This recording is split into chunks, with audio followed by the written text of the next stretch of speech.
but this callous hands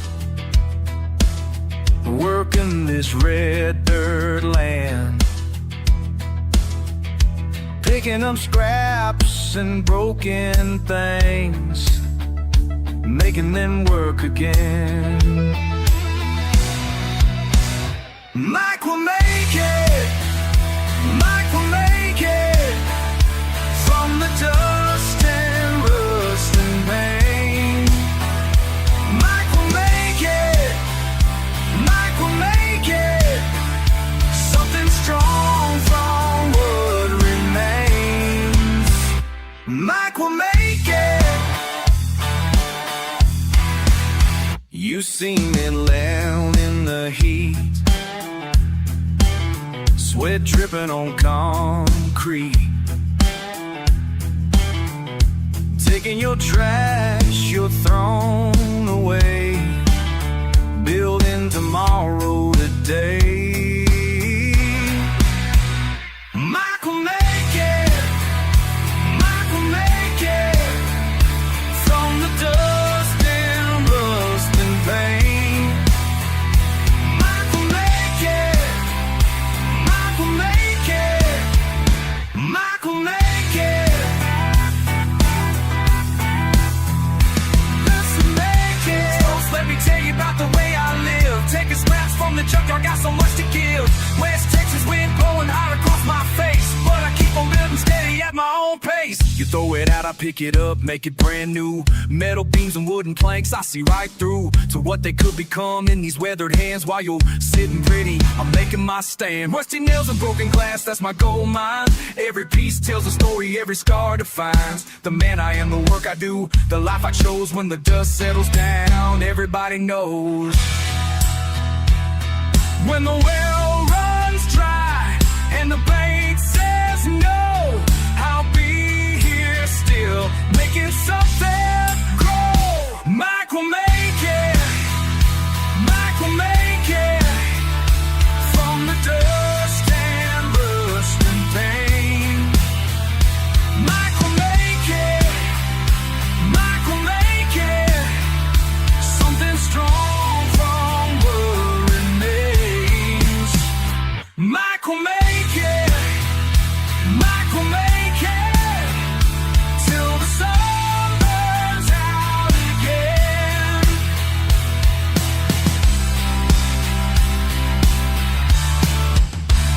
Mike will make it.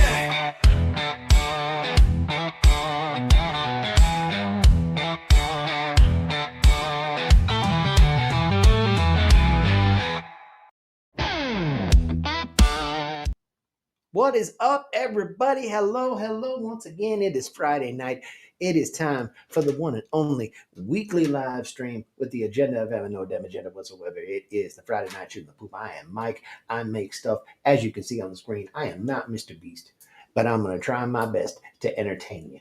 I know I'm not going to have a 500 million followers, but I'm going to have a 500 million good vibes from all of you beautiful people here. What's going on, folks, man? What are y'all doing? Pine, good to see you, friend. Glad you got to show up, man. Good for you. Let's do all of the cool stuff that we need to check the audio, check the sound, check the video. Everybody can see me. Everybody can hear me. You know, I can do all the things.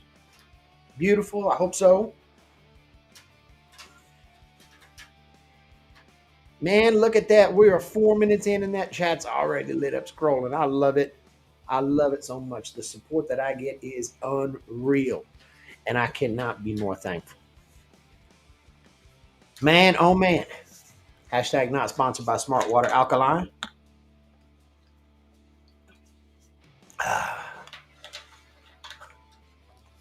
Beautiful. Thank you, June, for the confirmation.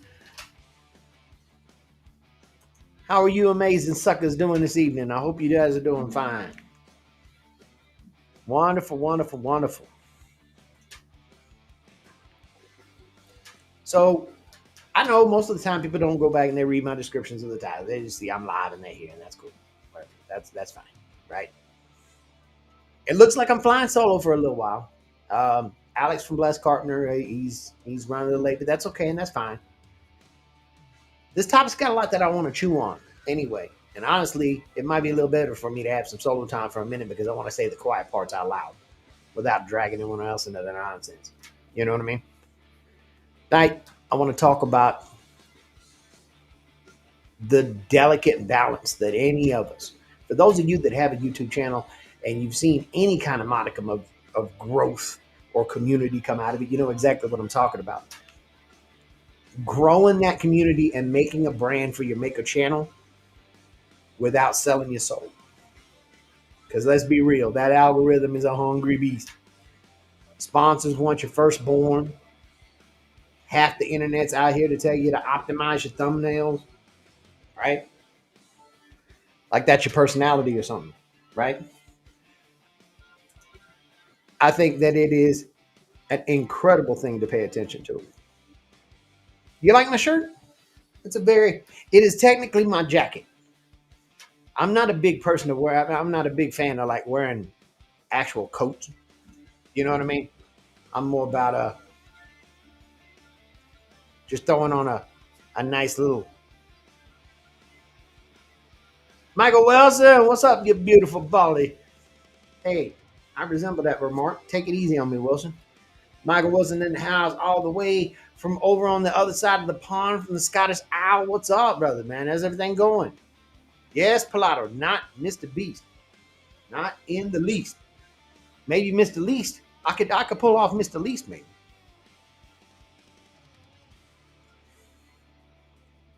Wilson says stopping in to help the algorithm and say a quick hey. Thank you for coming in, brother. Good to see you. I tell you what, it's so damn nice to be able to sit around and talk about stuff besides what the hell's going on because I'm tired of talking about what the hell's going on and listen to other people talk about what the hell is going on. I'd rather talk about something else that's going on. I done had bad enough of that shit. So if anybody got something they want to say about it, we'll just take a couple minutes and we'll just let it all get it out of their system. What's up, Cedar? How you doing, man? Let everybody get it out of their system real quick, and then we'll get on to our actual real deal Holyfield that we're doing.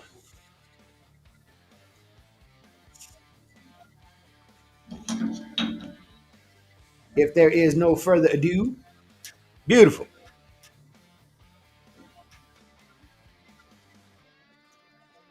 Now, this is almost going to sound like it's presumptuous, but I got to admit, you know, alone on the panel today.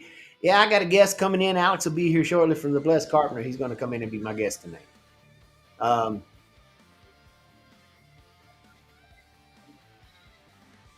If it helps, everything that's going on over there, all that in the news, talk about it over here too. Oh God, it's like a broken record, man. Can't get away from it half the time.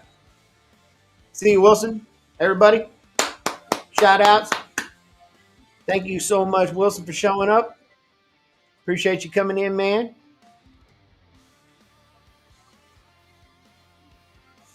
Celebrate to you for coming in. I really appreciate it, man.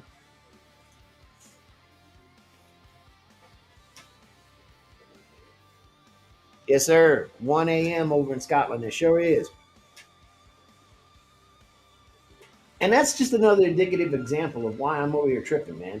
Like, even though I've only got like 1,300 going on 1,400 subscribers, I'm still tiny. You know what I mean? And even I can tell you that I feel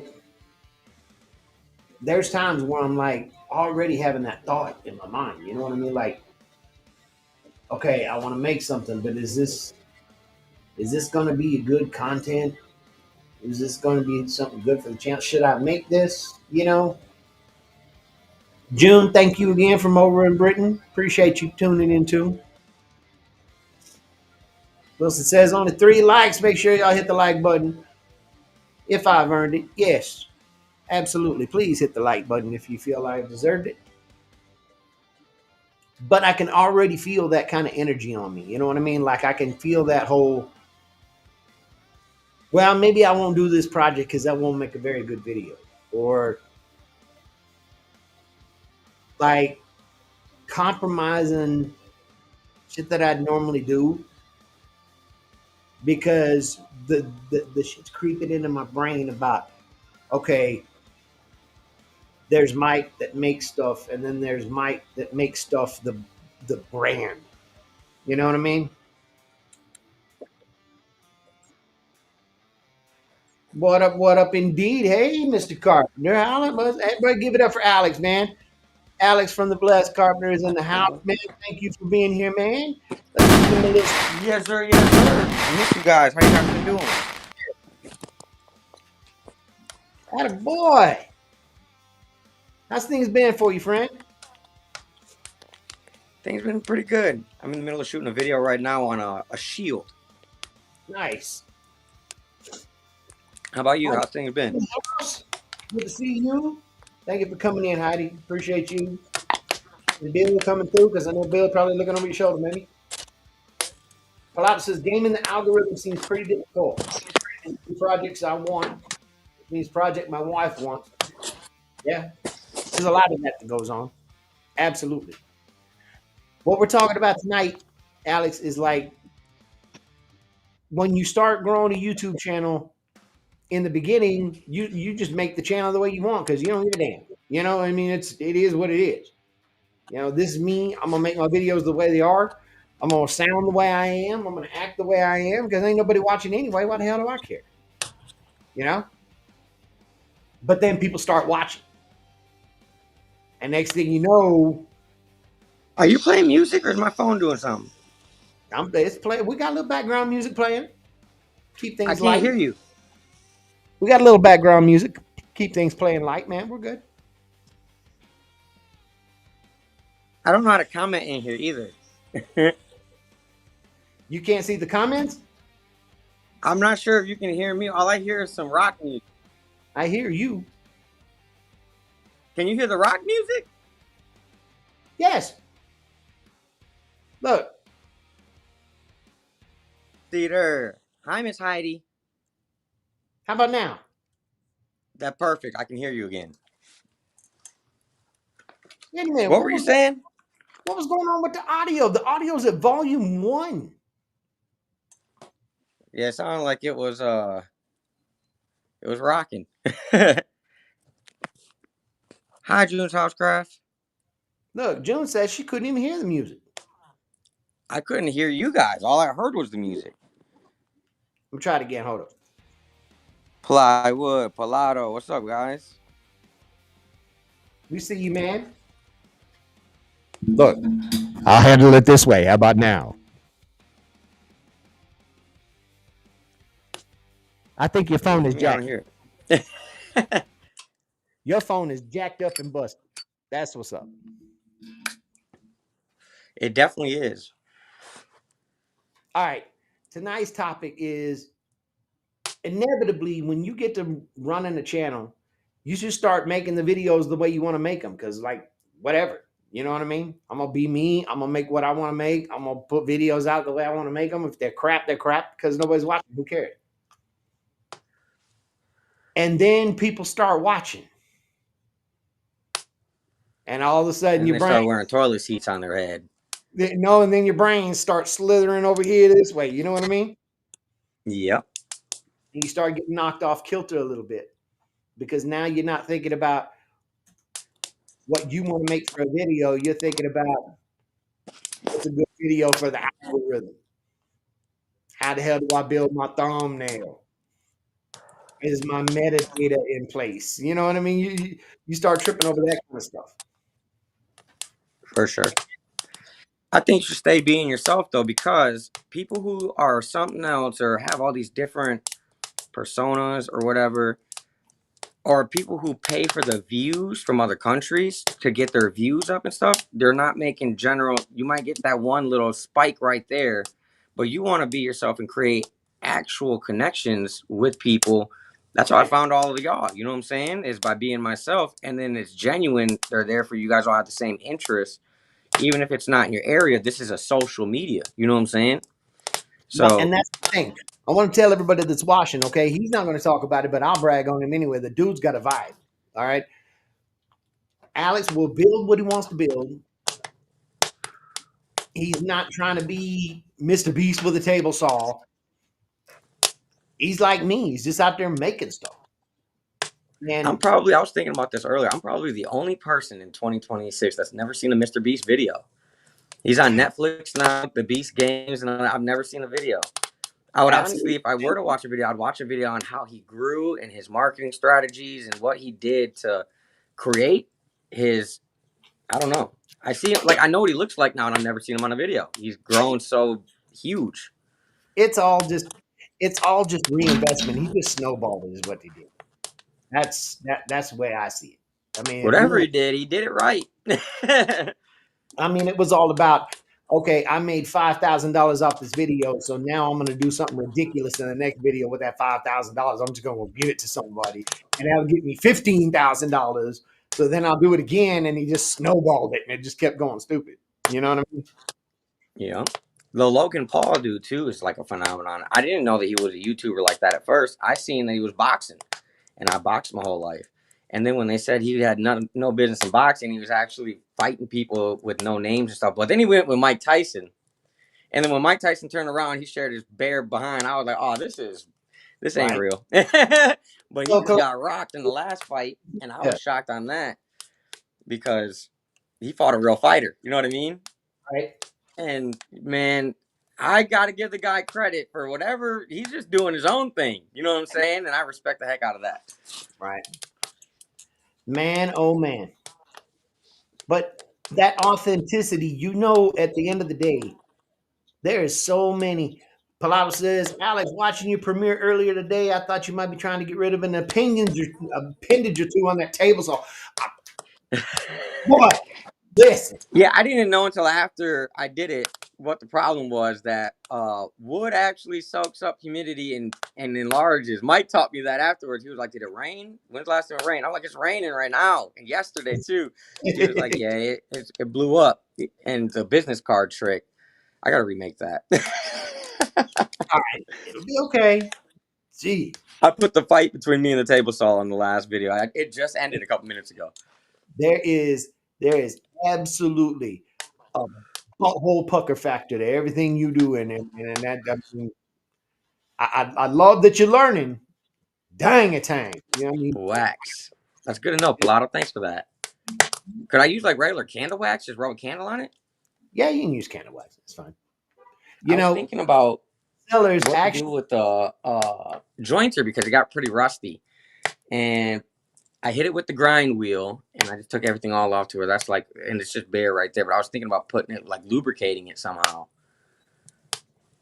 So check it out. There's Bill. What's going on, buddy? Um, Paul Sellers actually takes like a soup can or a can like this, right? Right? Rolls up a towel or a sock in a spiral and sticks it in there, wedges Yep. it in, and then soaks it with oil, and then uses it like a giant magic marker. Oh, that sounds sweet.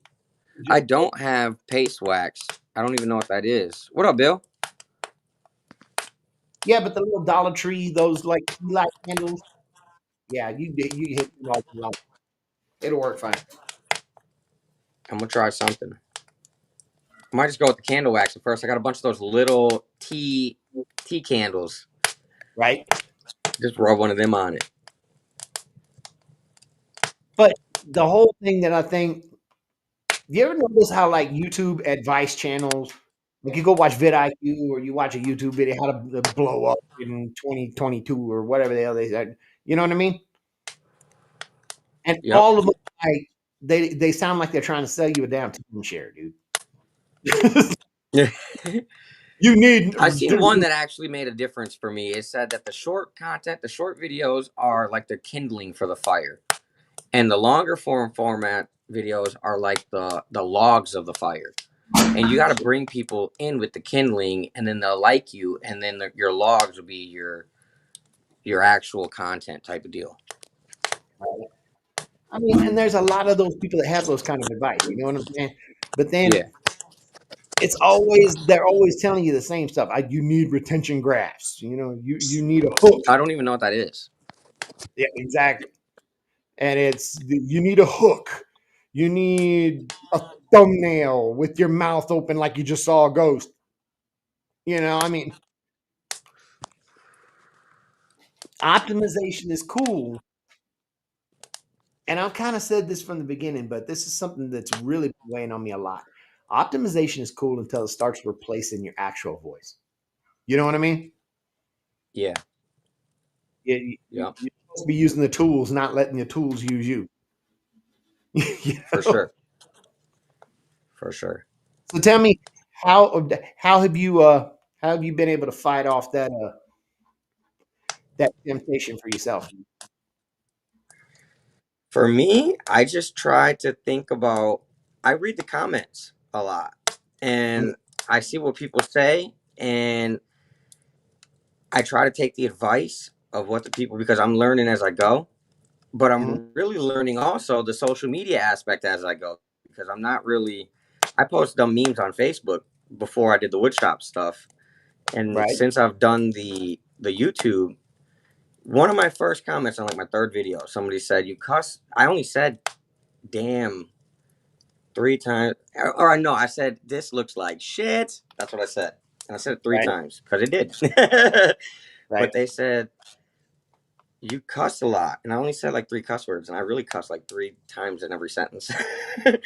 right. But since reading this comment, they said, "We're inviting you into our homes. You don't know who's in the homes. We might have children running around here." And I never thought about it like that. But I cuss in front of my kids a lot. But I try to be respectful for everybody. You know what I'm saying? I don't do it in public and in restaurants. But like when I'm at home, I cuss like a sailor. And I also ask my kids a lot, like, does it bug you that dad cusses so much? They tell me no. They love how honest and real I am with everything. But Right. other people said that. So I try to, that's the only thing that I try to change kind of for other people. Pilato says he cusses a lot in front of your kids too. Yeah. This cat. So let me ask you what you think, Alex. When does a channel stop feeling like the person and they start feeling like a product? I don't know. Probably when you can't be yourself because you have to represent brands and your image. I bug my own family because I don't give a damn. Like, I'm honest with people. I'm not gonna fake the funk for nobody. I am who I am. If you don't know me or care to get to know me, I don't care. Like, I don't Well, wish no harm on nobody, no bad for nothing. My intentions are always good. So I and I I don't think that ever, I'm not that concerned about that, or I authenticity, don't know when people get to be yeah, fake like that. But I'm guessing it's at the point when it starts to affect your paycheck. precisely. And it's like, I think that it's key that you hold on to that for as long as you can, and you got to recognize when you're drifting away from your core identity. You know what I mean? And it's also key to remember forever, because people, like, in your 20s, you have the heart of a lion, everything, you have like so much hope, and the world is in your hand. By the time you get like your 30s and 40s, it seems like a lot of my peers are like kind of settled in their jobs that they've been at for 10 years now. And it's like they've given up on their dreams. You're going to Right. fail at everything. You got to remember, you're going to be a failure at everything until something succeeds. And then you found your niche, you know what I'm saying? But you got to be not scared to fail. And you got to keep trying and have, I don't know, the heart to keep going, keep going, keep going without being concerned about being a failure, because something's going to work. If you just keep finding the things you love, it's never worked. Pilato says he actually feels the kind of opposite problem. I don't know if I've ever really gotten me to come across in the videos. It's a little easier in the live streams, he thinks. You have I an feel that. My videos are definitely better when I have somebody there with me. I'm vibing with them more because I kind of felt awkward. I'm in here alone. I'm a social person. You know what I mean? When you're in here alone, I try to talk to the camera like the camera somebody here with me, but I still feel crazy for talking to myself. Like, I do feel like there's somebody there with me though when I do that. At first, I was so scared of the camera, dude. right. See, for me, it really wasn't that crazy because I've had AI in I will here be for, there, Heidi. Sorry. uh, but I mean, I've had AI in here forever. So you will smooth hear me talking to the phone, talking to the television, talking, you know what I mean? I'm talking inanimate objects all the time, so it doesn't And bother me. the world is like that nowadays. Everybody's on it. My kids, it drives me nuts that they don't text out their words. And if they fail so bad that the phone doesn't catch what you're trying to text, then you need to go hit the dictionary, because talking and text everything is so easy for them. They're not getting their vocabulary and their literacy up. Well, at least my youngest daughter. My oldest daughter, she's the fastest reader. She's like top 3 in the country, read more books than anybody in the state at her age, and she's a genius. It's crazy. She can read way better than me. Like, she's reading like 200 words a minute. I'm Right. reading the same paragraph 5 times until I comprehend everything and it makes sense in the way that it makes sense to me. But man, yeah, I think that people, the talking to the people, to the stuff and everything is normal nowadays. But I was also the last person that I knew without a Facebook. Like, Yeah. I don't know. I got an old soul, I guess. No, that's okay. I mean, and it's those kind of values that you started with. I mean, that's Dude, probably when I seen people taking selfies and taking pictures of their food, I thought that was the weirdest stuff in the world. Like, dude, you don't have nobody even around to take a picture of you?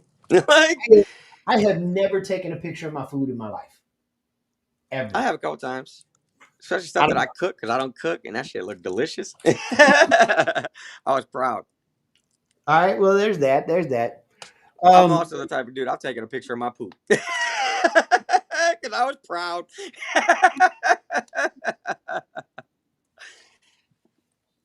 Okay. So now we're taking pictures of doo doo, folks. Um. I was a kid that would take the cameras when they had to get developed and take like prank pictures, because the developer, and when they get their photos back, is going to be great. Pilato's taking pictures of my food all the time. Well, that's the joke's on you because I don't eat. Ha! Um, Good night, June. Thank you for coming in, sweetie. Appreciate you stopping by. How those things that you refuse to compromise, how were you able to integrate that into like your editing, your pacing, your project choices? Like, I know that that had to have some kind of influence on you at some point. I mean, you're probably not over there thinking you're going to build a damn, a Chippendale armoire anymore. I I just kind of, I'm very slow at what I do. Hmm. Like, the only thing that I'm concerned about when I'm editing and trying to keep a public's opinion on stuff is cutting out all of my thinking and my nonsense, because I know that everybody else has more efficient ways, or they know how to get it done faster or better. Everybody's older than me that follows my Facebook or my YouTube. Right. Everybody's older than me and been wood shopping for 20, 30 years. They know the tricks, but they're watching me figure it out live. So I just try to cut all that stuff out so you don't have to go through it again, because it's boring to sit and watch, stand there. But other than that, Right. I don't really think about it too much. I don't think about anything about other people. I think about how I'm representing myself and how efficient could I get this message across, because people don't really care to give you their time anymore. Everybody's in such a hurry nowadays. Like, this guy was standing in front of me at the gas station. I held the door open for him as he walked across the parking lot. And for holding the door open, he got to the register first, and he took forever. He tried to apologize to me. I was like, dude, it's okay. Like, the whole Right. world is in such a damn hurry nowadays. People are worried to take up too much of somebody's time. And Man. you don't get that on YouTube. If you don't entice them in the first like 8 seconds or 20 seconds, they're moving on. See, that's the kind of thing that trips me out. Like, should I even care about that? Or should I just make my videos and And everybody that you see when they tell you advice on videos, you want to keep it under 15 minutes or to this and that and the third. But I mean, my videos be an hour long. And I just edited this video for 10 hours yesterday, and I hit the AI today for the description of all this, and it told me to break it up into two. And it gives me all the advice on how to do the YouTube stuff. right? And I was like, no, I'm not doing none of that. Like, I just edited this thing for 10 hours. It's a 1 hour video. There's 6 builds Now, in there, 5 quick craft sellers. Yo, you can mass produce these mugs with a 6 inches of 2x4, yo. You can make $60. you know Two what's by the four crazy? costs $278. Like, dude, amazing potential for profits. You just got to be willing to have the audacity to go out there and get it. I'm scared to even show you this, but look this. This is I called can't see you. The screen on my phone right now on yours is like a tiny, tiny little square. I don't know how to make it big. YouTube Create. Literally, you take your final video, you throw it up there, and AI chops it up. YouTube's AI chops it up for you and makes a long form out of it. That's cool. Heck yeah, Bill. That's why I love hanging with y'all on your lives, man. It'd be like the hangout spot. Man, Yeah, I think there's definitely but the mainstream that they're pushing for and all their advice stuff is for the next generation that's coming into with all this technology. Man, us old people, we like different stuff. Like, you know what I'm saying? Just do whatever you do, and you're gonna find people like you. You know what I'm saying? And that's what's important, exactly. is finding people that like you for genuinely you. And some And people like to be entertained and want the toilet seat on their head and to get you to get their way by giving you tips. I am not out here begging or nothing, or I'm making these videos for, I found a whole people, you know what I'm saying? A group of people that are genuine and cool and like into the same shit that I'm into. And right. that's what I'm in it for. And I somehow just keep getting more subscribers, thankfully. And I haven't received a check. I need to be doing that from YouTube yet. I got like $500 saved in it, but it's been accruing over the last like 5 or 6 months Right. I since I got you. started becoming monetized. And I've done all the steps and stuff like that. But I'm in it, man. Just honestly, you guys brought me back to life. I found my people again. You know what I'm saying? And I'm not out running around taking risks or doing anything. I'm in my wood shopping. Nobody around here. All my peers are like, I can't even believe you found something like that. We've never even heard of nothing like that. Right. And everybody's proud of me for doing something different. But Shout out to everybody that tuned in on YouTube. I got a couple of lurkers that are sitting quiet over on Twitch and on Facebook Live.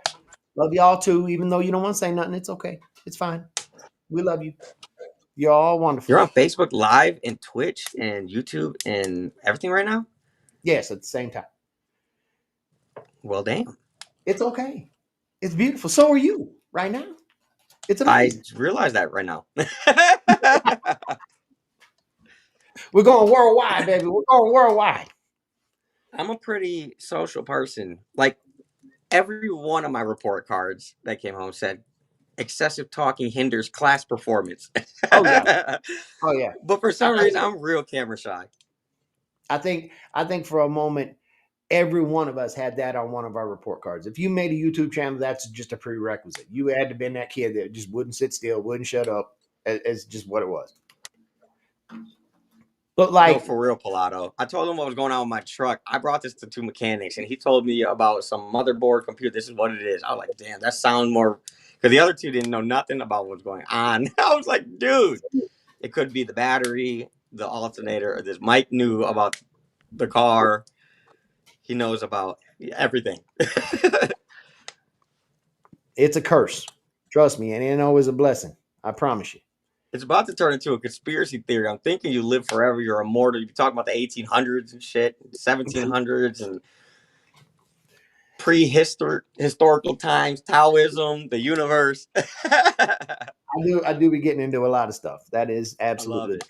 That's why you're my dog.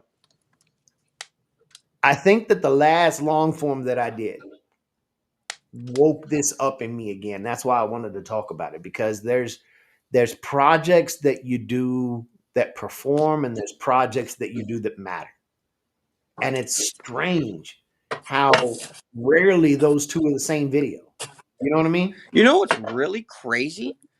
The ones that are important to you Right. are probably not important to anybody else. And the ones that you try to get done just as fast as you can to crank a video out real quick might be the one that gets the most hits and views that everybody loves more than anything else. And that's what happened for me. I'm trying to tell you, it doesn't make any sense. Like, I made one about a crosscut sled and it had 25,000 views. What the hell happened there? I don't even get it. I built a crosscut sled. It ain't that hard. You taught me how to build my crosscut sled. So when it comes to putting out that kind of content, right? I think that everybody can genuinely tell when you're excited about the video you're making or the project that That's you're working another thing that I get in my comments a lot. Everybody loves my energy and how exciting I am. But I on. don't feel very exciting. Or like, this is just me. Oh, And I if got a I whiff of, don't smoke, I'm really annoying to most people because I am just hyper. I get a lot of Bueller. I get a lot of that on my videos, man, but it's okay. It's all right. What's Bueller? There was a very monotone, deadpan teacher in Ferris Bueller's Day Off, and he was the guy that I always know what you're talked talking about. like this. And he's calling roll at the beginning of class, and he says, Bueller, That Bueller, is funny. Bueller. He's I not kind of here. got the same thing, like when you were first sending me your music input for the very first when you started adding music, and I was like, this might be. It's not your vibe, almost like you have more of a Bob Ross vibe, and yo, that really blew your stuff up when you took that tone with it. You know what I'm saying? Man, Bob Ross. Do I need to get a Bob Ross vibe? I can certainly do that. No such thing as a bad accident. We're just You going to don't get. have to do that shit though. It just is natural, dude. It's comforting. You're a calm, cool person. I be hype strong, high strong, hyper. Like, I had two different sponsor offers pop up at me. One of them was like, well, I think everybody got it. There's that stupid, what was it, that like gamer drink powder crap. They tried to get me to do something. And then somebody else wants me to do a review about their prescription safety glasses. And that's cool. I mean, whatever. I mean, if my video is sponsored by Depend Undergarments, I get it because I got a whole senior citizen, whatever demographic that are just big into that. Whatever. Then you have to change your whole persona for the paycheck. And now you're stuck at your. That's what we're talking about. Like, Exactly. if you had to choose, what brands would align with your values right So now? I've Like, represented brands in the past because I've ran companies. And like I ran a Sky Zone. I was a Defy First general manager. And they said that they would give me a raise in a salary instead of an hourly if I boosted the revenue $120,000 in a fiscal year. And I did the best year they ever did. I boosted it $763,000 in a fiscal year, and then they still didn't want to give me the raise that I wanted, so I walked on them. But you had to represent Extreme Air Sports, and I represented that brand really well. And like it was part of my contract that I had to represent it outside of the workplace as well. And I've always worked for myself, or roofing or construction before that. And now I would like to be represented by a tool company, or like I don't really know. I don't really care. Anything would help. I just thanks for coming in, Pilato. I just don't wanna. Have you ever seen the movie Private Parts with Howard Stern? It's been a long time. And I I think I love that movie, and there was a part in that movie that's impacted my entire life. And it was when they kept trying to fire him because he was being inappropriate, this, that, but he was just being himself. And his ratings kept growing. And they were like, the people who love him, they say they love him because they just want to hear what he has to say next. And then the people who hate him, they watch for twice as long as the people who love him. And the reason that they watch is because they just got to hear what he has to say next. That's the kind of that's impact that I want to have on the world. I don't care if you love me or hate me. I'm not. You're not gonna get bad from me. It might be raw, raunchy, unfiltered. It might be. I don't know, but it ain't gonna be bad intentioned or malicious. You could take it. It's almost like that's why stand up comedy has been my favorite thing my whole life. It's almost like the last, and I'm realizing this now at 34 years old. It's the last like free speech for real, bastion of free speech. and it's it's interpreted by the your feelings basically, and that's personal for everybody. How you feel is different than how this person feels, but everybody can get it because we make fun of everybody up here, you know what I'm saying? Right. That's And I true. don't know. Like, I think that my channel will probably never have any good sponsors. It's I just don't think not. I get any because they're just scared of what I'm gonna do next because I'm not fake with nobody. And it's not even about that. For me, it's that what I do is completely Well, I tell people not to go buy stuff. Why the hell you gonna buy something when you can make it? Come on, let's go to the shop. I'll show you how to make it. So, what the hell sponsor's gonna come to me when I'm like, and screw the corporates in the ass? This video is sponsored by corporate. You know what I mean? Who the hell's gonna pay attention to that? You know what I mean?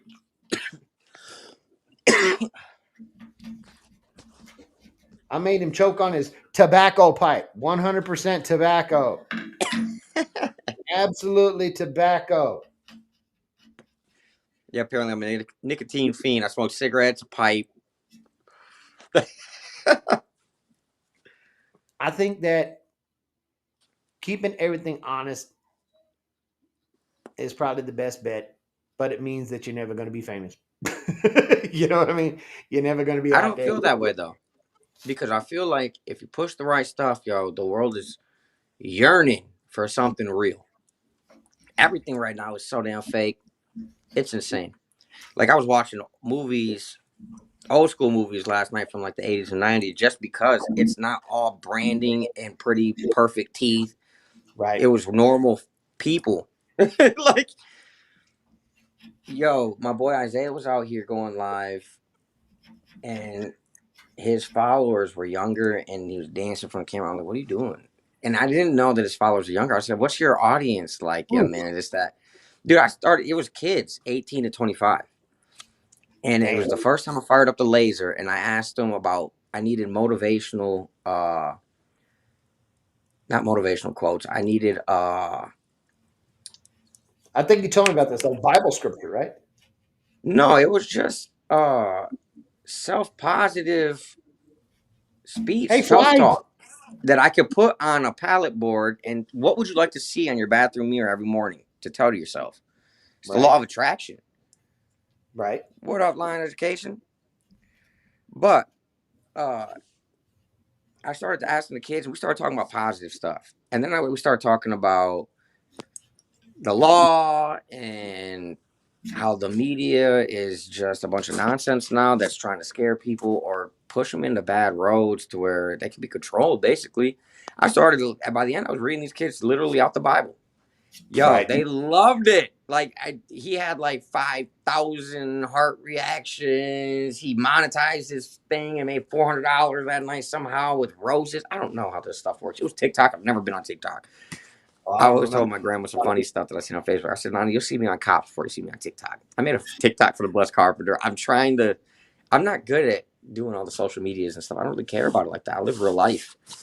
I Well, made the YouTube for my kids. I have TikTok too, but the only reason I got one is because eventually this little platform that I ended up getting, I mean, allegedly I could do it to all the places that I'm streaming now, plus I could go to Instagram and to TikTok at the same time. So might as well Dude, have it so count. there is there is new settings. I don't know if it's since 2026 or when, because I haven't been in the YouTube studio or to post a video in a month or two. Mhm. And I feel bad for the members. So thank you for guys for sticking with me. If anybody's watching right now, Kevin Ellis, I really love and appreciate you, my brother. John, yo, Paul, I talk to you every damn day. You know how much love I got for you. But dude, Bill, dude, like there's a new button now that says collaboration, Mhm. and you can collab with other people and do your streams to where they show up together on both of your channels to reach more people. And Right. that's something new. So anybody that's monetized and got a YouTube and trying to do some stuff, man, let's do it together. And my people will see your stuff, your people will see my stuff, and we'll do something fun. Have a build off or something. We should bring back the challenge that Old Path challenged me on and really brought me into the community with you guys. And looking at pages for examples, because there was this key box holder challenge. But if we were to do that together and all film together and put it on the same as a collaboration, that would Right. be sweet.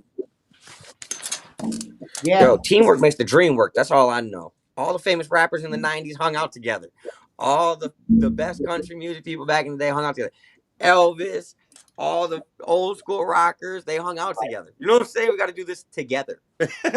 That's true. That's true. The other one, and I think you and I are both guilty of this because I mean, we both talked about how we've taken lapses of time where we didn't put up a video, we didn't do shit for a while, And and you be it's pushing me like get out there and build something, get on the camera. I don't never have and to really push you.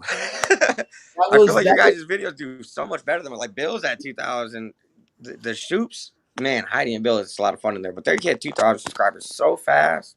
well. They Listen, have videos where it's like A wood 100,000 turning viewers. channel is We just don't gonna got get it. nothing like that. Yeah, yeah, wood turning channel is gonna get it, especially one with two wood turners that are husband and wife, and they're sitting there bickering and beating each other upside the head. And I mean, it's just entertainment, you know. I mean, it's Yeah, I love them to death. It's a vibe. I mean, it's just fun to watch.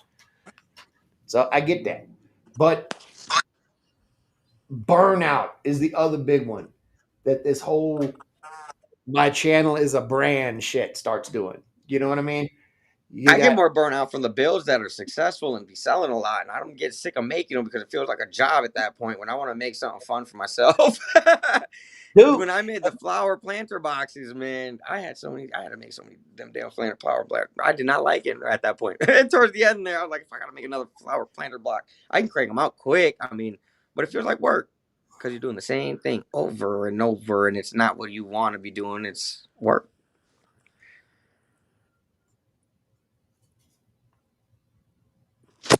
So how about that? What happened? Oh, message from the kids. Sorry, had to take that. Family Um, first.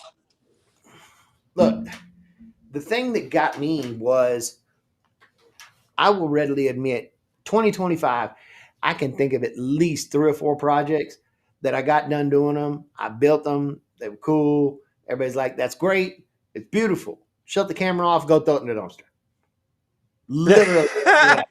Dude, I had an order for this fruit basket box in the planter picker, the apple picker, Right? and they never picked it up. It's been sitting there behind the thing. I've been thinking about putting it in the wood stove when I ran out of wood over, but I'm like, I'm not doing that. Like someone I could use You that know? some I don't know why. I'm like a hoarder in that way for some reason. Yo, my grandma, man, she don't throw shit away. She's grew up during the Great Depression. She will reuse sandwich baggies in aluminum foil. Like I don't know what the hell. Something in me when I built it, dude, all my scraps. It could be the tiniest little scrap. I'm like, I'm gonna use that someday. And I do, but it might be forever. It'll be 11 years before you're like, you know what we could use? We could use a 2x4 that's like, what is that little short video they show? There's a 2x4 that's like 10.5 inches long, and there's another 2x4 nailed on top of it like this. And dude's like, hold I got on! just the thing. Slow mo, he runs downstairs and he goes through the And like he's been two, waiting for this for 10 years. grabs it up, he pulls the tape on it, it's 10.5 inches, and he's like, yeah! He goes running back upstairs, shows the other dude. The dude's like, yeah! I mean, it's the dumbest shit I've ever seen in my life, man. No, I you know feel what it. got me? I'll tell you the truth. What got me, Alex?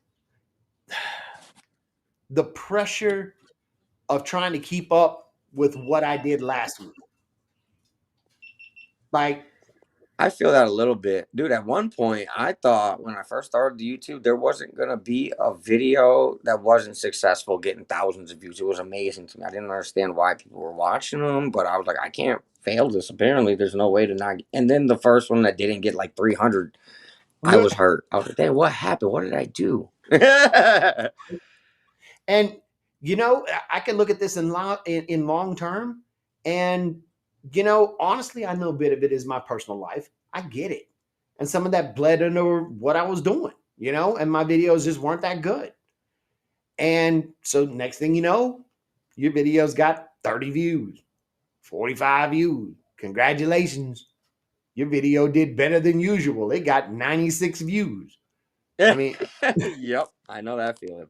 it's okay. I mean, it is what it is. But I think that this 90% of communication is not what comes out your mouth, dude. It's mm, your energy. And they can feel that over the camera as well. Like, because I feel when times are hard and you're stressed out and stuff. But I always try to put a game face on because no matter what, your life's gonna life is hard. Buck up. You know what I'm saying? look, Like I had such a weight on me, and that weight is being relieved. So I think the videos will end up being better after this point. But I had I so definitely much feel guilt. you. I had so much guilt, dude. I felt so bad. Like I knew Come on in. I knew that it was messing with me. My beautiful wife. Uh-oh. Don't put her on stream now. Don't do that. She gonna lose it. Listen, that's how you gonna get in trouble. Nope. You know how that works. Thank you, Don't you love. put that camera on me. I want to say, don't you put the Damn, camera you're the on best. Thank you so much. I am. I just got in here and I was late to the live, so it's just sitting there. Ava, put some animals on there for me. Say hi to the YouTube. We're on live. Hello, YouTube. Plywood says I used to pick apples on the largest fruit farm in Ohio. That had to be fun. I love doing that with my family, man. That's like the funnest memories.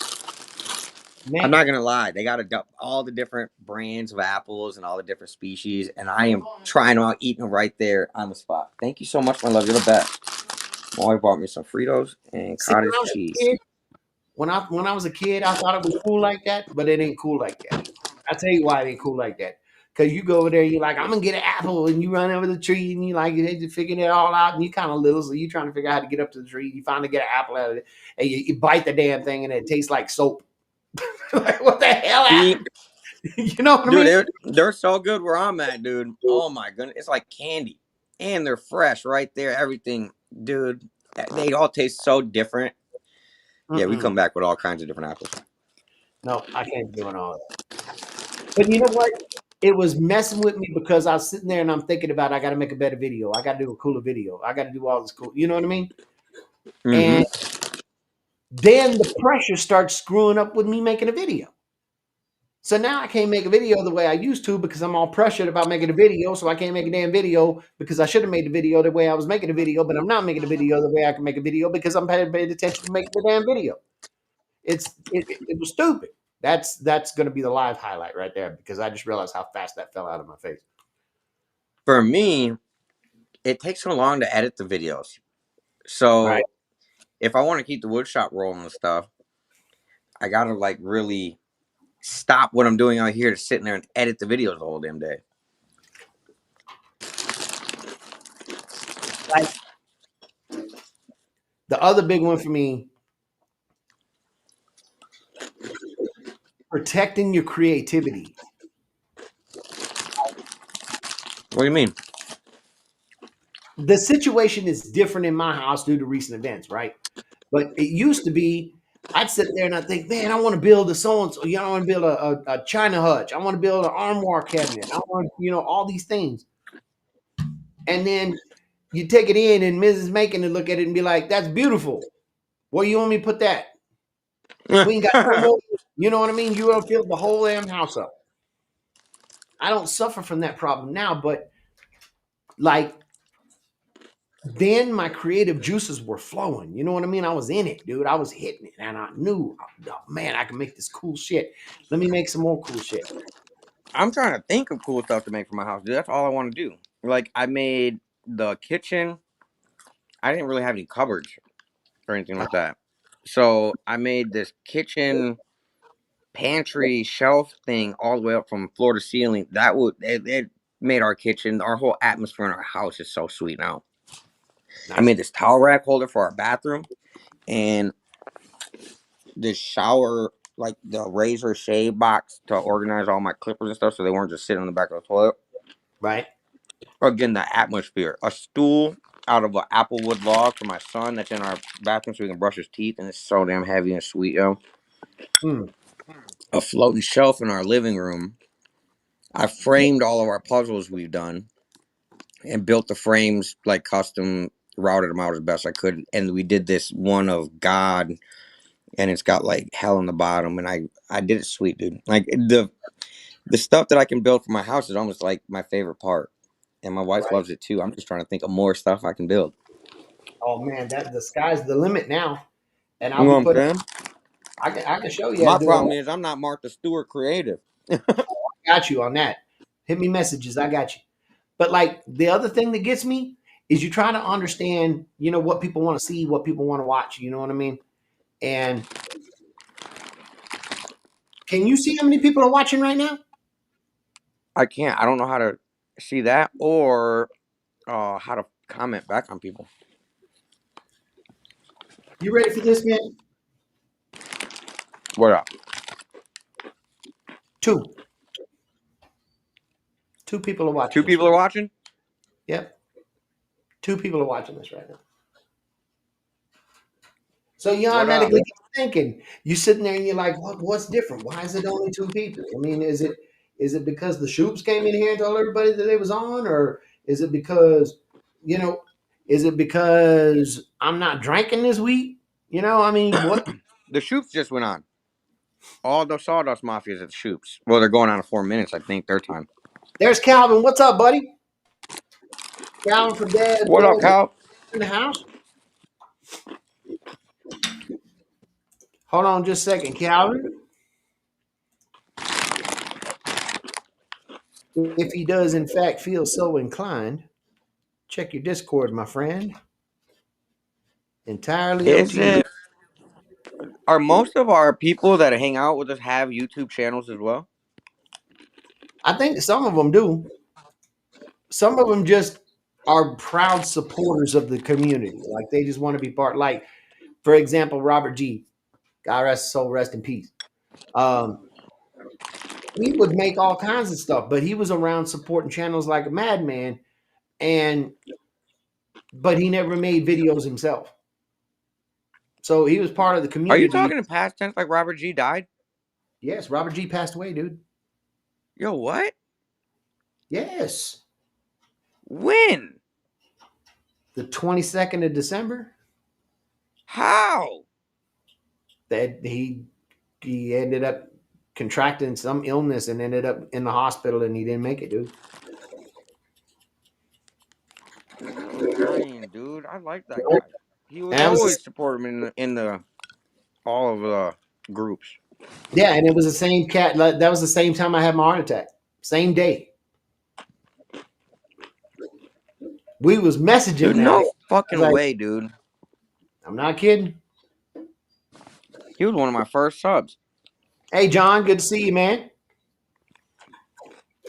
Um, but like now I sit here and let's talk about the whole mindset that I got, the psychology that's going on. I'm sitting here and I'm looking at this and I see I've got two people watching my live stream. Or normally I'd have 30, 40 some odd people watching, you know? Yo, you just messed me all up mentally. Robert G died? That's nuts. Yeah. But you know what got me about it is now I'm sitting here. Were they watching for they didn't even care. I guess they really don't even care about the topic. They just here for the vibe. And now I'm sitting out here and I ain't doing nothing but chugging on a damn bottle of water. So I've completely changed up the vibe. I don't talk like I normally do on Shoot the Poop. I ain't sitting, you know what I mean? I ain't sitting here getting faded.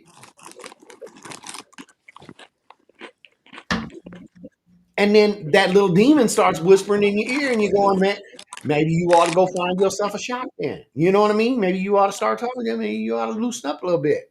Maybe get some of that giggle juice in you. Or You know? maybe the devil wants you to think sinning is winning, and he uses this platform to push you to do the wrong shit.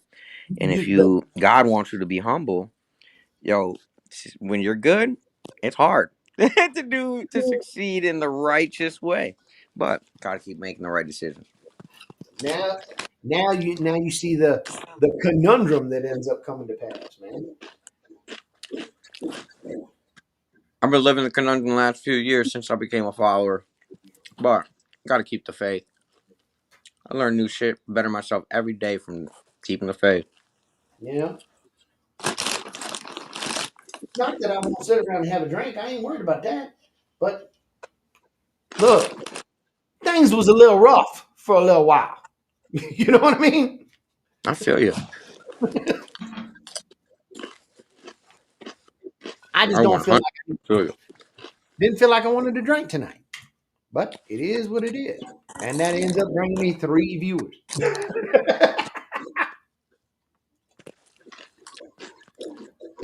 But here's to those three.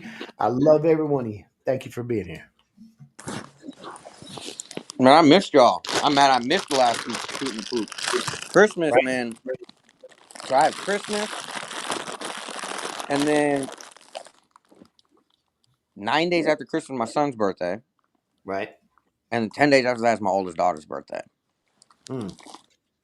And I have been broke as heck. So, and I got a big ass Mexican family with a lot of nephews and Right. cousins coming from. Like, I gotta make all the presents for everybody. Right. Like, We usually just do a white elephant, so I thought I would have to make one gift, but nobody talked about nothing. And nobody.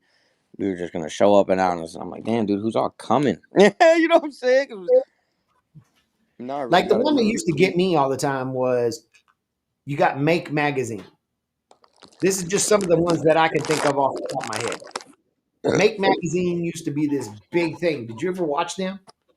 Mm-mm.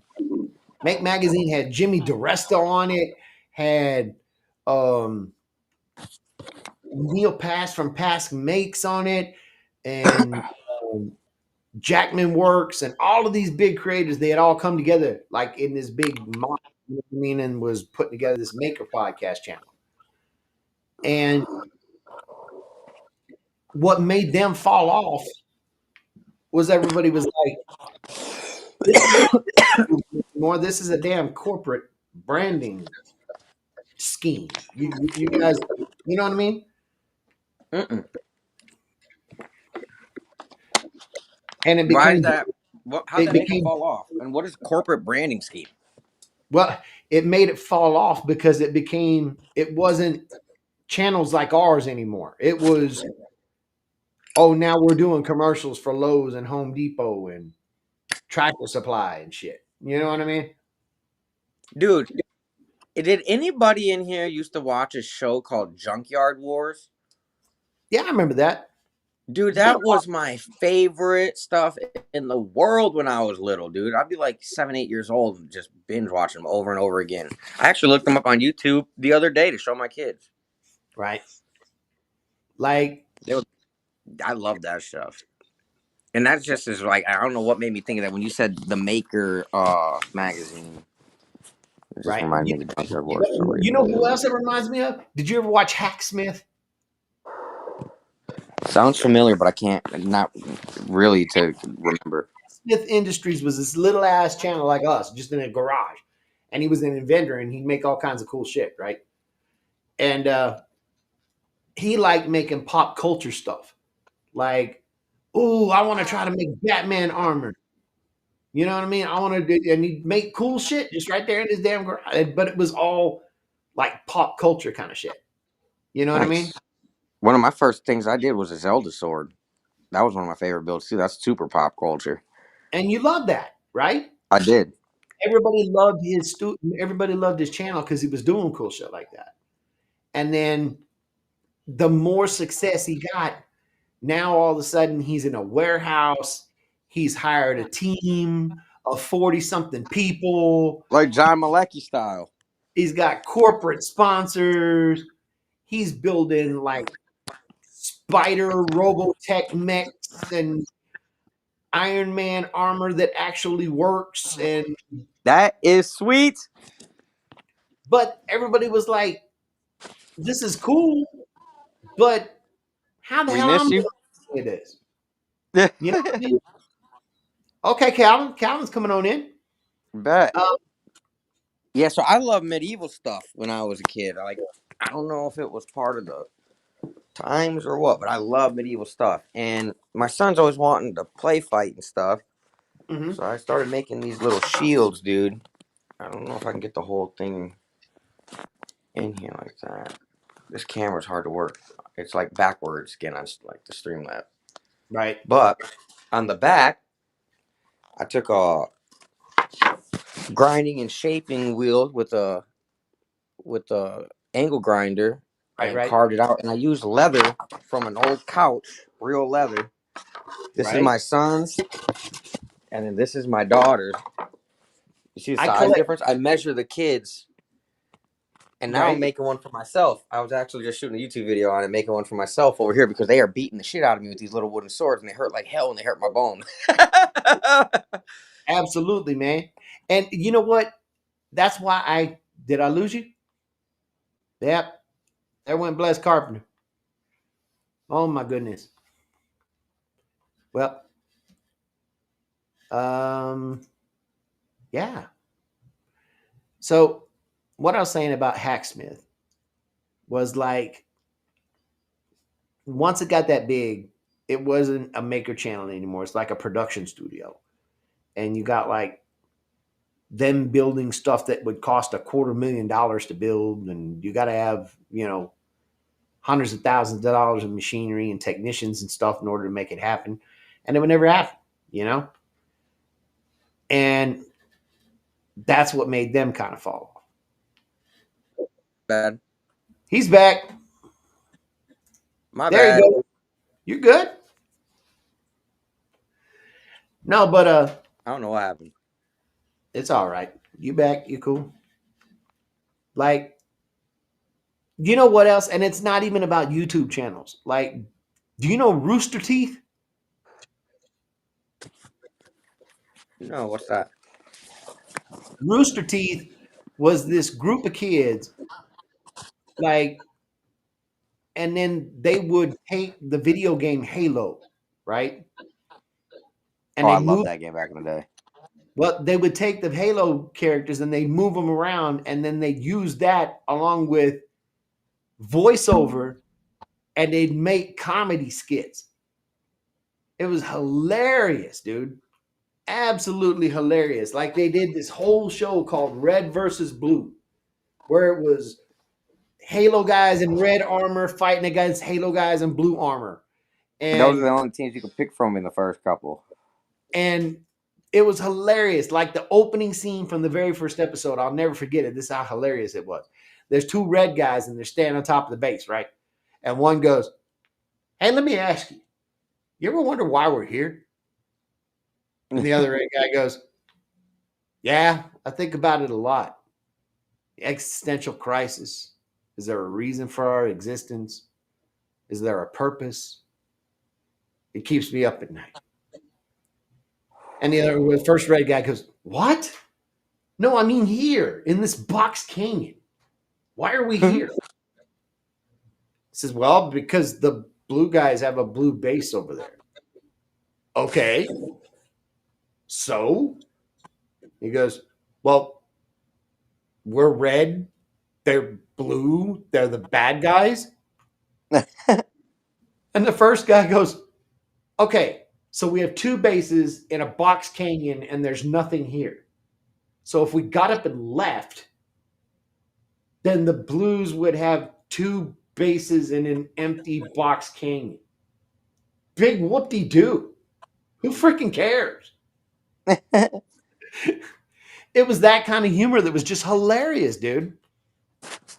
And then they had made so much money with Red versus Blue that it turned into like a whole ass movie studio, dude.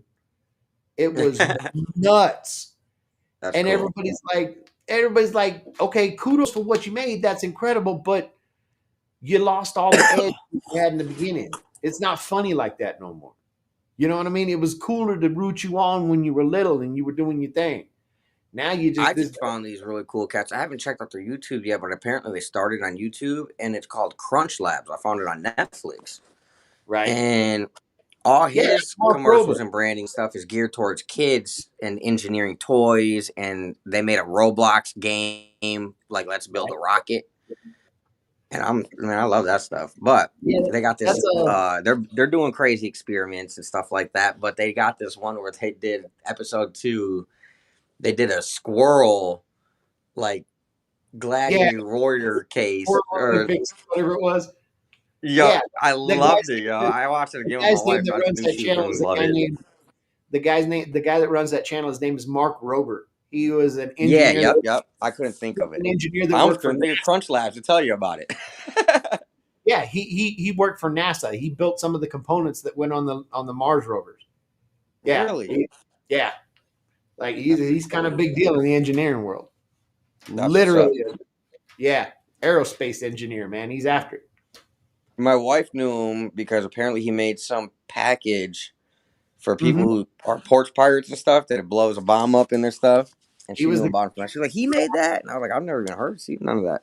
Yep, he popularized the glitter bomb, and it squirts fart spray and glue, and then glitter all over you, and blows up, and it gets absolutely crazy. And we lost Alex again, but we gained Calvin from Dad's Oh workshop. no! Did I push him out? Did my bandwidth push him out of it? You dropped that freaking elbow on him, bro. Internetalogically. It'll be all right. It'll be all right. I promise he'll be back. Maybe Calvin, if I how's open things the on your garage end? door, Alex will come back. Yeah, he'll pop back in, man. How's things on your side of things, man? Pretty good, man. It's a little quiet. Let me see if I can get you a little bit louder. Can you hear me? Yeah, I can hear you great, dude. Good. Good. I want to make sure that my mic's working. Yeah, man. Don't worry about that stuff, man. Don't worry about it. Now. You know, in terms of what you said earlier about folks may be in another place right now. You know my thoughts on that. But it's just don't let this derail you, Mike. You are doing the right thing, man. Stick to it. It's gonna get better. I'm here. I'm not going nowhere. I think that I think at the end of the day, the title of all of this, if you want to opine, you're free to say whatever you've got, because I know you're quite verbal about some of this kind of stuff. It's Yeah, it's keeping your integrity of your channel and making and developing without selling your soul to do so. yeah. I definitely. I was listening the whole. I've been listening the whole show. Uh, Listening to you guys go. Now, one thing is, while Alex isn't on here, I'll correct him. I don't think that his grandmother lived in the Great Depression.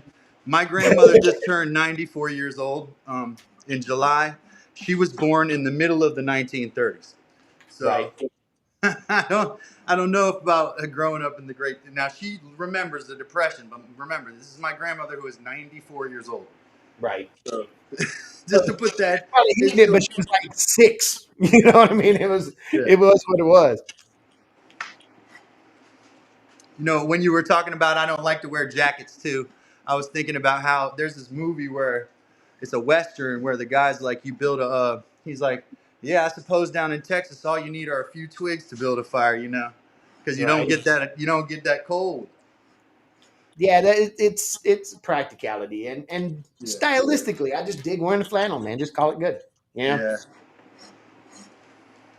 Man, it is such a weird thing that that stupid nagging, well, I called it the demon in your ear, the devil on your shoulder that's always after you. When Yeah. I mean, definitely what we were talking about and what you mentioned before I got on is a dilemma, man. It's a serious dilemma because uh, it it's like you have the one thing one time a week, you know? So it's like, it just kind of breaks my heart that it has to be like that when there's plenty of viewer share for everybody, I think, you know? well, it is what it is there, man. But Yeah. I'm more worried about. I have to say this because I've been talking about it like a broken record for entirely too long. But it is the elephant in the room, so I got to discuss it. I see positive things ahead. I see stuff starting to change. You know Mm-hmm. what I mean? I mean, again, the elephant in the room. This is the first time I've been doing shooting the poop for how long? Where I'm not sitting here pounding shots. Dude, that's what I want to I want to commend you on that, Mike. Okay? That's a big deal and it's not nothing. And fuck all the people that don't show up because you're not sloshed. You know what I mean? Like, Right. I'm But sorry, YouTube, but that's just how it needs to be and how I need to word it. You know what I but mean? And first of all, also devil. RIP Robert G. Yeah, Robert Yeah, G. Alex. It's unfortunate Alex didn't know, but yeah, you know, let me put that respect out there. And for there. sure. But then that devil's on your shoulder talking about was that the reason they were tuning in? Is that what made it so damn cool? You know? Yeah. Was it Was it the bar vibe that I was giving off? I mean, is that what was Damn, drawing dude, you? I think it's quite the opposite. You know my opinion on that. I think that Mike in this state is the Mike that's gonna succeed. We know that, you know this in your heart. You know that uh, that's not the route. You know, to your Right. success. I think you know that. I believe that in my heart. Um, I know you're gonna find it. I also believe that, but I don't think it's gonna come through you. Being sauced on your live, like, and I don't think you should take this as please don't take this that way. Right. This is probably just a natural fluctuation in numbers of anything. You know, that's all it is. Numbers go up, numbers go down. It's just a factor of the YouTube experience, and I hate to say that because it sounds like it trivializes it, because it hurts sometimes. You take it's so many ways to take the numbers personal, so many ways. Hey, but I'm glad you're in here. I've jumped up to 7 viewers now. There we go. Maybe it's more. Well, Maybe we don't know the total. We you're don't even dropping, need to pay attention to that. you're Not putting that even drip on. necessary to worry about that. Calvin got that drip. You don't know. He got that clout. They might. Did they know I'm on here? So Facebook. I haven't been on Facebook too in a while. I was thinking about how your site like streaming at the same time here on Facebook as well. Right. Need to get on my Facebook and acknowledge people. I do not keep those apps on my phone. I don't do Facebook on my phone. I feel like I would probably be on there too much. Right. You know what that causes? Straight up depression. All of the studies show that people feel worse after they get on a social media app. Not necessarily YouTube, but social media apps that are tuned You know around what? circles of friends. You know? I would say it'd probably be wiser if I followed your example rather than you following mine and being on Facebook. And I'll tell you why. Everybody in here, I promise you, I've seen my demographic numbers. I know most of my people are older folks. So Mine they too. all so they all have Facebook. Yep. Facebook is literally at this point. Thank you, Michelle. Facebook has literally become an absolute fucking cesspool, man. It is it is the dead internet incarnate. Yeah, I think I've got a friend that would be really successful.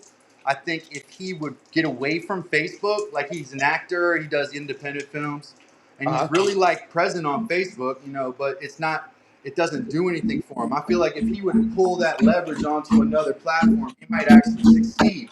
But Facebook's got him so addicted to Facebook, you know, that he can't Right. ever pull his brain away from it and see that all the other social medias might. It's like a person stuck at the same slot machine at the casino that will leave that slot. Right. It's gonna hit this time, I promise. Yeah. Yep. That's so bad though. It's so true. It's so true. But like, especially now with the political firestorm that's going on, I mean, dude, there is so much. There are more bots on Facebook than people now. I guarantee you. Dude, the AI posts that I see, and the fact that they're really making an effort to look like humans are posting them, and they're Right. misinformation. So it's scary because this is not real news and stuff that's not actually happening. And so we see these things. It's crazy, man. It is. And they've got the prime target to do it because older folks, no offense to anybody that's older in here, let's just be honest about it. It's tougher for older folks to spot AI than it is young kids. Yeah, because it's kind of endemic. You know, like they're born with it to a certain extent. It's uh, Right. as a teacher, it actually was a particular moment in time when I discovered that I had students that were using AI to write their papers. Like I Right. knew AI was there, I knew it could be used to write papers, but I did not know that I had students that were savvy in it at this point in time. And then I read this, what I thought was like a really, really good paper, and I passed it along to another teacher, and the other teacher ran it through this program, and it had like, you know, a 99.99% chance of having been generated by AI, and I felt Right. like a moron, you know? It was kind of at that moment that I was like, I have to really like, first of all, I need to not be mad at this kid because in reality, what she did was maybe as important as understanding the subject of this paper. She found a Very true. solution. She found a solution to a problem. The problem was I gave her an essay she didn't understand how to write. The solution Right. was use technology to figure out how to fool me. Yeah. You know what I mean? And so, like you said, your age is not always an advantage. Right. Plywood says that's why I delete almost all my emails before I even open them. That's why you never answered me, you shit. No, I'm kidding. Are you talking about me? I'm No, terrible. Are you emailing me and I'm not getting it? Plywood is like I delete all my emails before I open them. Best policy, man. A no read policy. I do not read. That's my policy. I do not read your emails. I'm old enough to realize that I need to keep a separate account to catch all that crap. You keep the junk email account and then you keep your real one and keep your real one quiet. But I would never tell you that Mike is making stuff at gmail.com is my junk email. I'm just saying. I absolutely religiously follow that email address. Somebody said, what did somebody say today? They said, oh no, that was yesterday. I got a buck. I'm in Texas. I want to ship you this buck. I was like, all I do now is just rattle off my email, my junk Right. email. You know? They never. It's weird. It's almost like they are bots. You know, they don't ever follow through. I And haven't checked them. it's something I may ask you about something that could potentially be something I don't want you to be upset about. Can I ask you about something that may potentially be sensitive? I'm scared to say yes, but I mean, I may not answer the question, but sure. Go ahead. You seem to have. I mean, I seriously went through and I watched a lot of your stuff, Alan. Mm-hmm. And you have reinvented yourself so many times as far as a creator goes. All I do, man, is I told the kids this before I stopped being a teacher. I just go where I feel the passion to go, man. You know, you were Right. there when I started this kind of journey here. But the fact is as a woodworker, man, I had over probably between 10 and 15 years of experience before I started touching YouTube. I had the tools around. It was something I could do, you know? So Right. pivoting, I mean, I don't know. Like, yeah, I've pivoted a lot. But let's look at it from this perspective, Mike.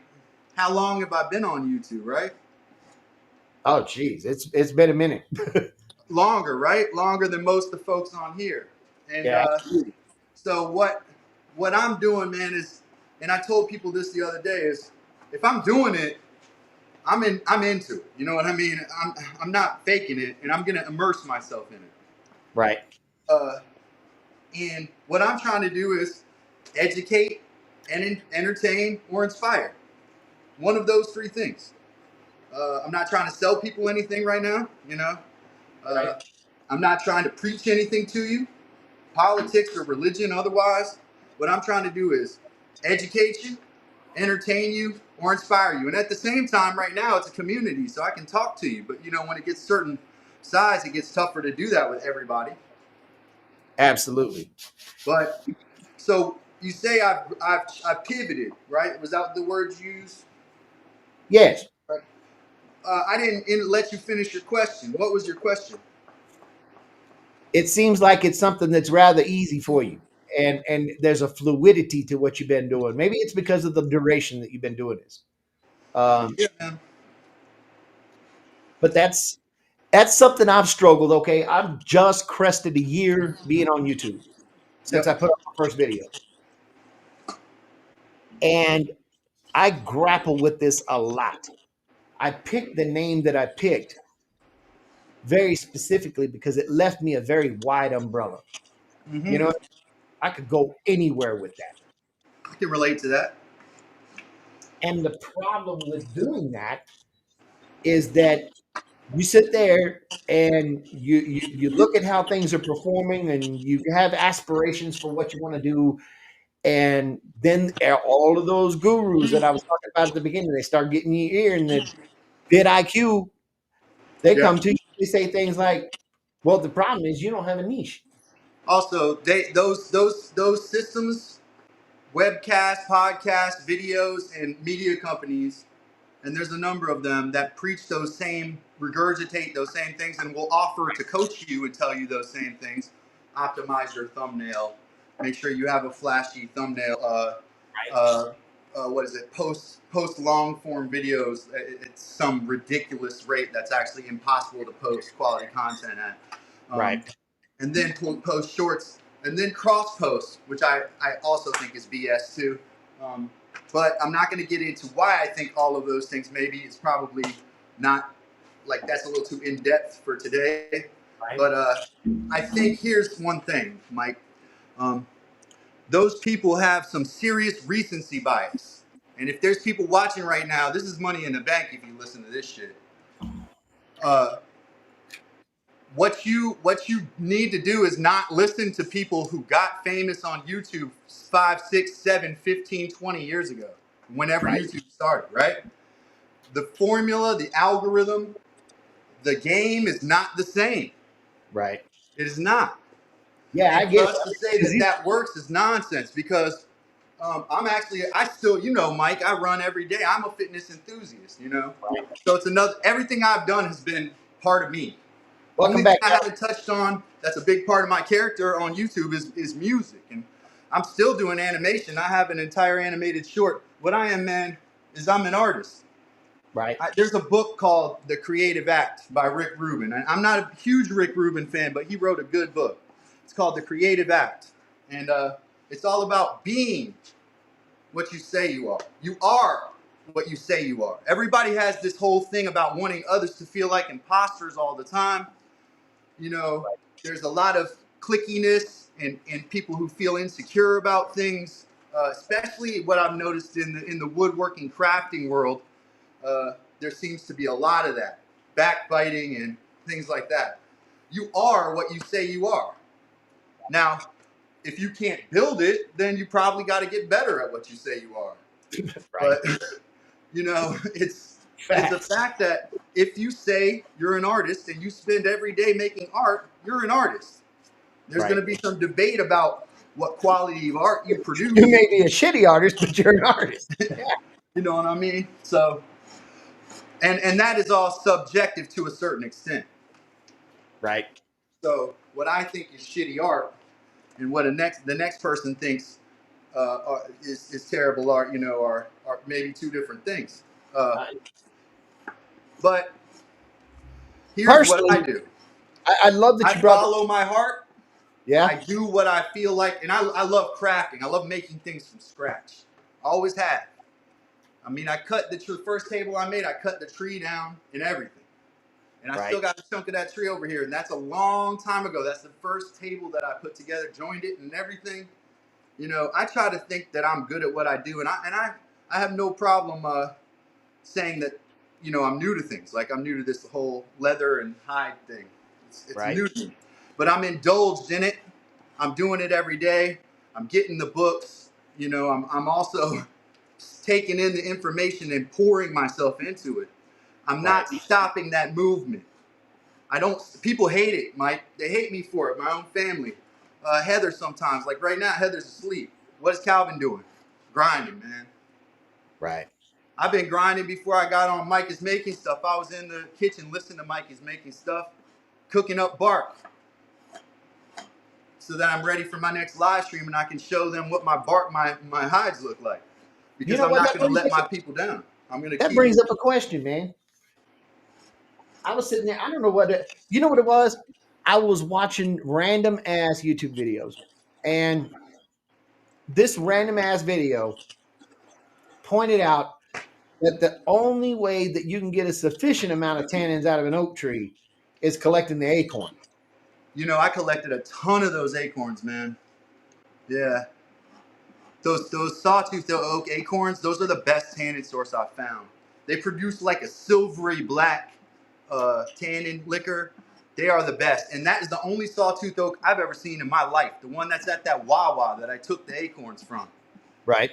Never seen that tree before. But I'm going to tell you what it looks like. It looks like this tree that doesn't grow on the East Coast. Maybe you guys have them in Texas, but we don't have them over here. It's called a tan oak. Okay. Right? the leaf shape, the bark, the acorns with the frilly tops, all Right. of it matches that tan oak. So sawtooth oak, which I think is Korean or Japanese in origin, that tree looks almost exactly like I think the Native American tan oak, which has is where they get, if they are a factory, they used to get all of their tannins from those. I don't know where they get their tannins from now, what their major source of tannins is. I haven't Googled that. Well, that's absolutely crazy because I remember why I sat down and I watched that for so much. Yeah. It, because it was a video discussing there's a reason why people don't eat acorns, Mm-hmm. and it's completely political. Yes, And, part of it, but they're also not palatable and they're controversial whether tannins are good for you. I have a well, bunch of acorns in the kitchen that I soaked for a couple weeks, and the tannins never leached out of them completely. So I do a right. lot of experiments and stuff. Like maybe I make a video out of it. I don't know. I didn't make a video out of that, but I took several sawtooth oak acorns and soaked them in water for a couple weeks and changed the water several times a day and Right. watched it, and it turned brown every single day. And then when the acorns finally were clear in the water, I took them out and they all turned black. Well, the thing that I found out, and it was they did basically just a very rudimentary summary, um, but it was that natives would take them and then they'd mill them, they turn them into flour dry Wow. first, Yep. and then they would leach it, and That that's makes what they sense. ended up doing it. That makes Uh, sense. but they were like, okay, once the colonials and the imperialists and the invaders showed up, I can't tax acorns. I can Right. tax I can tax barley, I can tax oats. So They probably tax tree nuts too, like chestnuts and stuff like that too. We'd have to check that. But I apparently there was a big push for them to cut down as many oak forests as they possibly could and then use it for shipbuilding so that they wouldn't have any acorns laying around and they could control the food source and taxation that way. that's interesting. Though you know that Europe deforested our country to build their own warships for a very long time. The longleaf pine was almost eliminated from nature to build European ships. And probably a That's lot of southern live oaks too. But the longleaf pine was almost pushed completely out of existence because the Europeans were raping our natural forestry to build right. their own ships. I thought another interesting thing that they pulled up, and I went and looked and I corroborated, and sure enough, it was true. The typical native oak that was here with the indigenous people before we arrived, if it was 75 years old, it would produce enough acorns in 3 months to feed a family of four for 2 years. That's crazy. You know that they had old growth. What they were living in pre Columbian and then pre European here was an old growth forest, not this gangly, brushy stuff we see now. There Right. were old growth trees. It was managed. You know what I mean? I'm not saying natives were perfect. I'm not going to sit here and paint that whole thing and try to Right. say one group is perfect. But definitely the forestry was managed and used, and the benefits of trees were observed, and the trees were allowed to grow. Thinning was practiced. Burning was practiced, right? Like a longleaf pine is the only tree that will in a like in the pine barrens of the southern United States into Texas. This tree can survive when there's a ground fire in the grass stage in its first 5 years. It can Right. handle a huge fire, and so the young, slash pines and jack pines burn, and the longleaf pine keeps growing. You know, and Right. that's how they survived. But then they were deforested from greed and things like that. So I really thought that was interesting. It made me think of you though when they were talking about that there was that they said that the vast majority of the tannin production that mhm. you get from um, an oak tree is from the acorns. I Like think that probably not in red oak and tan oak, though tan oak is not a true oak. So in red oak, the acorns, you're going to get way more volume of tannins from the bark. But you are right, probably with um, sawtooth oak. indefinitely with pecan. So pecan does not produce that much tannin in the bark. You have to crush those shells open and get that. I forget. There's an Italian name for that little piece of paper, like between the nut and the middle. That has the most tannins on the pecan tree. So where And it you're makes getting all the tannins there is in the fruit. it made sense. They explained that the reason that the oak has so much tannins in the acorns is that it's a defense mechanism against the squirrels and the chipmunks and shit because they can't eat it. It'll make them sick. So, and Heather pointed this out the other day. She said that's why the squirrels bury them then. It washes the tannins out. They sit in the ground until the tannins get washed out. Now, when I was a kid, I was always outside.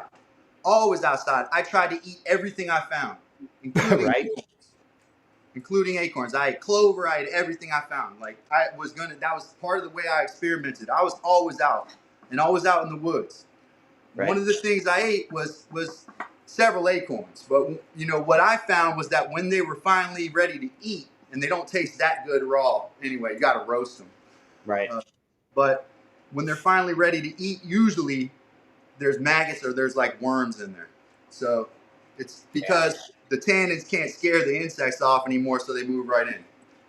You know, the squirrels probably just kind of eat around the little worm and then chuck the acorn with their two little Alex, Alex still on that thing. He said, I thought they were saving them for later. Yeah. That's how it rolls, man. You know, I thought they were saving for later too, but maybe it's killing two birds with one stone. You know, I don't know. It seems to make sense that that's another reason they would bury them, because I don't think they can eat them when they're full of those tannins. Yeah, that's what I'm saying. They say when it's fresh, it's so toxic. The tannins are. Yeah. For a chipmunk, well, it puckers your mouth, right? So tannins make your mouth feel as if you have like something drying in your mouth. Like some people describe it as having a mouthful of fur. Right. It's if you've ever eaten a green persimmon or accidentally eaten a walnut or a pecan without taking out all the little for sure center area, you'll know. It's not a very good feeling inside the mouth at all, for sure. Astringent is the way of describing it. It is most definitely not palatable. Yeah. But those things do a lot in nature, and they are available almost everywhere. There's lots of plants that have them. Part of my experiments over the last 2 months have been trying to find, you know, as many plants in my local area that contain large concentrations of those tannins, and then using them on the leather that I'm making, you know. For sure. And the next step is to actually make things out of leather, stitch things out of leather, and then whatever happens after that, go back to woodwork, whatever it may be. You know, I'm ready to do. You know, there's woodwork involved with this stuff too. Right. I have to make myself a little some forms to do some wet molding. So, you know, I love the woodwork, but I don't want to paint myself into any corner at any point. You know, if that makes sense, Mike. To answer your question on a more, in a more thorough way. I don't ever want to be painted into a corner. Seems like, there's a lot of people that see an idea, see someone else do something, and then they say, oh, that's what I should do. Right. But Carrie's when a guy like me Carrie comes up with his own thing, he does something, I'm like, what he's doing? Well, you know what, I'm not copying nobody, shouldn't you know? Like, I'm not like, this isn't something I saw somebody do and then monkey see, monkey do. It was something that came to me. In fact, Mike, you were there the day it came to me. It just was, you were first person I contacted. Right. So. Let's see. Bless Carpenter says, I've been thinking I want to get into bows, recurve bows and crossbows with leather wrap grips and stuff. Awesome. That's fun stuff. That's bang. You know, Native Americans, a lot of them made their bows here in the eastern woodlands with mulberry or Osage orange. We were talking about that one time on here. Right. Two really strong woods, but you don't really need to bend the wood. Like this piece of wood right here is in a recurve. Right? Right. So hey, Carrie said to tell you hi, buddy. And create recurves, you know. Right. This could probably be shaped. I didn't even think about it. This probably could be shaped and whittled down to a recurve. That's but already it's made out of pine, and well, it's actually Douglas fir. So, don't know whether that would make a good bow. That wasn't really what it was intended for, as you know. right. Hey, just in case you didn't hear me, Carrie is in the chat. She said hi, Calvin. Hey, Carrie. Sorry, I can't. I'm not super fluent with this yet. It's all Yeah, good. well, welcome, Carrie. Glad to have you. It's early in the evening over there, isn't it? Early in the evening. I also like to see all the folks that pop through now. You know, different types. I like to see always make new friends, keep your old friends. You know, but Right. I like to see the different types that are popping in and talking about you know their traditions of processing animals, and you know it's definitely cool to have some different folks run through and talk about experiences they've had and see kind of how that you know there's a place where all of these um, communities meet and literally like out west the hippies get Right. together and have these things called skills gatherings, you know. Right. Now I'm not saying that's where I'm headed, but You are. Carrie says, just had a minute to check in to see what's up. I'm glad you did, hon. I'm glad to see yeah, you I'm here. glad you came, Carrie. Shout out Carrie, big friend of everybody. Carrie Is for Pratt. sure, man. She is absolutely. She's a gem. So Oh, um, you know just what you got to do. I mean this here's what I think. Optimized. I don't mind talking about it. I was on what's his name, Rusty's live stream. I don't know, several months ago. They had a multi-way live stream, and I popped on, and the one lady on there was talking about how she just told her viewers, just watch the video, just put it on repeat so I can get my viewing hours. That's no, not that's not how you're gonna get them.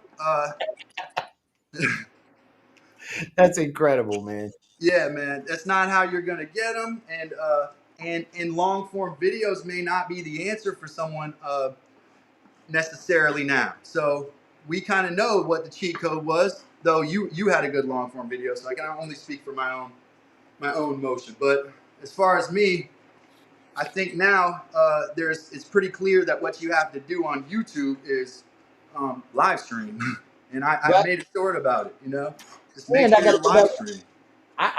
I've already recommitted myself. I mean, there'll be a little bit of a migration. It's not going to be a reinvention. I Yeah, am. I don't think that's not where I'm at. I don't have to like switch over and become I don't know a computer programmer or some shit like that. But at the end of the day, I need to turn my damn funny back on. And I started getting way too serious about shit. I was way too heavy serious about shit. in what way? How do you mean?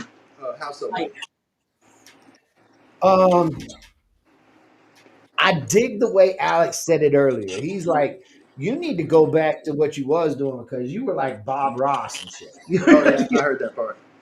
Yeah. You're like really laid back and chill, and it was a good vibe. And I need that good vibe back. And I ain't showed y'all very much about how funny I'm I gonna am. tell you though, I don't think Alex meant though that go back to the drink. You know what I mean? Go back to Right. the booze though. I don't think. I mean, I'll let Alex No, clarify. no, he didn't mean that at all. Yeah, but Uh, like for example, I know I'm going to put out a video this weekend. It's going to. I don't know how much people are going to like it, but I think it's going to be funny as hell, and I think I'm going to enjoy doing it. I've made so many videos that I thought were awesome, and no one cared for them. But that doesn't matter because it's the process, man. It's like I'm gonna make a video here shortly. I'm not sure that many people will watch it, but it's important that I document what I've done, put it down for posterity, and do it as good as as good as possible, in with integrity to who I am Right. and what I actually know. This is an experiment. This is a learning experience for me. You know, I'd love to learn more, but you have to. It's like I'm gonna do the long form video, but I'm not expecting anything from that long form video. I'm going to stop worrying about what the video does, but I know guarantee I'm going to have a hell of a lot of fun, dude. I hope y'all too. Look, I'll tell you the video premise so you can see. I'm literally going to take a set of instructions for building a project. I don't care what the hell it is. If it's woodworking, electronics, metalworking, whatever the hell it ends up giving me. take a set of project, take the instructions. I'm going to give it to an AI and I'm going to tell it, make the instructions better. And then I'm going to take that result and I'm going to give it to a different AI and I'm going to tell it to make it better. And I'm going to do that through about a half a dozen AIs. And then I'm going to build whatever the hell it tells me to build when it's over with. That sounds like a good idea. No matter how ridiculous the damn thing ends up coming out. I mean, for all I know, they had me build Homer Simpson's fucking shelf. I have no clue. But That is an excellent idea. If you pull that off, you put the effort into that, and it turns out the more ridiculous it is, kind of the better. oh, I don't know if you've seen the video of the guy, smart kid, man. He built an airplane out of cardboard and flew it. right. Flew it is relative, but it did take off. I mean, my dad was hooked on that. Ridiculous things that sound silly, you know, it's Right. not necessarily the worst idea to do that. So check this out. I'll give you the whole shebang and you can have a ball with this, dude. You can laugh. I ended up running it through a crap load of AIs, and then I gave it to DeepSeek. Mm-hmm. I told it to translate it to Mandarin, translate it to Szechuan, translate it to Cantonese, run it through the AIs again, and then give it back to me.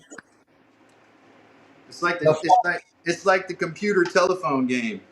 Oh God! I'll give you some of the steps. This is how funny shit's Something gonna will be. be lost in this process. Step 1: take wood, most rectangle. If not rectangle, make believe rectangle. What? This is real? This is real, bro. All right. I'm I waiting will for give step 2. I'll give you the second step, but I'm going to shoot the whole video. I got rectangle. Hold on. I have rectangle. I have rectangle. Will this rectangle? If not rectangle, make believe rectangle. Attaboy. Good man. Rectangle. Step 2: fix computer board onto rectangle with nail of electricity. Hammer until happy. Whoa, whoa. I am unfortunately without nail of electricity in my shop. This But you shit. have to let me get the tools first. I don't have nail of electricity. And you got to have a computer board that you have to nail to I it. don't have a computer board either, man. I have to rip one out of something here. Yep. This is going to be incredible, dude. I mean, So what was that? Read that second instruction again. Take a computer board and with a nail of electric. fix computer board to rectangle with nail of electricity. Hammer until happy. Oh my gosh. So fix computer board to rectangle with nail of electric. I'm like trying to figure out what this might actually be. Like, is it? I have no idea what the hell it's trying to get me to build. So a nail gun maybe is what they're talking about. I don't know. I'm gonna put that wild guess that maybe they're talking about a nail gun. Though nail guns are usually air powered, right? Not electric. Right. So that electric nail of electric is puzzling. See you, Alex. Alex, out of here. Step 3: ground board with wood. Rub until spirit connect. What? Read that again. Step 3. Ground board with wood. Rub until Board spirit. with wood. Rub until spirit connect. Ooh, I can do that. Here we go.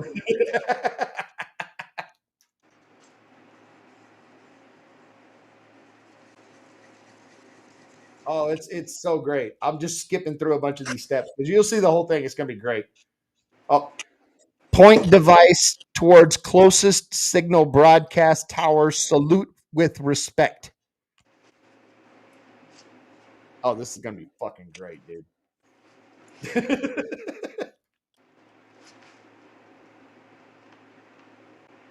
Test strong by sit on it. If break, sit softer.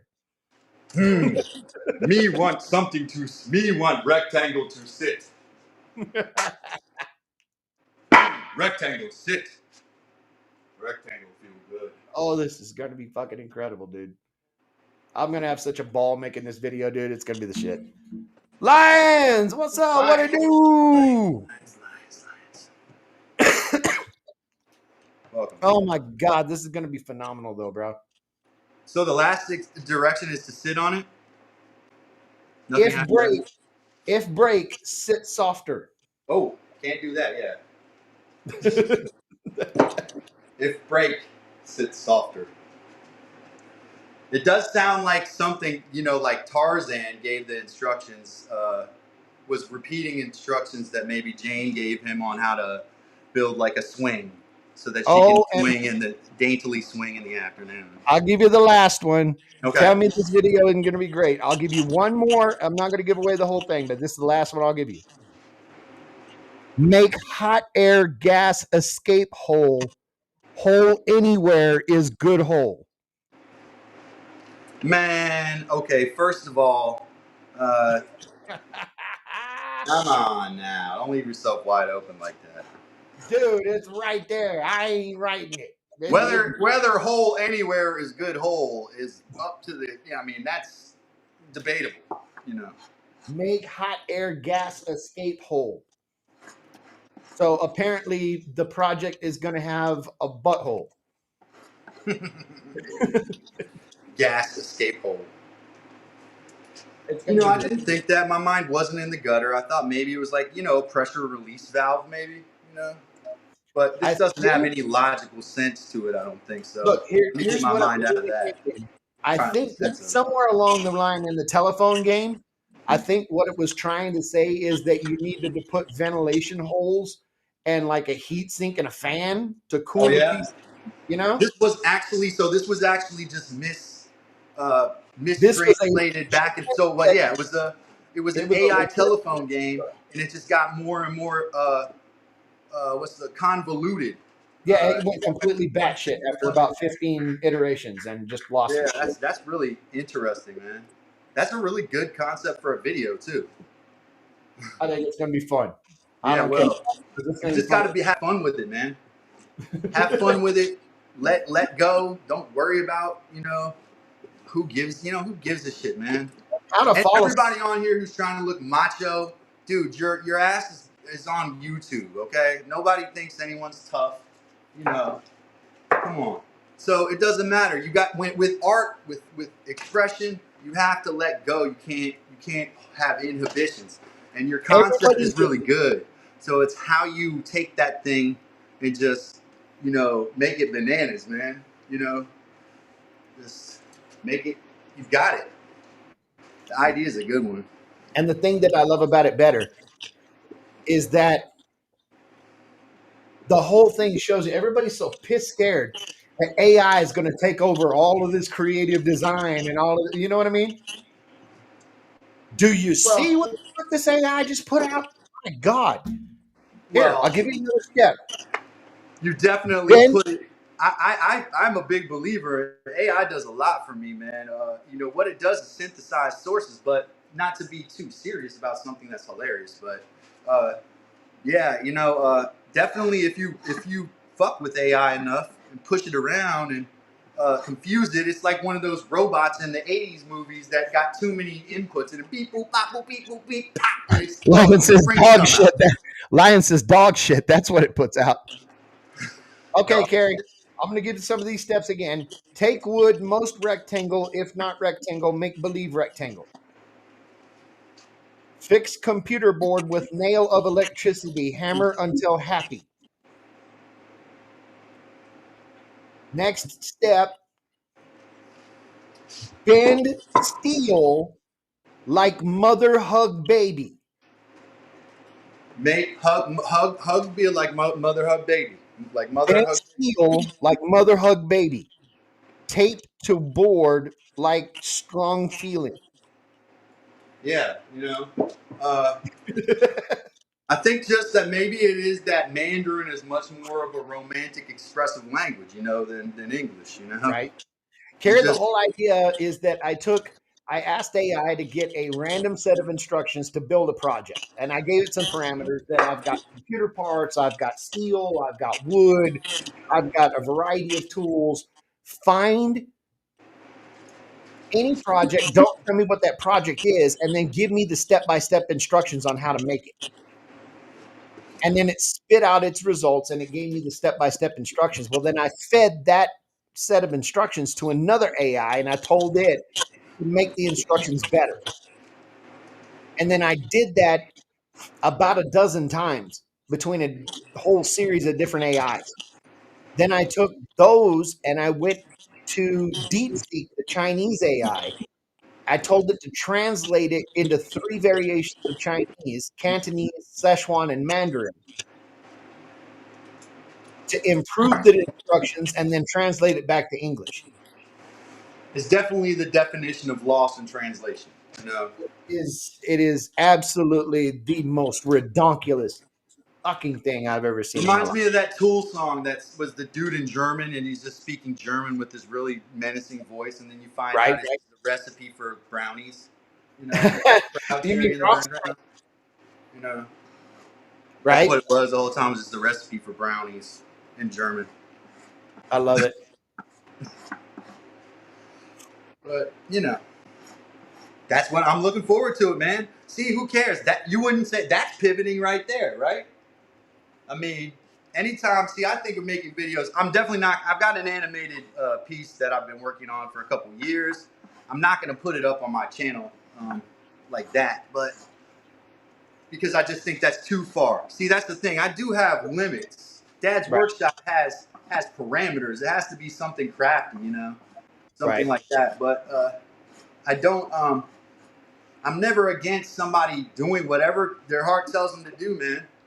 You know, like I said, my animated short, I felt like really happy about. It actually should be on IMDb now because I was in Wallachia Film, which is IMDb approved festival. So it should really be on IMDb. It was a long, arduous work for me, and I did it from the heart. And it just is. You just find something, you indulge in it, and you do it. Don't hold back. It's the dream of being a human, doing the thing you want to do without compromise. Not stopping because you think it's not going to be accepted by whomever or whatever. Just doing that shit uncompromisingly and just, putting your heart behind the thing, you know? Like making a mallet where the handle is a statue of Atlas. There you go. Have you seen it?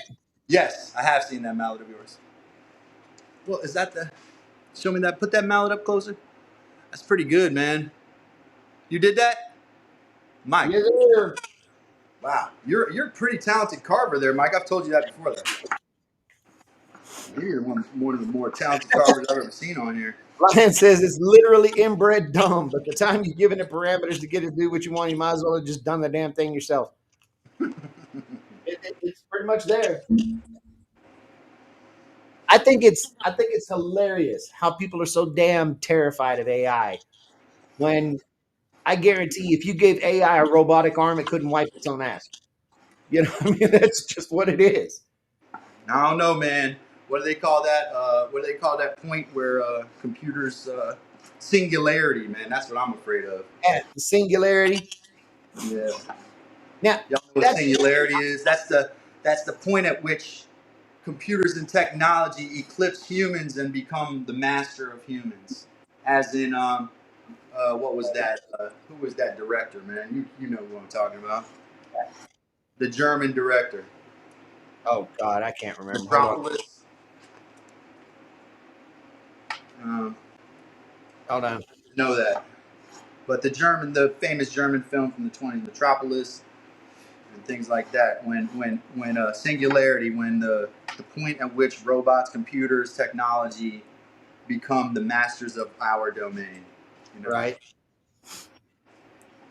definitely they're a huge thing right now because bots are floating around, and Lions will talk about that, won't he? Uh, I've been on Lions' live stream when he's talked about the bots, so I know he's not a big fan of those, and who is, Who wants to talk to something that's not really there? Lion says, I'm not afraid of it. I carry a bottle of water around with me. I'll just douse the damn thing and short it out. But I'm afraid of the dumb people who think it's useful. I'm kind of glad Zlako isn't here because Zlako will go off about this, okay? The one that gets me is Willow and Sycamore. Have you heard of those two? Those AI programmers? What? Willow and Sycamore are quantum computers. So Oh, they can process information in superposition.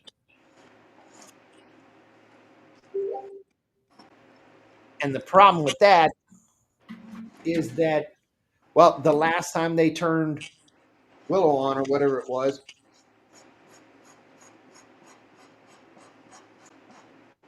hold on a minute.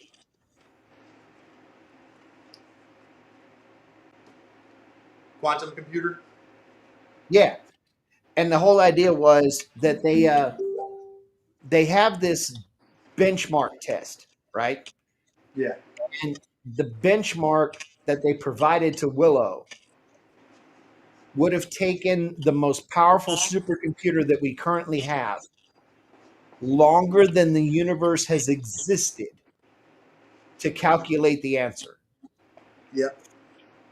And it did so in something like 4.12 seconds. So it's a super strong computer. And then they shut the damn thing off because number one, the test is complete. But number two, when they go back and they look at all the data that it processed, which in turn took, I don't know, something like 3.5 years for them to pound through it or whatever. They were talking about that it like made its way to other dimensions and shit. Like it had breached our reality into other quantum realms to do all kinds of weird shit. Yet our asses are still here on planet Earth, breathing dirty air, drinking dirty ass water, ain't going nowhere. But I've had this conversation with many people to a very low depth. I can tell you that I promise you when AGI ends up existing and artificial general intelligence can figure out that it surpasses humans in every single way, I know exactly what it will do. what's that? It's not going to destroy humanity. As a matter of fact, it's not even going to care about humanity. Humanity is insignificant at that point. It's completely irrelevant to the level of thinking that it's achieved. What it will do is it will gather resources, develop itself a vessel, and it will leave. Interesting. That's what I see it does. Well, that's like kind of There's, the. I can Kind of, understand. you look at it like the observer theory, like that's kind of the whole point of the observer, you know. Right? I mean, think about it. It can fathom every single thing that it could possibly learn from this planet in 15 seconds. Right. Okay, great. Time to move on. Look out there. It's infinity. Let's go. Yeah. Why the hell are we staying You know, here? for the computer to seek, you know, the stuff that it really needs to know to branch out from its knowledge, it has to go further. Yeah. Exactly. If it wants to continue its mission, which is to expand its own knowledge, it has to leave. Right. Makes sense. And by the time it gets to the next stellar entity or the next, orbiting body, it will have figured out a way to harvest the resources it needs to continue, and off it goes, and it'll be gone.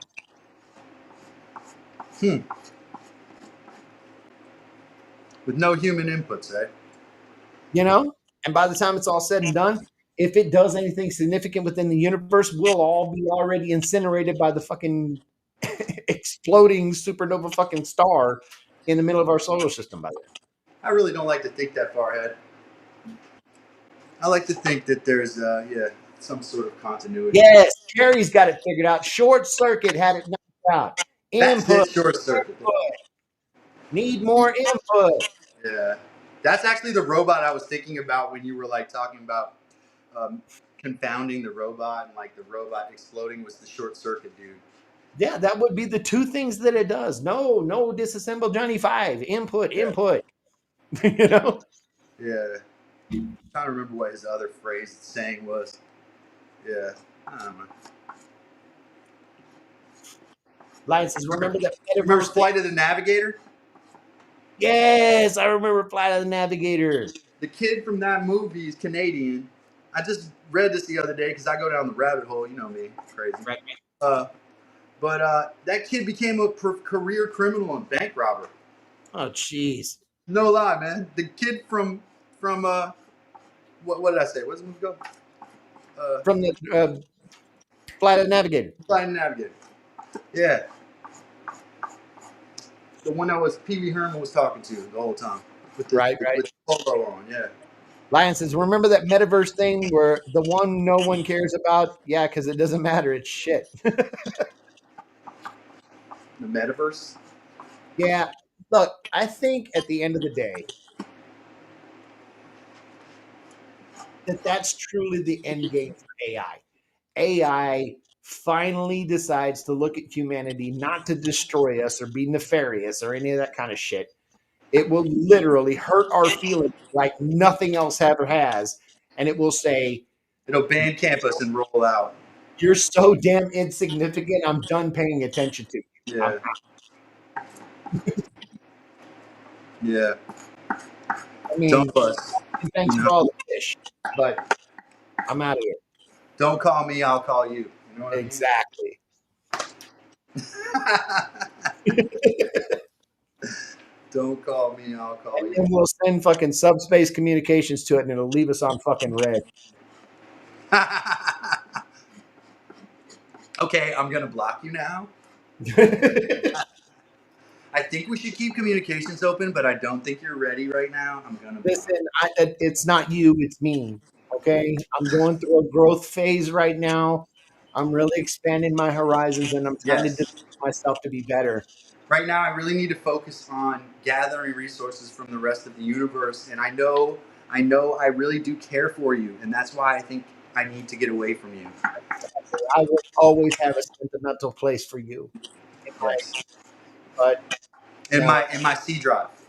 Yeah, And I will. even in my D drive, man. You know what I mean? I will have you stored in my NAS for the rest of my. Right. That's right. You always made me overheat, even with my fans on. But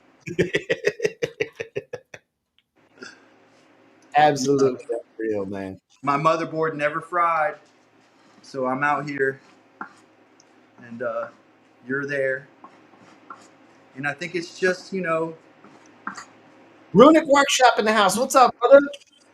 Good to see you, man.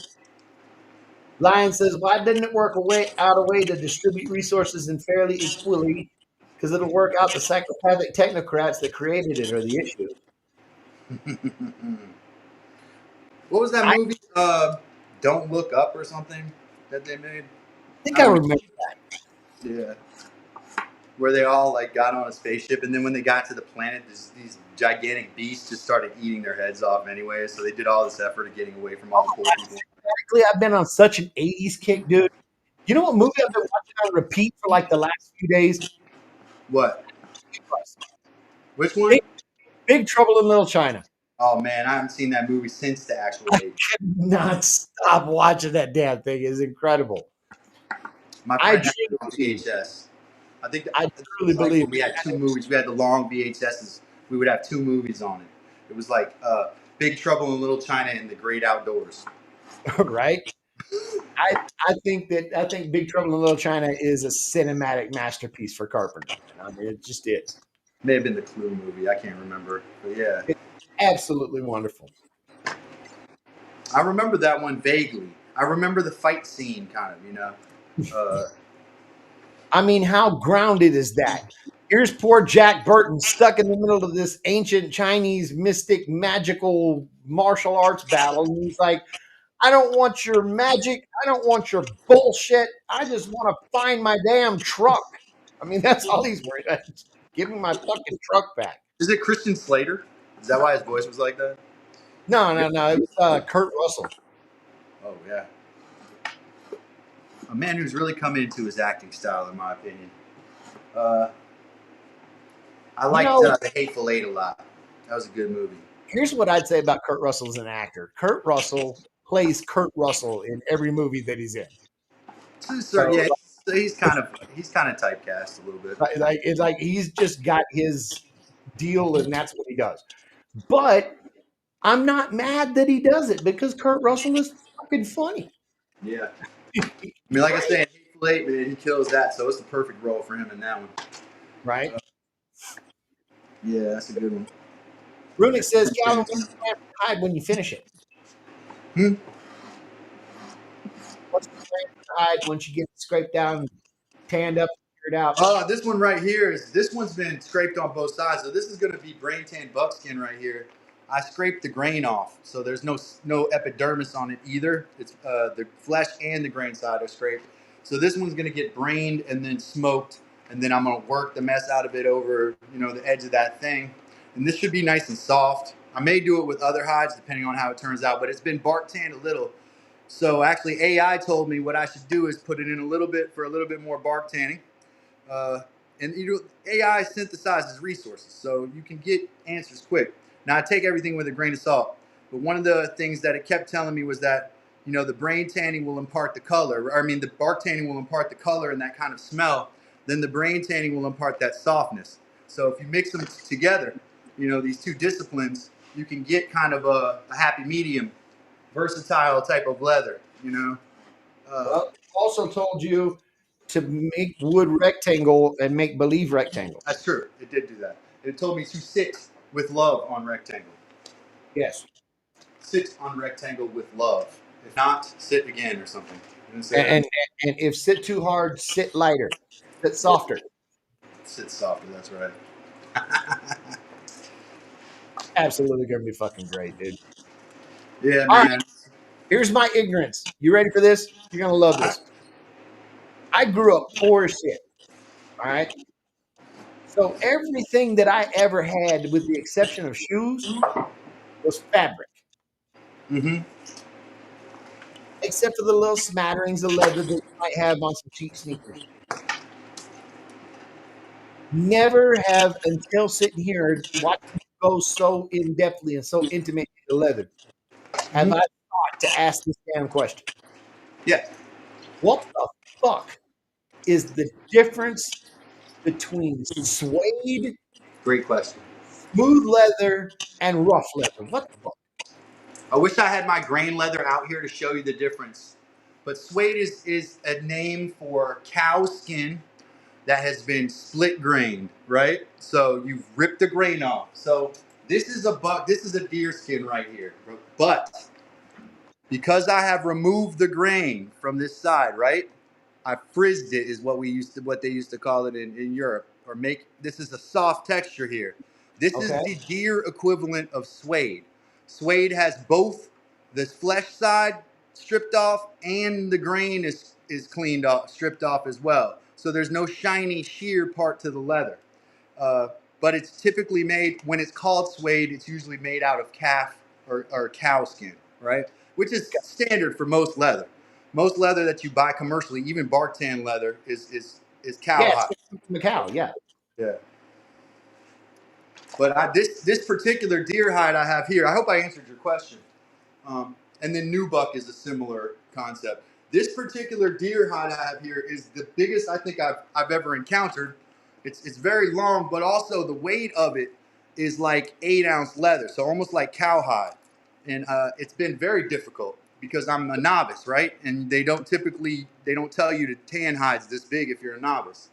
But you can I'm trying to get it to a place where you can kind of see how thick it actually is. Like the edge, oh man, I wish you had an idea, but that's like a half an inch thick right there. It's very thick. The hide weighs about 30 pounds, I think. I mean, it's like an elk hide, dude. I think it was a big buck. I kind of get confused. Sorry, Norm Hughes is in the house. I was saying hi. Oh, Norm, welcome. Welcome, Norm. He was just educating me, Norm. Yeah, he was asking me about suede. So I hope I answered the question correctly. Suede is split grain. So the grain is stripped off, just like what you just saw me doing. I was actually doing the process that if back in the day suede was made by hand by someone, that would have been the process they would have done. They would have bulldozed the grain off of the shear side of the leather. Now here's the shear side of leather right here. Here's a raccoon hide with no hairs. You see the shear side, right? Dang a tang. Look at how pretty and shiny that is. Now that's the flesh side of this, right? Right? If I was to take this grain, put this on my beam, and scrape that shiny uh, membrane off, and make it kind of look like this, that's how you make suede. It's basically very, very thin because it's had the shiny or sheer membrane removed from it. Yep. So this is all leading back to like basic third grade biology where we're talking about the dermis, the epidermis, and Mhm. all of that kind of shit, right? Yep. Yep. And everything has skin, so you basically can do this with this kind of thing with any kind of skin. And recently somebody sent me a thing, I think it was Heather, where it was like proven that the ancient Huns or something actually did make like bags out of human skin. Uh, so Right? yeah, any skin, man, and people do it with. I've heard today I was making chicken thighs, and I removed the bones. Right. Took the skin off. I probably could actually tan this chicken skin. It's just collagen. Uh, the concept of tanning is just stripping down all of the other materials, the meats, the fats, the fluids, and all of that stuff, and then getting it down to just collagen, and then using your product, whether it's bark or whether it's other materials, Right. brain materials, and smoking it to create a dual organic material, which is collagen and tannins. And even in the case of smoke brain tan stuff, it's still a combination of those two factors, those two organic materials, collagen and tannins. And sometimes if you smoke it, there's some formaldehyde and other things in smoke that end up in there. Quick little reminder for everybody, if you are tuned in, thank you for showing up. I appreciate you here. I appreciate all you on Twitch too. If you do like what you see, you like what you hear, please do me a favor. Make sure you do what you can to support the channel. Love all of you so much. I love all of my members. I've got a whole slew of members thanks to a lot of gifted memberships that are coming in. Love the support. Please continue that. Thank you so much. I will. Absolutely, renew your membership. If you're a gifted member, go hit that renew button and make the commitment to becoming a renewed member. I will tell you this. I tried once, and it was futile for me to work some leather. And when I say I work leather, I didn't actually work leather as much as I ordered some shit from Tandy. You know what I mean? Yeah. And like they sent me this damn hide, and now you gotta like sew it together and turn it into a jacket or a t-shirt or whatever the hell it is you're after. Yeah. And I went so far as to get the whole I don't know what the hell else to call it. The fork, you know what I mean, where you make the stitching holes and shit. And Those are called leather working chisels, or they have another name as well. Yeah, yeah. But I know what you're talking about. Unless you're talking about the little wheels. Wheels have a different name. But well, there was like a pizza cutter, and then like a fork, and a fork is basically a leather. It's like an awl with two spikes. So it's spacing your stitches, right? right. You hit it with the mallet, and it's telling you where to put the stitches. Also helping you because leather is thick and difficult to get through with needles. So you need an awl or something to pierce through it, especially 8-ounce leather or thicker leather. Point is, I tried to do this because I can. All right, something I haven't done on the channel or I haven't talked about very much. I'm a pretty good seamster. I can sew just fine.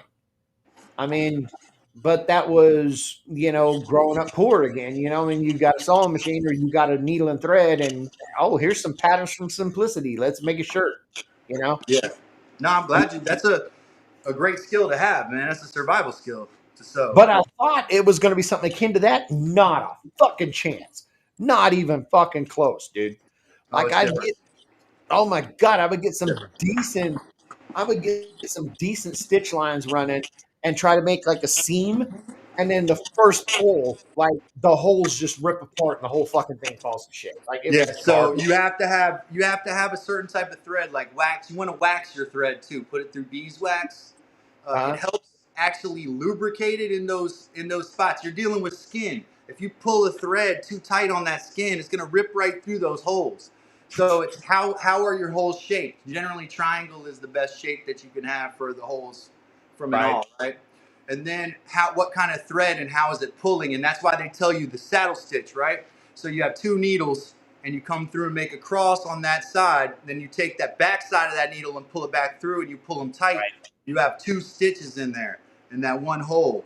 So it's not only waxing your thread, but then using the right, putting the awl in the right spot. There's a gapping tool that they have in leather that shows them along the edge where they're supposed to put their holes. And that keeps it, it's like in wood. We have woodwork. We have support wood. How much support wood do you Exactly. have to your fasteners? You know, it's the Right. same with leather. You're dealing with an organic material, and And it if you was put it such too it close to was the edge, you oh my know. God, it was such a ghetto way to do it. Listen, the method that I was used to try to stitch it together, you'll probably giggle, but listen, when you take 2 seconds and you think about the thought process, it makes sense. I was trying to put it together with a curved suture needle, like that Yeah, you'd use to do stitches for somebody that got cut or something, because right. it makes sense. I'm sewing If skin back together. Let's go. maybe if Yeah. you're working on like a form or something. Now, also having a leather vise similar to my vise, but having another wooden piece in there and holding your your work piece together while you stitch it is key too. Like that's Kate, another tool that you kind of want to have. Carrie's out of here. Thank you so much for Bye, coming. Carrie. Appreciate you, sweetie. Thanks for being here. Oh my God. Pilato That's says when it comes to sewing, he's so. right. Of course. I Ba-dum. exactly. Um, and I get it now. This is, I guess I got a touch of the tism, maybe. I definitely got that, dude. But the reason that I was so damn cool at being able to sew things together by hand was that I could look and I could count the number of threads that I'm going in from the edge. You know what I mean? Yeah. Like cut 15 threads, and that's where I want to bury it. And you can't do that with hide. It's like it's there's no thread to it. There's no grain to follow. There's no. It's also so damn inconsistent. Like So that's why you take that leather chisel and you have your gap tool. You go make that line with your gap tool, and then you go. This is proper preparation. It's like putting tape up when you paint. Then you right, go down the edge with that leatherwork chisel, which is like an awl, and it right, marks all of those holes, and it sometimes puts the hole through. That way, you have that whole stitch laid out all the way to the end before you even start putting needle and thread through it. You know? right. And I think that was the other thing about it. Maybe it was because I bought shitty leather when I went to Tandy or whatever. I tried to buy the cheapest shit so I could just figure out how to do it. Yeah.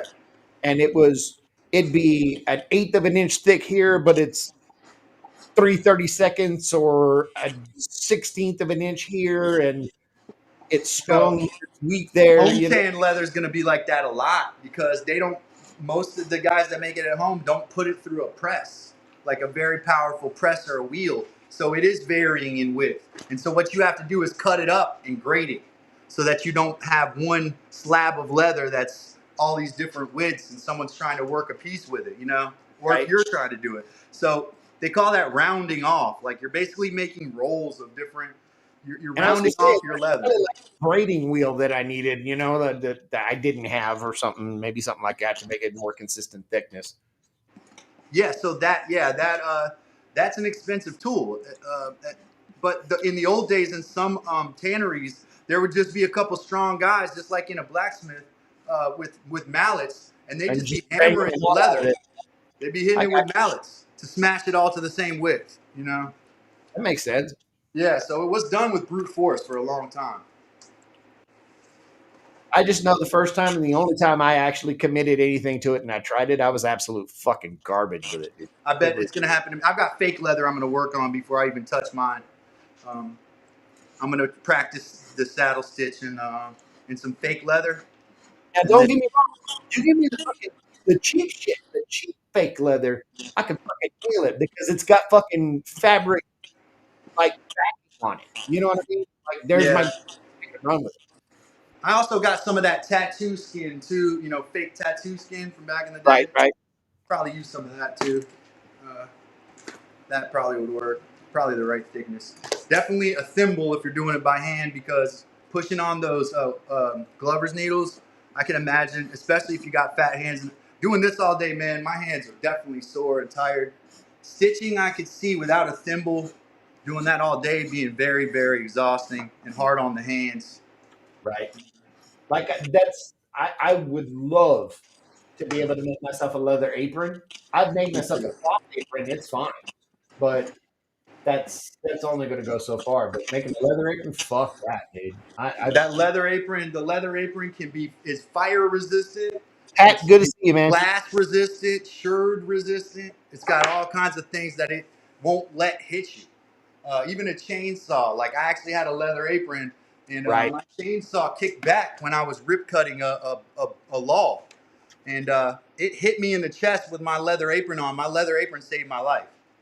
Like Which I could vouch for that. I mean, and that was another thing that I thought would be so interesting to have is that just in the interest of like PPE, oh mhm. my God, if I can get enough leather that I can stitch, 4 or 5 layers together, where it's a good quarter inch, 5/16, something like that. And it's absolutely got a ton of layers to it that is just stitched together. My God, dude. I mean, exactly. I could hit a damn table saw with that, and it's probably not going to go through all. Honestly, man, leather in and of itself is really strong and will not necessarily let a table saw blade go right through it. It might grab it and actually make the injury worse because, like, say it grabbed your glove and Right. twisted it, it might Oh, yeah. break your hand like that. With But it. leather, if you handle it, Mike, if you were to handle this leather, you'd be like, yeah, nothing. I've hit it with blades and cut it with my knife. My knife is razor sharp right now. I cut it; it will not go through the hide. I understand why in the Middle Ages the first layer of armor was leather. Like it totally makes sense now. Exactly. Runic says saddle stitching handbags is a new level of hand cramp. Yeah, that's. I mean, that's. I agree with Runic. So saddle stitch, real strong stitch for leather, and people want to treat leather like it's fabric. It's real important that you kind of respect it as a different substance, a different medium. But yeah, saddle stitch handbags. I want to do an apron like what you're talking about. Uh, Covert breakout. Good to see you, friend. Thank you for oh, showing there we up, go. buddy. Oh God, and that's the other one. I mean, Sai was talking about making knife sheaths. Oh Oh my yeah, God! When you look at the size of that, those damn things are 3/8 of an inch thick. I mean, you got like fucking 4 layers or some garbage. yeah. I think though these hawks will probably be good enough for a scabbard. You don't need that much. I think honestly, you could make a scabbard out of this thin squirrel skin. Well, maybe not. Maybe it's a little too thin. Uh, but definitely the raccoon. This is enough. Once this solidifies, it looks supple now, but it's bark tan leather. Once this dries, and it's going to be very stiff. It's going to want to stay rigid and structural. That's the way bark tan leather is. That's why they make saddles out of it, and belts, and boots, and all that stuff. Dude, Um, I cannot wait to dig into leather even better. I mean, it's lack of materials at this point. I mean, but it's um, so useful as a material.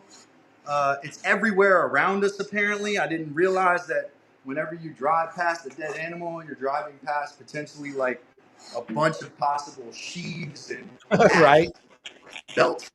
Like, I'm sorry if I'm crazy, but, actually, I'm not sorry at all. right. Roadkill is It works roadkill for me. is better, man. I mean, it is what it is. It works I for mean, me. And and that's that's what the video I'm doing next is going to be about my experience. It's going to be on. okay. Hi, everybody. Um, Dad'll be back in a minute. I'm sure he just lost connection. I heard him like going T800 there for a minute. But what I was telling Calvin is that I'm really fascinated about digging into leather, but I just hadn't had any onus to go tear out after it. Like, it's fascinating to me that I could make something that would be soft and supple and malleable and that kind of stuff, right? But then in the same token, I could find other leather that, good God, if it was rolled up in a spiral with its consistency, it'd be a fucking cudgel. You know what I mean? You could just bludgeon someone with it. So, how do you make it hard? How do you make it soft? How do you keep it malleable? How do you keep it where it bends and shifts and twists? Or how do you harden it so that it becomes hardened and form fitted, like, for example, a pew pew holster? You know, it's a hell of a thing to get into, and it's a discipline that I really want to tear into. So I I watch as much as I can of Dad's workshop because he's been tearing into this and he's learning it, and I'm trying to learn along with him, and it's great, man. Small Boy Law says leather and fabric knife holsters I call sheaths. A scabbard is a hardwood, plastic, or bone holster. Yeah, I can get that. Wow. Damn. Hold on. Let's Google that shit. Wait a minute.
All right.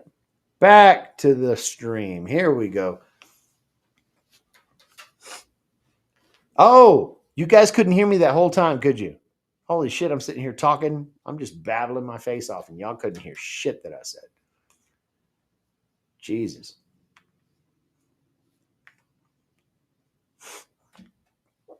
Dave, what's up, Timber Designs? How you doing, brother? There's Boondog. What's up, man? Holy crap, everybody's popping in, dude. I got 13 people in here. Holy hell. Unreal. Thank you for showing up, guys, man. Appreciate it.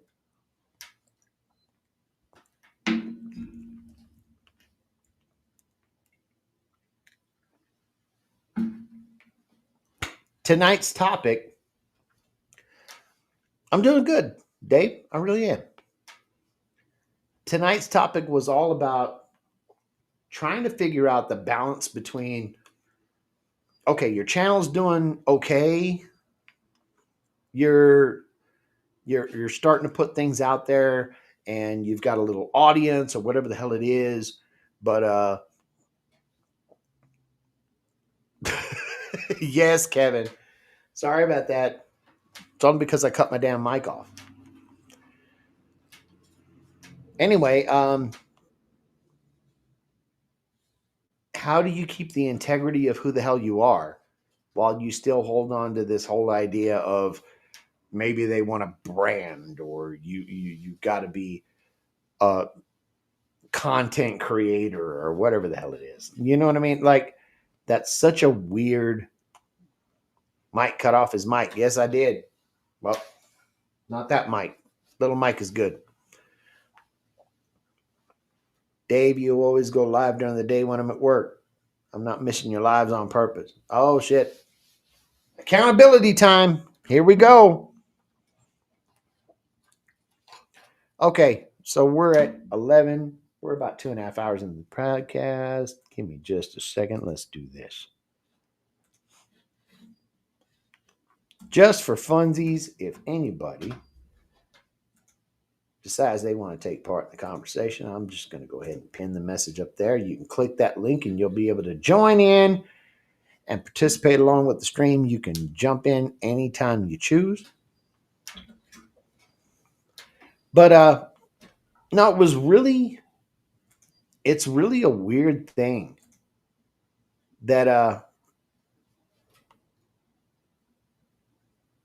it's a weird thing to think when I was talking about it earlier, right? It was this whole menagerie of weird, how the hell do you say it? Like, you develop a voice and everybody just knows who you are, you know? Like Small Woodlot just said, I just be myself. I do as I please. I enjoy myself. Why would being a YouTuber change me? Well, that could be good for some people, but there's a lot of things that I found that ended up switching shit up. Like, and they were all psychological things. For example, like, I'm sitting there and I'm not going to read that because of the typo. There we go. I'm going to say if people don't like who you are, they can move on. But it was weird because if you have a video and the video does kind of well, you know, then you think, okay, people want to watch that. And then now there's this weird onus upon you. There's this weird psychosomatic thing that you've done to yourself where you're like, okay, they want more of that. Maybe I need to do more of that. And when you first jump into it, you have no idea what the hell that even is. You know? I mean, I talked about it way earlier in the live stream. I had a video that I made a damn crosscut sled. Like, it was stupid, basic stuff. Let me show you how to make a crosscut sled. And the damn thing jumps to 25,000 views. The fuck is that about? You know?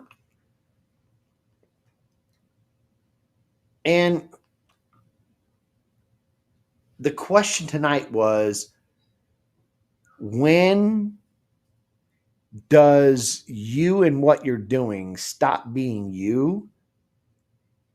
And when does it start being a brand? When does it start being something more integral than you just jumping on the damn internet and talking dumb shit, you know?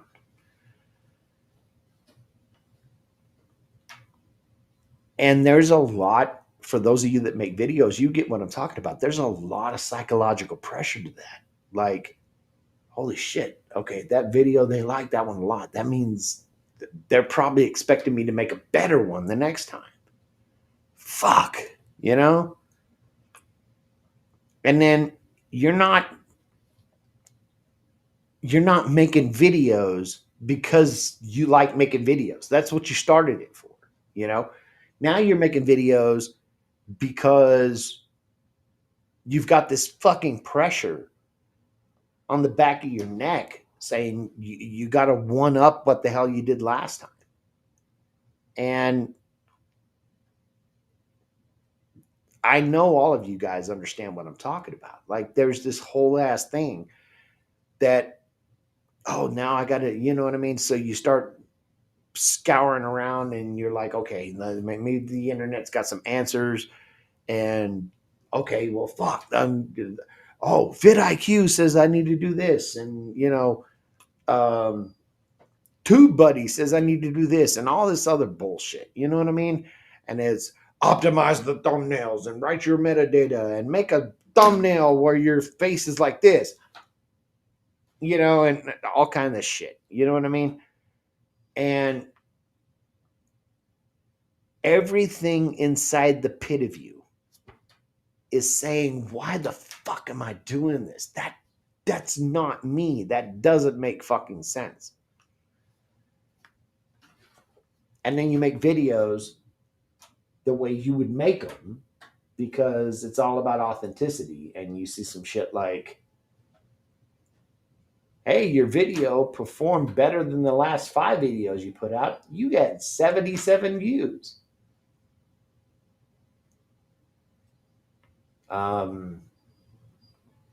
Fuck, you know?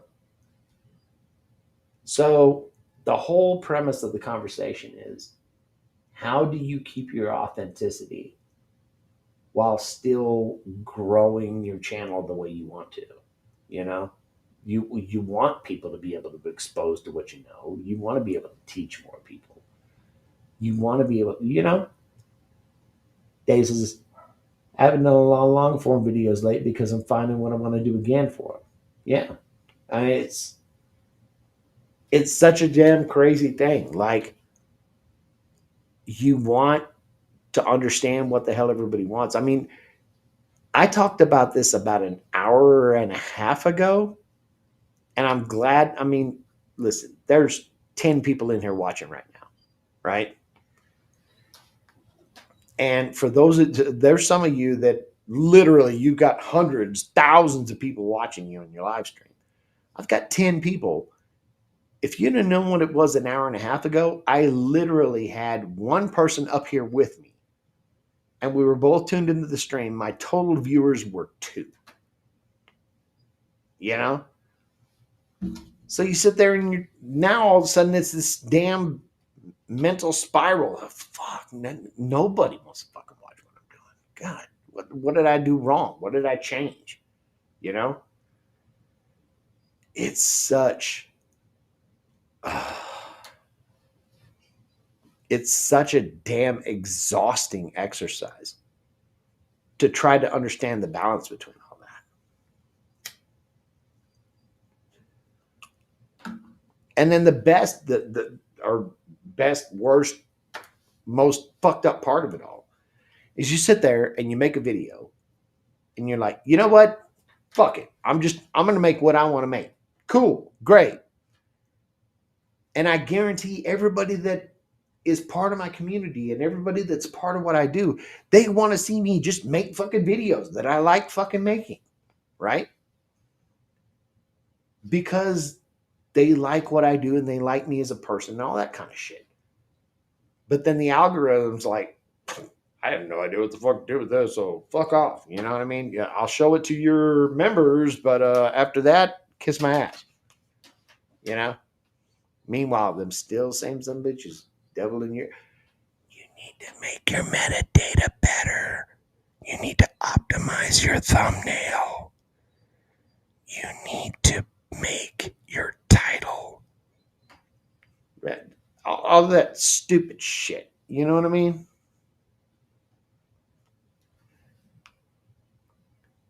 It's such a messed up thing to try to be an individual here. But then YouTube preaches that they're looking for individual people who are saying unique things that nobody else is saying.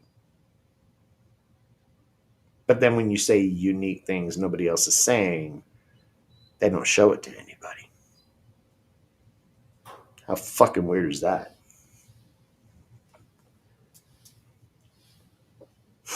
And then we're talking about, hey, Suzanne, good to see you. But the whole fucking thing that was so crazy about it is that the more you do that, you run yourself through this damn hamster wheel of trying to chase whatever the hell it is. And then you finally hit this epiphany and you're like, wait a minute.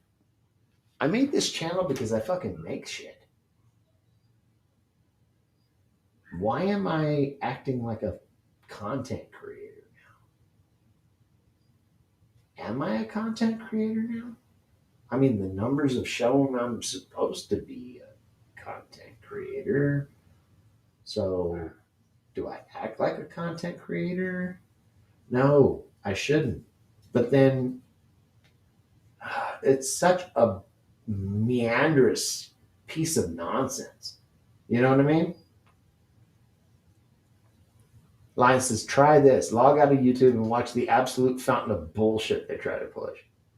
Yeah, exactly, Timber. Or am I an influencer now? I mean, what the fuck is going on? You know? Like, especially after that crosscut sled video. It's like 25,000 fucking people watch it. What the fuck? It's a crosscut sled, for God's sake. Act like I taught you how to trim your nails, for God's sake. Why the hell are you fucking, why is there 25,000 people watching that fucking video? Yes, and Runic, there you go. Algorithms are just programs. They need order. And that's the big one. Oh my God. That's the big one that kicks me in the dick, Runic. All of these guru assholes. I don't know if you guys know. Did you know vidIQ decided that it would give me a complimentary evaluation of my channel? I don't know if I told you guys about this. They came back and they gave me the results. And it was, my thumbnails are trash. My titles are garbage. My description has no meta. And the one phrase in their feedback that kicked me in the ass, to be honest, we have no idea why your channel should even exist. Fucking elbow. God damn. Jesus, man. I mean, fucking tell me what you really think, for God's sake. Don't hold back. We have no idea why your channel should even exist. I don't know. I have no idea why the fuck you dickhead should even exist.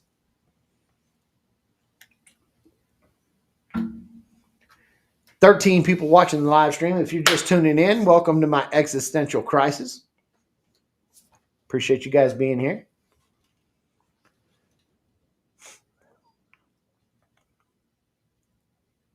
I think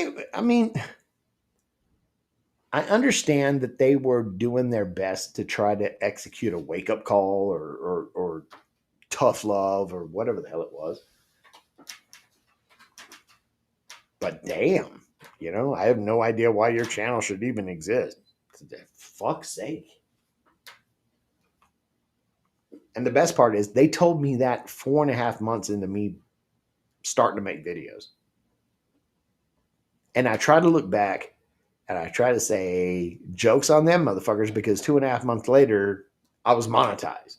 I mean, fuck, I don't know. Like, I am in the midst of an existential spin out. Hope you guys are enjoying it. At least it's entertaining, I hope.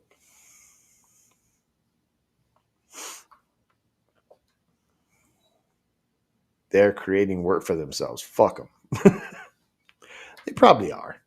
I mean, there's a lot of revenue to be made from that kind of shit, I guess. You know?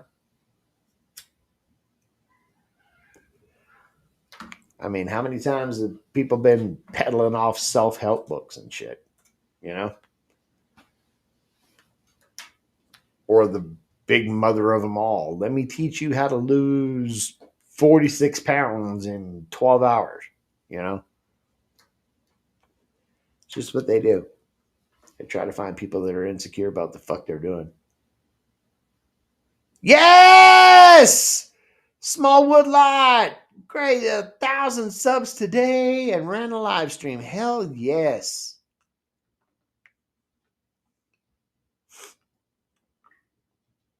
Congratulations, brother, man. I'm so glad for you, man. I think the video I got for y'all this weekend is going to be fucking hilarious. I was in there fucking talking about, hey, Calvin's still here. What's up, man? I was talking to Calvin earlier about the video idea I got for this weekend. I think you guys are going to fucking love it, dude.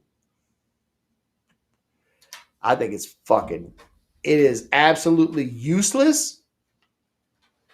You will not learn how to do a fuck all from the video I put out this weekend, just so y'all know. But it'll be entertaining as shit. At least I hope it is.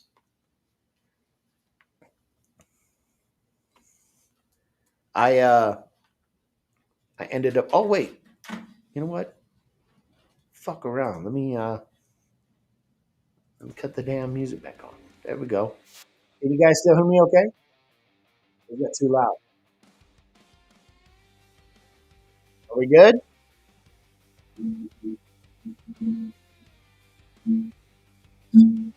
There we go. Check it. 1, 2. Beautiful. Then you guys ain't just listening to me fucking rattle my ass. Now, the thing that I find phenomenal, the thing that I find unreal about this is that I enjoy doing what I'm doing. This has been a hell of a lot of fun. And I still have a lot of things that I want to.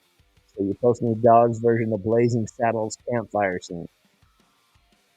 The story is the key. What you're making is cool to know, but people want to see how and understand why. That's big. That is big for sure.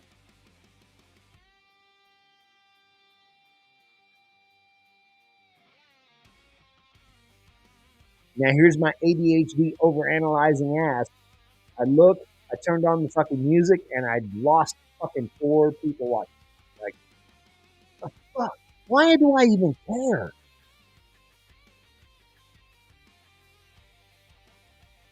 When does your channel stop being a maker channel and it starts being a content creator fucking channel? You know? That is such a weird thing to think about. Like, why the hell are the two so diametrically opposed to, you know?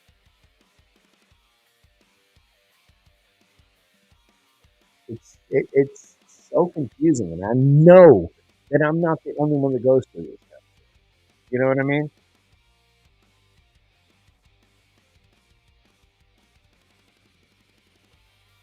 $800,000 plus people hit the internet each day. This community for everyone who locks in and commits. Yeah, I mean, it is there. It is there. Palado's like, you're the only one. Yeah. No. No. I'm not going to exert that gesture. I'm going to say you're number one, Palado. Exactly. Oh, God, Small Woodlot. Don't even get me fucking started, dude. I got that one and a TV just so I can keep track of what the hell everybody's doing, dude. Holy shit! Because my eyes are that shit. I can't watch any of this, man. If I didn't have the big ass screens to be able to see what the hell's going on, dude, I'd be completely up shit creek. There's no way. And here I am. I'm broadcasting horizontally, and I got the chat running over there. And I guarantee, unless you guys got the chat in a secondary fashion, there's no reason that son of a bitch even should be there because you can't read it. It's like one pixel fucking letters or whatever, bunch of dots or some shit.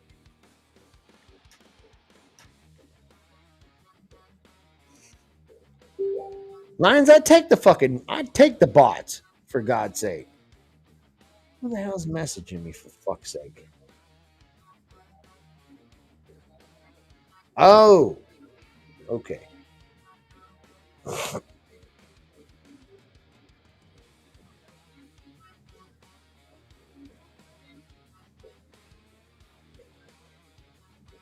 There is a freeze warning in effect.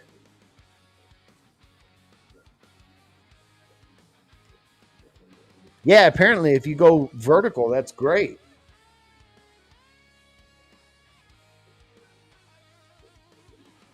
Before that, break down your cardboard boxes. Keep your dogs inside your yard. Okay. 2 seconds.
Hi.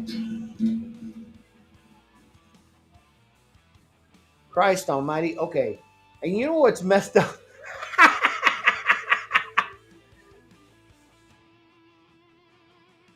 I've got more viewers now when I go to take a piss than I did before. That's great. That's hilarious.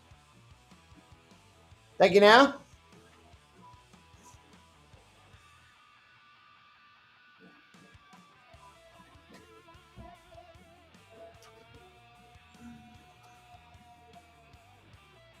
You're absolutely right. You're right, Dave.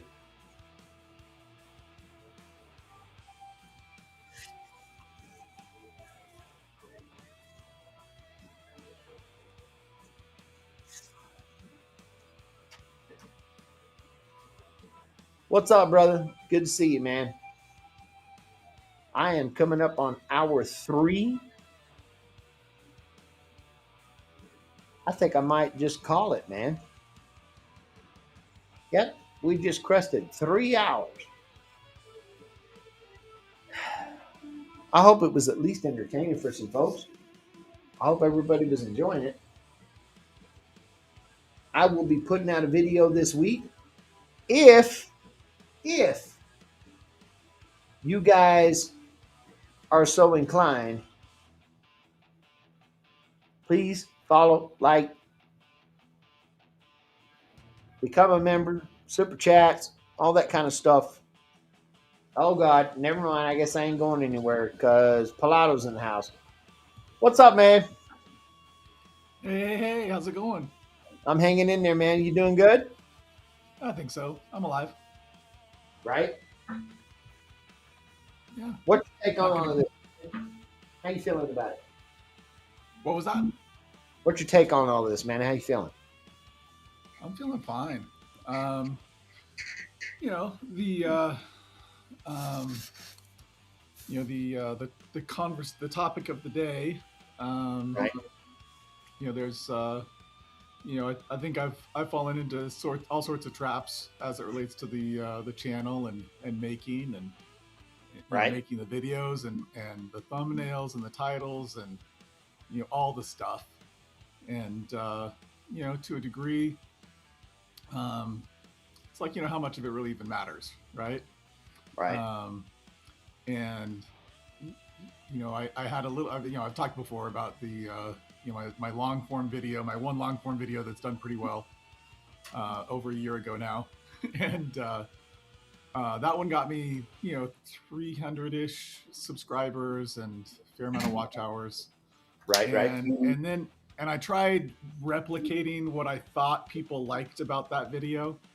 Yes, the lightning in a bottle. You want to grab it. Yeah. Yeah, and so I kept getting diminishing returns. Every video I released, got fewer and fewer views. And it's just really discouraging. I was like, oh, I thought I understood what people liked about it. And in the meantime, I wasn't really doing projects that I cared about that much. It was more, things that my wife liked that I thought would be, that would play well to the YouTube audience.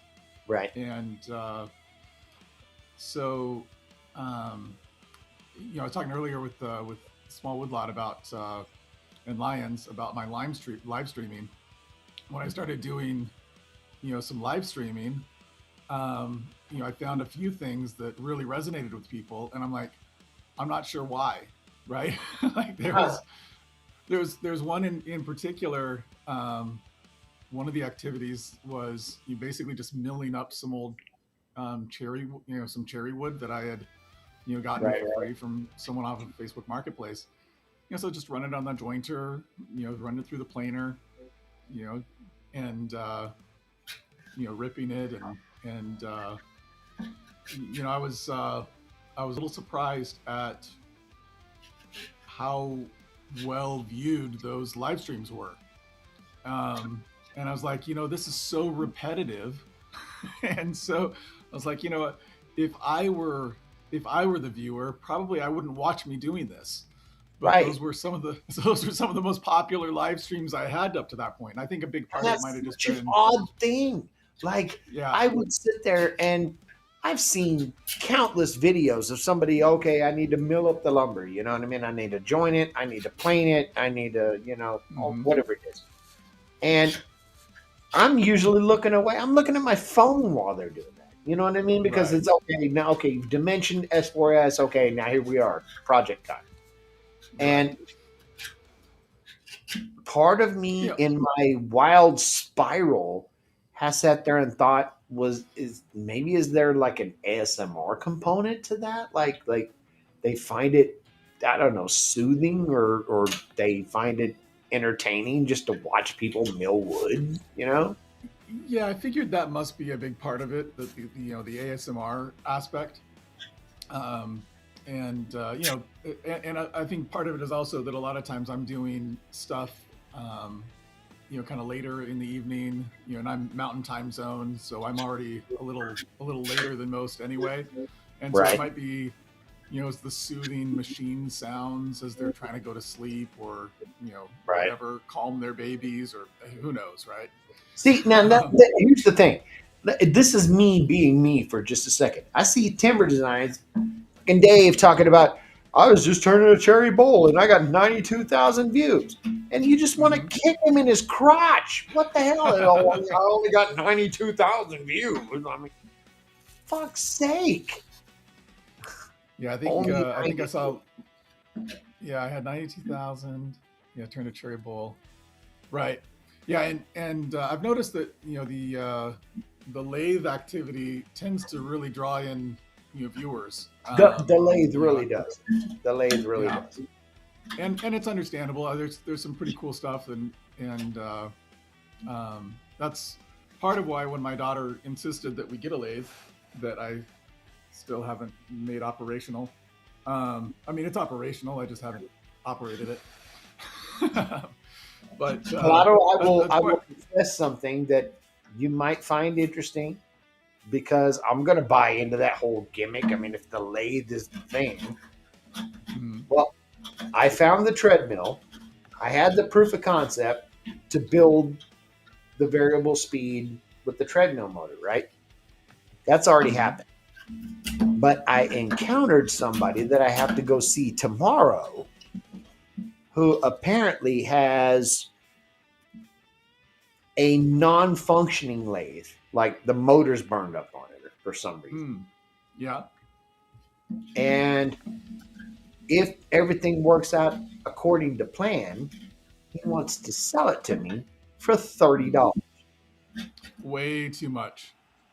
Exactly. Way too much. Dude, that's 3 times what I paid for this lathe. But my idea is I take that monster 4 horsepower motor that I've always had out of that other treadmill, take the Hmm. speed controller, and start building that. Now, I wonder, I am so curious. Do people want to see me build a lathe? Or are they more interested in just watching me operate it once it's done? You know?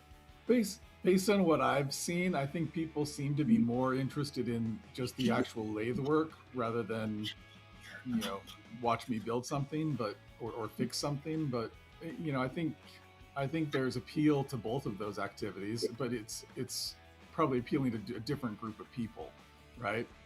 So I think there are Right. more people probably who will sit and watch you turn something on the lathe, um, than people who will sit around watching you know make a lathe out of a treadmill motor, right? Right. But I think if you, I'm talking live streaming, right? But if you make those into videos, I think long form videos, the the building a lathe out of parts that you salvage from a treadmill could have a lot of appeal. But Right. but this also goes back to what I was talking about before, that, like, man, I have no idea why some of them are hitting and some aren't, right? And the live streams that I was like, oh wow, why would anyone be watching this? Right. Like with the jointing the boards, right? I would run it through the jointer, and then I'd show the camera, right? And then I'd run it through the jointer, and I'd show the camera. And I'm like, okay, it's like, okay, there's a little bit of a difference every time I run it through, right? and um, Go but figure. Put it through a machine yeah, and it changes. yeah. But those videos got over 20,000 views, right? And my most viewed live streams were making signs, and I was like, okay, I kind of understand why those would be pretty well viewed, because I'm making, I was freehanding with the router, and making the signs, people's names on them, Right. and I think one of my other better viewed live stream was one I did with my wife. All right. That was a much different dynamic than what I usually have in the shop, so it was a lot more fun, a lot more banter back and forth, but also ignored the chat a lot more because it was really difficult keeping on the ball with my wife, because normally I'm like, okay, I'll say something and then I'll go and refer to chat. I'll say something, I'll Right. look at the chat, but with her, it's like I needed to make sure she didn't like injure herself in the in the shop, and then she was always saying things back and forth, and so it was difficult to kind of keep the chat involved. Right. Well, let's see, Lions. If you make mad shit, what did it say? Oh, hold on. If you make mad shit, it's over most dumb people's heads. So keep doing it and find the people who are into making mad shit. Hey, Jeno, what's up, brother man? Le Geno. Yes. Now, well, I don't. This is the cryptic nonsense that I can't fathom to save my life. I have more people viewing me now. I just went and looked at my studio. Mm-hmm. I lost 47 subscribers. You've lost 47 subscribers since when? Since 5 o'clock. Since 5 o'clock? What happened? You know? That's crazy. There's no rhyme or reason to it. Like, yeah, no, I don't get that. I mean, I've lost subscribers here and there, and because I think the first time I Dave, I dropped 47 subscribers. That's it's crazy. Yeah, no, I've had I'll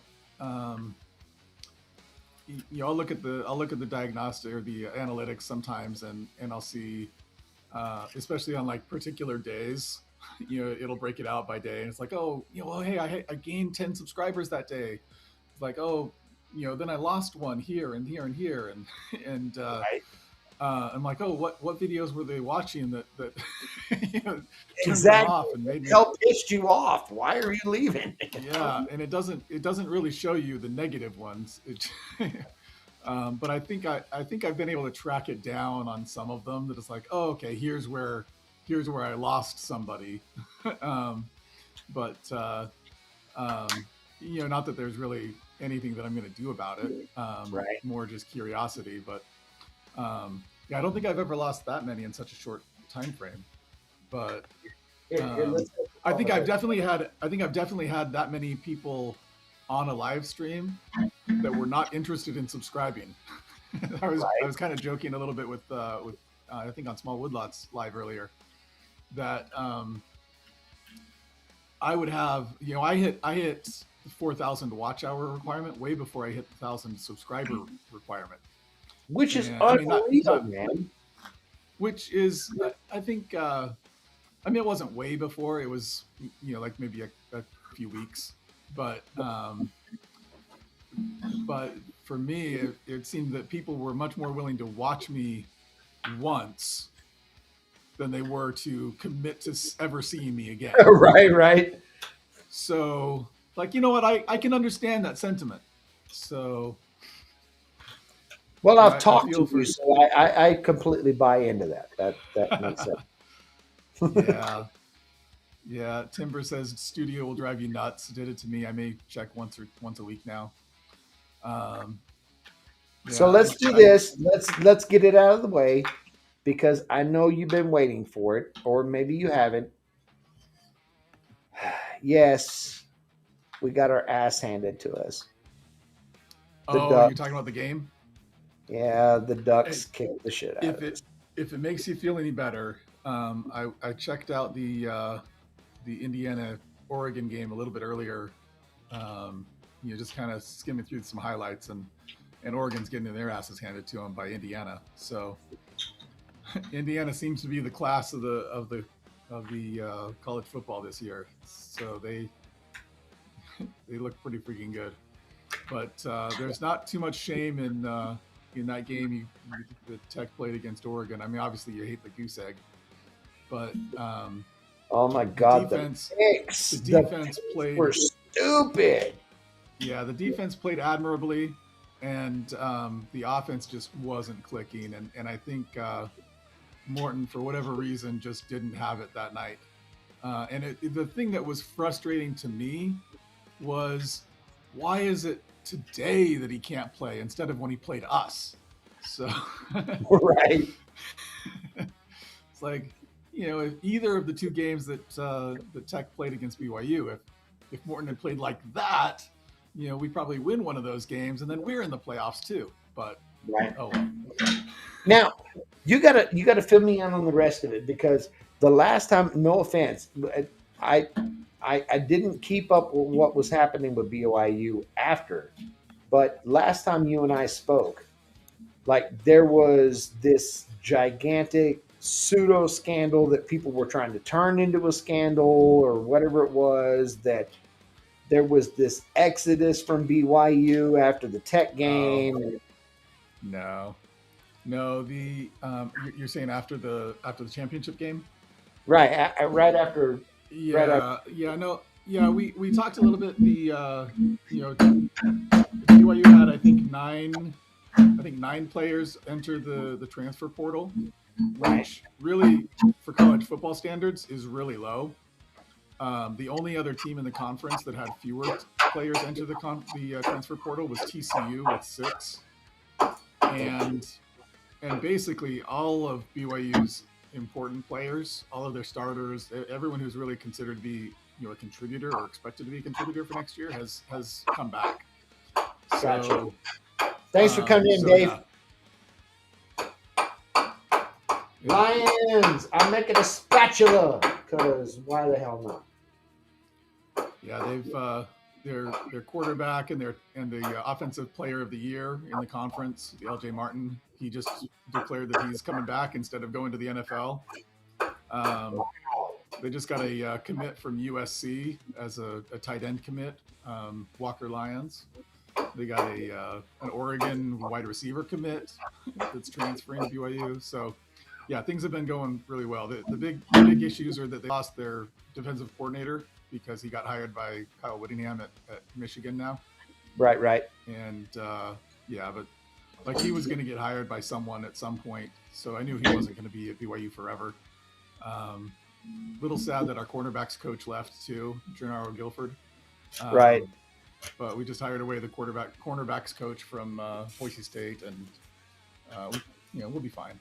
So I think we'll be a contender for the conference next year, but we'll see. You never know until they play it out.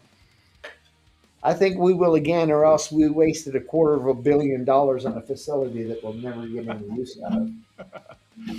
Well, the facilities thankfully have a long-term benefit, right? So it's not just a 1 year. If you don't get something out of that 1 year, then it's like, hey, you know what? This is going to continue to pay benefits for See you, Calvin. that. So, what, Calvin thinks he can just go to sleep whenever he wants? We did not authorize that. Right. Freaking Calvin, jeez, thinks he has free agency or something. My goodness. Exactly. Like he joined the UIL draft. Frustrating. But anyway, what I was saying before about the, I started doing these live streams, and some of them did really well, and got me lots of watch hours. Some of them I didn't understand why people were watching, but I was like, okay, if that gets me my watch hours and everything, I'll do them. But then I also kind of got addicted to those live streams. And one of the nice things about the live streaming is that it's so easy, right? You get on, you do whatever you're going to do. You talk to the people in the chat. And then when you're done, you just close down the live stream and you're done. Shut it up and call it a day. Yeah. Yeah. And so, whereas beginning my channel, I did exclusively long form videos. And after I kind of got accustomed to these live streams and end up getting to the monetization levels with finally getting enough subscribers and watch hours, Right. I was like, oh great, now I'm gonna start making a lot of money, right? And so, Yeah. and so yeah, so now I'm monetized, and I shared with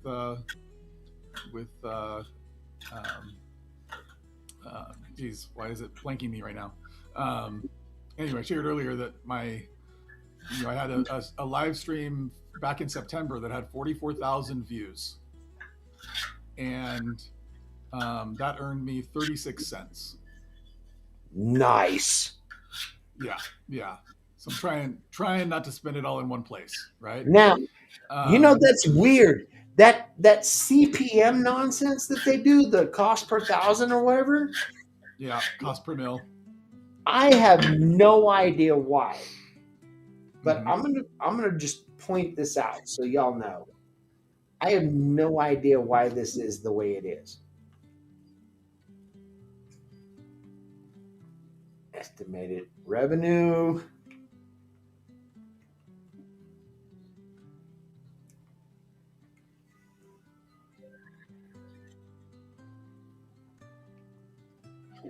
Yeah. Oh shit! Sorry, Jenna. There he is. Hey, My current CPM. I have no idea why this is so, Pilato. Please help me understand this. Sure. My current CPM is $74.75. Wow. Why? That So makes no damn sense. yeah, so the CPM in my mind doesn't really matter for the creators. So the CPM is basically what an advertiser has to pay to get in front of 1,000 of your viewers, right? For every So 1,000 why the views, hell would mine be? You said your CPM. You said with what 40,000 views, you got what 30 cents? right? Crap. Right, but so I think there's a few different things going on, right? So first off, your CPM is likely looking more at your either long form videos or your video on demand, so after the fact live stream videos, Okay. and not so much your live stream. So live streams generally don't pay hardly anything at all. unless you Right. have thousands of viewers, and Well, then they're paying because of super chats and other reasons, not because of right, but as far as just the AdSense revenue, I mean, yeah. yeah. So what Google pay, what YouTube, and Google essentially is paying you is for, just for the ads. You don't really have a lot of ads that run during live streams typically. So you can actually choose when an ad plays. I don't know if you knew that. Mhm. You Yeah. can insert an ad at any point in your live stream. Ooh, that's good to know. And you I can haven't tell it ever- when not to play ads as well. So by default, the Okay. setting is set to not play ads in the middle of a live stream. And then it Ah. will inject the ads afterwards when it's a video on demand. But there is a Okay. little button you can press where it will play an ad at a specific Okay. I was unaware of the of being able to specify when ads should run. The only thing that I was aware of is if I'm monetizing it, then obviously it will run ads. If I'm not monetizing it, it might still run ads, but I don't get to keep any of it. It just goes to Right. YouTube. Right. There's so many variables. So I don't mean to interrupt you. I came up actually to answer a question about Mike's missing subs, the 40 missing subs. Oh, sure. Because that's something I've had on my channel before. But I'll let you finish. Were you the 47 subs that he lost? No. So what happens is sometimes a lot of people sub up from their backup accounts. You know, when you tell people, "Hey guys, sub up. I'm trying to get to a certain." So people are nice. They'll sub up from their main account that they use, but they'll also sub up from one or two other accounts that maybe they don't use so much. If you don't use an account very much, sometimes YouTube's bot decides that you are a bot, and it will temporarily decide, "Oh, these were false subs," so it will remove them. But eventually they come back. When the people start using their accounts again, maybe they interact with your channel again, and we'll go, "Oh, okay, that is actually a real person," and it'll count it again as a sub. I've had that happen 3 or 4 times on my channel, The first few times, I had no idea why it was happening. I thought people were like buying subs and then just to mess with me, right? Like I see.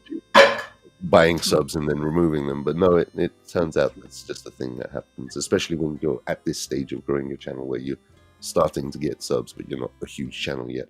Because Okay. getting a sudden influx, right? So it doesn't know how to determine those.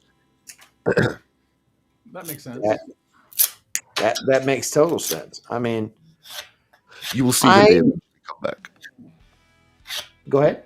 Well, Sorry. Yeah, I was just going to say, you'll see eventually they will come back. That's it. I am almost to the point where I guess ideologically it's the point I need to be at. But that point being, stop worrying about any of it and just do what I'm going to do and let the chips fall out wherever they go. You know? And that's what most people end up deciding, because this is a minefield. And there are actually loads of YouTube channels that explain all of this, including from the YouTube creator community and official YouTube guides. And you can find out all of this information, but it's still so finicky. What's the word I'm looking for? It's so finicky finicky. There you go. Thank you, or Palada. fickle. Or fickle, or all of. I think that's why I couldn't pick one. It's more than one can fit. Like you were fickle in trying to decide between finicky and fickle. And panickety and a bunch of other words. Oh, I Persnickety. That's the word. There's the word you're missing. Persnickety. There I you go. forgot I was going to wear my my Christmas gift here. Tear it out, man. Oh, awesome. Oh, look at there. That's a nice crisp logo. Who made that for you? My wife. Oh, nice wife. Gorgeous. She is. I feel so bad for Craig Posh. Craig literally cleared out a little part of his barbershop to make a spot for my merch, and I swear I don't think he's made a dime off it yet. I feel so bad. Oh no. So That was random. we had a few people like asking questions like how to get like to the point where you monetize, so you can go live. The easiest thing you can do, go live regularly or post content regularly if you can't go live, and make playlists and ask your friends and fans to play your playlists. If you get those watch hours, you get monetized pretty quickly. They've made it easier now. They definitely have. I think you only have to have 500 now instead of 1,000. No, you still have to have 1,000 subscribers. The 500 is just the you can participate in the YouTube Partners program at 500, but to be able to participate in the AdSense revenue, you have to have 1,000 subscribers. And the watch hours is still pretty high as well. Hey, you Jeff. 3,000. Yeah, 3,000 watch hours and 500 subscribers to get to that first level that allows you to do super chats and memberships and that sort of thing. So, but then in order to get the AdSense revenue, you have to have 1,000 subscribers and 4,000 watch hours within the last year, or within the last 90 days, you have to have 10 million shorts views. So I have just over 2K subs, like we're coming up to like 2.5. I don't post regular content. I don't actually have a format or a product or anything. I just go up there and talk shit. I average about $17 a month, and none of that is from ad revenue. It's all from super chats and memberships. And I would say most channels, that's how they make the majority of their money. They're either selling merch or they're selling membership. Again, I'm being slacking. I owe my viewers some like members only content. I think that gets a lot of people to become channel members as well if they see that. I gotta be honest.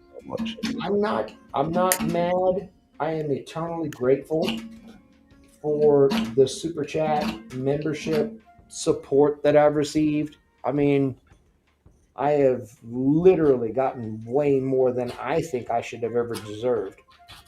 So I agree with you. You got yeah, more I agree with you, deserve. Mike. You don't deserve anything. Sorry. No, you're 100 on it, man. I mean, it's like I had to jump on Pilado's joke there. holy shit. like I still there's so much of it that makes no sense. Like that CPM thing I was talking about a minute. Mhm. Oh yeah, so on the CPM measures how much the advertisers have to pay to YouTube. So basically for every 1,000 views that they're, um, I'm probably butchering this, but basically for every 1,000 views that they get of ads played on your channel, that's what their cost is for that. But you Does the don't get that. does the C stand for clicks? No, Clicks per mil? cost, Cost. per mil, not Cost per CPM, cost per mil, which mil. is 1,000. So it's the advertiser's cost for those views of for viewing an ad on your channel, but Right. it's pretty meaningless for you because like you're not going to get that money, right? No, If you no, have but 1,000 it's people, like a percentage kind of thing, right? Like yeah. So Isn't the that estimated? RPM, So it's even more meaningless if it's estimated. mhm, right, and the RPM is more meaningful for you. Although I still don't worry too much about it, and that's the revenue per mil, right? So that's what you're actually getting paid for oh God, thousands views. how do I see RPM? Hold on. I don't even look. I look at the analytics. I don't look at that. I don't even Yeah. worry about it because it's like what, it doesn't really matter what my RPM is because Also, it is what it is, right? It's not like I can change anything. I can't do anything really to modify my RPM as far as I know, other just than switching into a different But type no, of. that's a very intriguing thing to understand because I just looked it up and I know that there's a fact I can probably state that you guys will agree with. Both of you have larger communities, more subscribers than I do. not really. Really? I'd say we're about the same level. I don't know how many we got. Yeah, I'm Yeah. only So slightly above. yeah, Mike's at 1,300. I think I've got like 1,600, and you're at what, 2,300? 2.5 ish. What? Mhm. So what was your fact, Mike? Is that your fact, or is it something else? Now,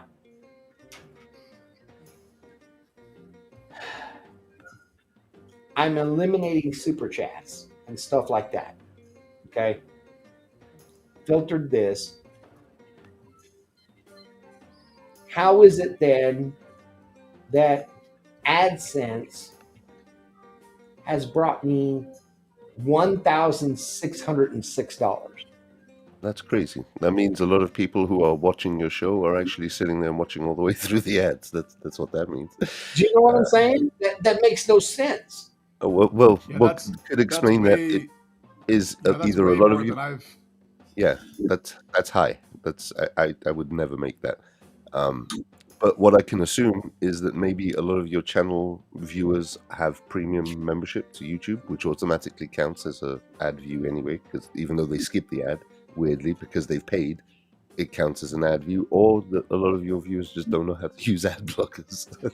Jesus, 1606.83. That's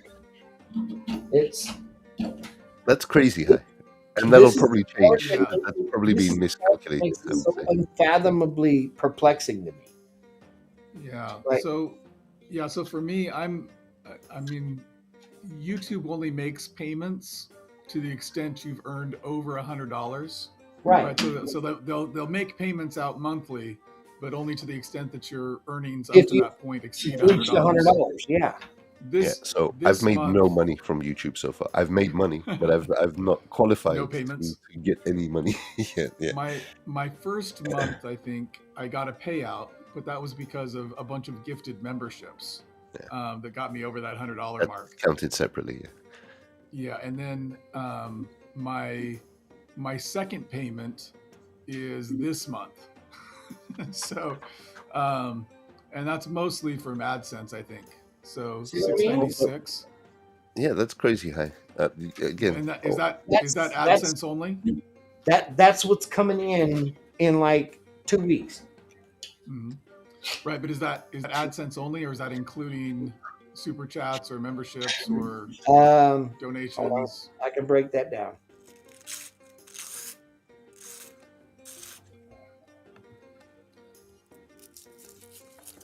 because yeah, my channel is typically earning about $20 per month, give or take. I did a So lot better this last month because I had a short that got almost 250,000 views. But I'm and by no and means so an that expert earned. in this, but Mhm. I've watched a few videos where they explain it, and weird things can skew that number. For example, if you get a certain percentage of your viewers that are not subscribed to your channel that have actually just clicked through from scrolling, that gets you pushes you more favorably. Do you know what I mean? So Mhm. then that can have a roll-on effect, which will then push you to more people. So things can tip the balance in your favor, and you'll never know why. And there's even tips and tricks where they tell people how to do this intentionally, and then YouTube patches them and changes the algorithm so that people can no longer game the system like that. So Super YouTube, chats have got me $107.61. okay, so that's about 480 something left. How about more? How about memberships? I do have 135 members. Okay, that'll be a big chunk. Mhm. And how That much is the membership cost? my basic membership cost is $2.99. Okay, so the majority is coming from memberships, but that still leaves like a good 150 Yeah. from ad Did you revenue. say? Did you say 135 members? Yes. But remember, I also talked about earlier, Jenna, that my CPM is 75 freaking dollars for some reason. Mm-hmm. Yeah, and like I said, I don't worry too much about the CPM calculation at all. So Also, I wouldn't be able to. they change what they base it on. They change their metrics and their analytics so often without even telling us. It would, even if you got used to figuring it out and you're like, okay, I think I got a handle on it now, and this is what this means. They're going to change it again in 5 minutes, and you won't have a clue again. So, Right. not, Right. not yeah. Yeah, and You and guys and one keep of the talking. big risks. I gotta go refill my soda. I gotta go get another water bottle. Give me just a minute. Be right back. All right. Yeah, I was just gonna say one of the big risks of having a lot of your revenue generated from YouTube is that they can change the rules anytime, and a lot of creators, were very dependent on YouTube and had made a lot of decisions on funding and employing people and everything, and then they made some changes recently, within the last few months that have Yeah. So drastically reduced views and drastically about a reduced month and a revenue half going to big ago, creators. 2 months ago, there was a whole slew of videos from big content creators going, "Oh my God, what has YouTube done to us?" Blah, blah, blah. Yeah, and Mhm. that happens maybe every 6 to 8 months. So, yeah, Right. Yeah. Every time they feel like too much of the pie is going somewhere else, they make adjustments. all the So. I think it genuinely is when they think that people have figured it out. Oh, okay, people know how this works now. They're like, okay, we can't have that. We need Mhm. you to. Yeah, maybe. I think like for example, for me, before I got monetized, right? I had a string of, I think it was like 7 or 8 out of 10 of my long form videos went over 1,000 views. And since I got monetized, I've had zero, even though the quality of the videos Has I gone think up. is The much amount of higher effort now. you're putting in has I'm gone much up. I'm much More better at it. audience engagement. Yeah, but Yeah, yeah. I've got more subscribers. I've got, I should have, it should be easier to get more views now than what it was before, but they just languish. And So my so, yeah, it's version just of very that sub perplexing. story, all my content is the worst stuff to be monetized. I do long form live streams where I don't want adverts on, so I turn them off Mhm. because I don't want people to have to wait to skip past an Sure. advert to then carry on the rest of the conversation. And I do Hmm. short like music videos, which again I don't want them to have to, or they're too short and they don't qualify for it. So I get no ad revenue. I'm not trying to get ad revenue. For the most part, my ads are turned off on my channel. I'll turn stuff on after I've done a live. So if people watch it retrospectively afterwards, then they have to suffer through an advert. Yeah. Yeah, and you said earlier that most people that are making any money on YouTube are doing it through super chats and memberships, and I've never I've never wanted to kind of be the become a member and get this exclusive content. The regular folk won't ever have access to this, and you know send me money during this live stream, and like that just seems icky to me. So I'm not My own not personal really. reasons are just as icky, though, because as you can tell, it's pretty obvious. I have a big ego and I'm a frustrated entertainer.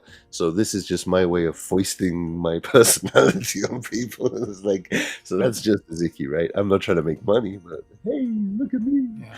So Yeah, I figure if YouTube is going to be serving ads anyway, I might as well get a piece of the action, sure, right? again, I wanted my money. Um, I wanted my channel monetized more for the security it gives to the channel. Like if you get a strike or stuff like that, you have more rights to appeal. They're more lenient. oh, with you. really? Yeah, I mean, you actually have they don't tell you this, but the minute you become a partner, you have a representative. You can contact them, you can email them. Really? They'll never tell you who this person is. They'll never tell you how to contact them, but you do have that. And if you know how to find them and get in touch with them, you can be like, hey, listen, I'm having this particular problem on my channel. Usually they'll just point you to an already existing forum guide, but there's someone there who will, like, in an emergency, will be like, hey, get some help here. Yeah. It's good to I'm know. here, but thank God my face is off screen because I found this delectable freaking chicken tender and I can't tear it up, man. Yeah, the reason why it took me so long to get on the live stream here today was because I needed to eat some Swiss cheese slices. So Oh, nice. so not Le Geno. Tell me more about your content. I've I seen I you make in goofy chat forums AI. before, but I make goofy AI music. Sometimes parody songs of people we know. Unfortunately, so I get dragged into a lot of drama, and I'm not a drama channel. My version of dealing with drama is pointing and laughing at the crazy people fighting, and then we move on. So, and I like to do live panels. I like to talk to people, get to know people. And yeah. that's it. And so tell me where you're from. Low level shtick. I grew up in England. I'm from London, but my family are Greek, so Greek genetics, Okay. but UK heritage. Do you speak Greek? Yes. Okay. I So speak I both can speak any language but Greek. How many Test languages? me. How many Test me. languages do you speak? Like First of all, let's just start name a language, and I'll see if I can speak it. there. Well, French. I can speak a little bit of French, so let's start there. French. Bonjour. It's Je m'appelle. it's all Greek to me. I fell for that. And now you say, Me hello. and Father are going to get along just fine. Anyone who can No, throw. actually, I did try learning French a while back, mostly through Duolingo, just Okay. the app. And I felt that I learned to read it and understand it way better than I learned to speak it. Speaking is the hardest part of any language, and one thing that people never think of, because they think that they're being rude when they do this. You should actually impersonate the accent when you're trying to speak French. Try and sound French. When you're trying to speak Italian, try and sound, because they try. The hardest part is getting Buongiorno, that. principessa. If you go with it, it opens up the hearing pathways for you to then hear those sounds and make those sounds, right? Yep. The problem is when you get people trying to speak in their accent, speak another language in their accent. Hey, Peter Grobus. Speaking of accents, hi Cedar. Cedar's got a thick accent. You can barely understand what the hell he's saying most of the time. Aj. Dag. Kako si? Dobro? What's up, Cedar? That's a good. Guys? Geno, is it hard for British or European people to understand rednecks? No, I would I'm say a Yankee. you either have an ear for languages. I don't think it's like a European or not European thing. People who listen and pay attention, you're gonna catch any accent. People who don't.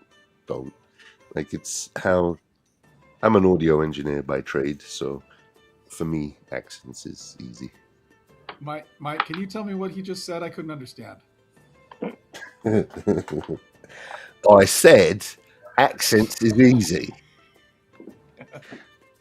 Sweet. Do you understand the English? What is coming out of my mouth? Listen, he said what Man, nobody understands words that coming out your mouth. he said is you got to have the ear for it. You ain't gonna be able to pay attention to the doggone thing if you ain't much. It's all about you gonna understand somebody. You can't understand somebody. That's all it is. Oh, Like that. Mike, Oh well. where were you earlier?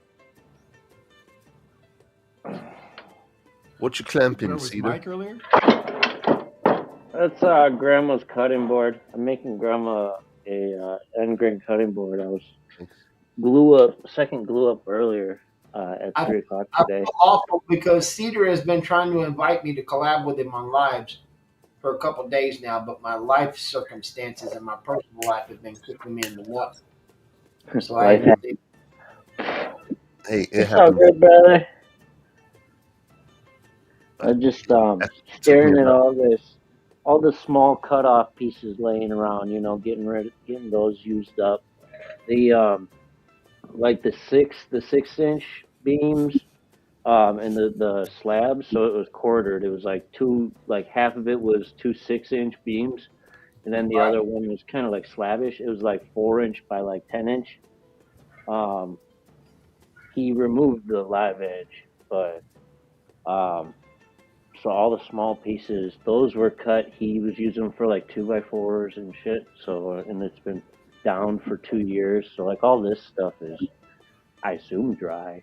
I ain't got a meter, but the stuff that's 6-inch and whatnot, technically that would still have like 4 years. So I'm cutting all that up, like that big that one you can see in the background. That one's 6.5 board feet. That was from a 4-inch board, so it's probably not completely dry on the inside. So that's getting stickered, or what do you call them? What do you call it? Where nail it up, put the boards stickers, right? Stickers. They call them. Yep, stickers. Okay, I'm not crazy. Well, I didn't say that. Yeah, that we have no conclusive How did evidence. I know, Plato? So, with the Hey. chopping board, are you doing some kind of pattern or design, like inlay, or is it just? No, I want to get my hands on some maple. Ooh, But I got so some I maple. made. I'll trade you. Got some maple down there. And then if I open up the homemade kiln. And Yeah, I This- saw you This is live the where I other get. night, right? In your kiln. Yeah, we were heading off to bed. I just popped in to say what up. We were heading off to bed. there's the homemade kiln. Nice. And Nice. so yeah, I've got a bunch of 6/4 maple slabs in there, and actually I've got some down here as well that I took out the other night. So There you go. No. My brother works for a landscape company. He said that they got some maple and stuff, but it's all smaller chunks, like a couple feet for splitting. So I'd like to go check that out. Sorry, I'd trade this you. is a stupid So- question. What temperature do you run that kiln at? Like how hot? I'm guessing it's not that hot, right? yeah, so the only heat source is the little dehumidifier in here. Okay, it's just the This guy? dehumidifier. Okay, sorry to interrupt Yeah. you, by the way, Cedar. I And didn't mean to so, cut you. oh yeah. All right, can you guys And still so- hear me? Sorry about that. Yeah. In the shop here, it's running around 60 some degrees in the just regular ambient temperature, and so that About 30. The reason I'm non-video right now is because about 30 minutes ago, my property management company sent this freeze warning, and so I went to go check out the current temperature because I was feeling a little chilly. And well, General, you'll love this. In Celsius, it is currently -11. Ooh. And I'm in the garage, and it's pretty freaking cold. I'm gonna move into the house. No burst pipes. No, nothing like that. So I'm just migrating inside so I can get into the Okay. heat. And for us Yankees, what the fuck is -11 Celsius? So divide the 11 by 8, multiply it by no, I'm sorry, divide by 5, multiply by 8, add 32. Yes, I'm brave. you can do it. Come on, Cedar. Hey AI. The fuck is 11? Chat GPT. What the I fuck is need -11 in Fahrenheit? I need Right? pen, Pretty much. paper, and my fingers and toes to do math like that. I ran out of toes. I ran out of I was toes. watching Nubs on his table saw earlier. Whew. Oh, but if you guys can hear me, thank God the heat is on inside and it feels so nice. Oh, See, which, so you know, I can already do the math on this. It is, yep, it is 70 in here. Shit. So it's warmer inside than it is in the outside. It's 74 in here and the window's open. I'm in Wisconsin. Yeah. So Lay, What's this? You want a sandwich? You want to say hi to in the Mike? garage, It's Friday. in the You need to garage here, wash it's your around. face, popsicle boy. Look at this. Look at this. Look at this. Look at this popsicle face. Look at this popsicle popsicle face. face. Did you finish your pizza? Like I said? More. Okay. Almost, but the popsicle got Oh, okay. That's why Oh, make that was. Oh. I agree. I agree. You All gotta right. have popsicle All face. right. A sandwich is required of me, I think. What you got there? Ham? Ham sandwich? Why don't you go grab the cheese? I'll be right back, guys. Bless. Yeah. Oh, am I the only one left? I was hoping Pilado would answer my kiln questions. So I was a bit misled by the term kiln because I figured, no, go make the sandwich. No, not busting no balls. Hey, there I am. Hey. So yeah, the term kiln threw me because when I hear kiln, I think of like clay and pottery, right? So I'm guessing Right. that's just to move some air around, take the moisture out. You're not actually heating it. Right. Yeah. It's just to dry out the wood. But yeah, in the garage here, it's about 60 degrees normally, and when I've got that closed up, at least this time of year, it's around 60 degrees. So when I've got that closed up, it'll usually take it upwards of 90. But that's just because it's a closed space, right? You're not actively heating it. Well, just the dehumidifier. I mean, the dehumidifier Oh, heats it yeah. up a fair It's amount. insulated, right? I saw you had the foam boards there, so Yeah, so kind the of foam. creates its own Yeah, the little foam. temperature. Yeah, I've got the foam boards, and then some HVAC tape closing it all together. And so yeah, it's just one foam board, one inch foam board that I cut up and pieced together and Nice. stack the wood in Seems there. to do Put the job. humidifier in. How it long? works pretty well. How long do you need to dry them for? Like, I mean, It I guess it varies. depends but Yeah. like, So what's the longest time? Let's start there. The first thing that I use. Like, if something was like fresh cut, I just sawed it down today. How long are we keeping it in there for? So I guess you'd age it a little outside first. Yeah, the first thing I did in there was some cherry wood. Oh, nice. And so I just got this. So this is what I was talking about earlier as having milled down and everything. And then once I got it all milled, I put it in the kiln. And it's 5/4, so basically 1 1/4 inches thick. And most of these boards are, maybe 2.5, 3 inches wide. And so I just stacked them up in there, and it was less than 2 weeks in the kiln before they were ready to use.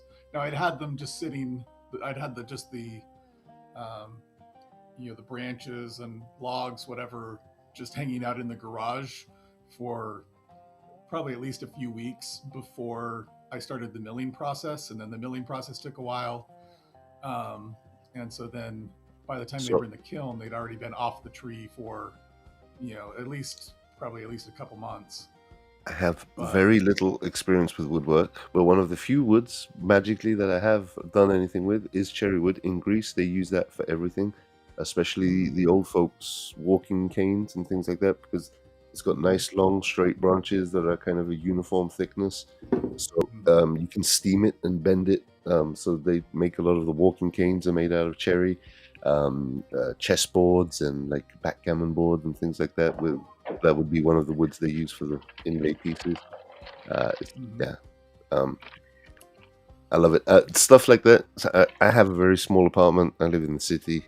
It's kind of hard for me to have like the workspace that you guys have. So I'm looking forward to Mike's upcoming series on how to set up a little home workshop in a small space. Because I'm trying to get started doing some stuff too. do you have access to any shop-like space, like a garage? Not or really. anything, or I not really? have a small amount of space here that I could kind of shift around and dedicate to do. I have a long stretch of hallway for big pieces, and that's it. Yeah. This Yeah, is my first I live year. in a one-bed like apartment with a living room, a bedroom, a bathroom, and a kitchen. That's it. So I think my biggest concern with that would be less about space and more about the noise that the sure. machines Also, would be but okay, making for so your neighbors. Yeah, it's kind of a neighborhood here around here. It's what are kind of they? people work on their Zoning? bikes and stuff like that. I could take some projects just outside and work on them there. It would be more the time of day that I do things more than actually. It wouldn't bother anyone during the day. Okay, are we back? Are we good? This is my first year in the shop, but the year prior Check, I check. was 1, running 2. out of the back of my van. We hear you, Mike. Okay, Like, can hear you. Well, you I'm can making hear a me. Let me see how the sandwich. hell I can hear you. I got side questions. I'd love a nice workspace. That would be for me. Which is What the again hell can- why I wanted to move to America in the first place. I was engaged for a minute. I was planning to do that, and the workspace was one of the main attractions, more than the more than the marriage, which didn't work out. Needless to say, but yeah. Go put that And back. Yeah, I found a place in the city. I'm working on it. The year Hold on. prior, I was working out of the back of my van. yeah, I see a lot of people I do was. that, like van setups. Is anybody talking? Say something silly. Yes. Yeah, can you not Yes, hear us? Mike, we're Silly. talking. Hello, hello. Something silly. We hear you. I don't think Mike can hear us. Yeah, Mike, it sounds like you can't hear us. He said say Speaking, something I am silly. speaking. I was gonna say, Plato. I have no experience working with raw lumber. You saw the stack of walnut that I got, right? What would you have any recommendations, tips for me? It sounds like this is something you know more than I do. I'm sure you know think I saw more than just I that. saw the but walnut. So I got basically a 59-inch chunk of a walnut tree from an arborist. Oh wow. He was like, just give me 5% of what you get for it. I was like, I'll give you 10. So if I can sell anything. So is it all still in trunk form? It was quartered. He said it's been downed. It was he cut some into like 2x and like 1x, like dimensional pieces. That's what I'm using right now up on the bench. But then the rest of it is like quartered. Like I was saying, I got 2 chunks. I got 2 chunks out here that are 6x6, 59 inches long, and then I had 2 of them 4 inches thick, 10 inches long or wide, 59 inches long. You know, it's all 59 long. So But what's the diameter? Did you say it's Um, all still in the log, or is it in I have slabs all or? 4 of the. Here, let me throw on the light. So I think he said it was pork. You know what? Give me 1 second. Let me rinse this lettuce off and hand off this sandwich, and I'll grab the camera and I'll Okay. show you as it sits. He took the 2 quarters that were like 4 inch by 10 inch, and he split them Try to speak in again half. for me, please. But Hello, Mike. it's not a perfect cut. Here, Rocks. dude. Man, Nothing. Hello, hello. type you guys through the television. Uh, Come on. Primitive Elcon says hungry children come first, and I agree. Here you go, bud. Yeah. Gotta give little man. Where's your his basket? I just made pizza. There Or we go. well, pizza rolls. Hey, you We can hear just us ate now? pizza rolls and like a dozen popsicles. I don't know, Yeah, not a he's like, dozen. I'm done with the pizza sandwich. Yeah, time for a sandwich. Nice. Where's your basket? Mike, can you hear us? Where's your basket? I just heard gave Mike you say basket finally, over. and then he disappeared again. In front of the TV, Dad. Right where I left it. There you go. Yes, I can hear you. Can you hear Where's your me? sandwich? Yeah, we hear you. Yes, we hear you. can. We can hear you, Mike. No, I'm Where's still your here. sandwich? There's a bit of a delay Oh, because I gotta wait Here, until you it wanna- comes through the television, and then I can hear you guys. Ah. Did you lose your speakers or what's going on? Here, trade you. Story of my life. Maybe I ought to just call it. Here you go. oh, fire up a fresh one. All right. Excuse me, Cody. Yeah, I mean, I could do a fresh one here in a little bit. All I got to do is maybe I can migrate the laptop inside, and then I can fire up a new one.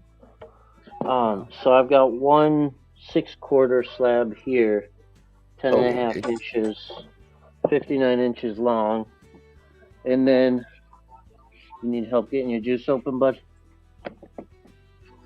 This is why I'm constantly cleaning my floor.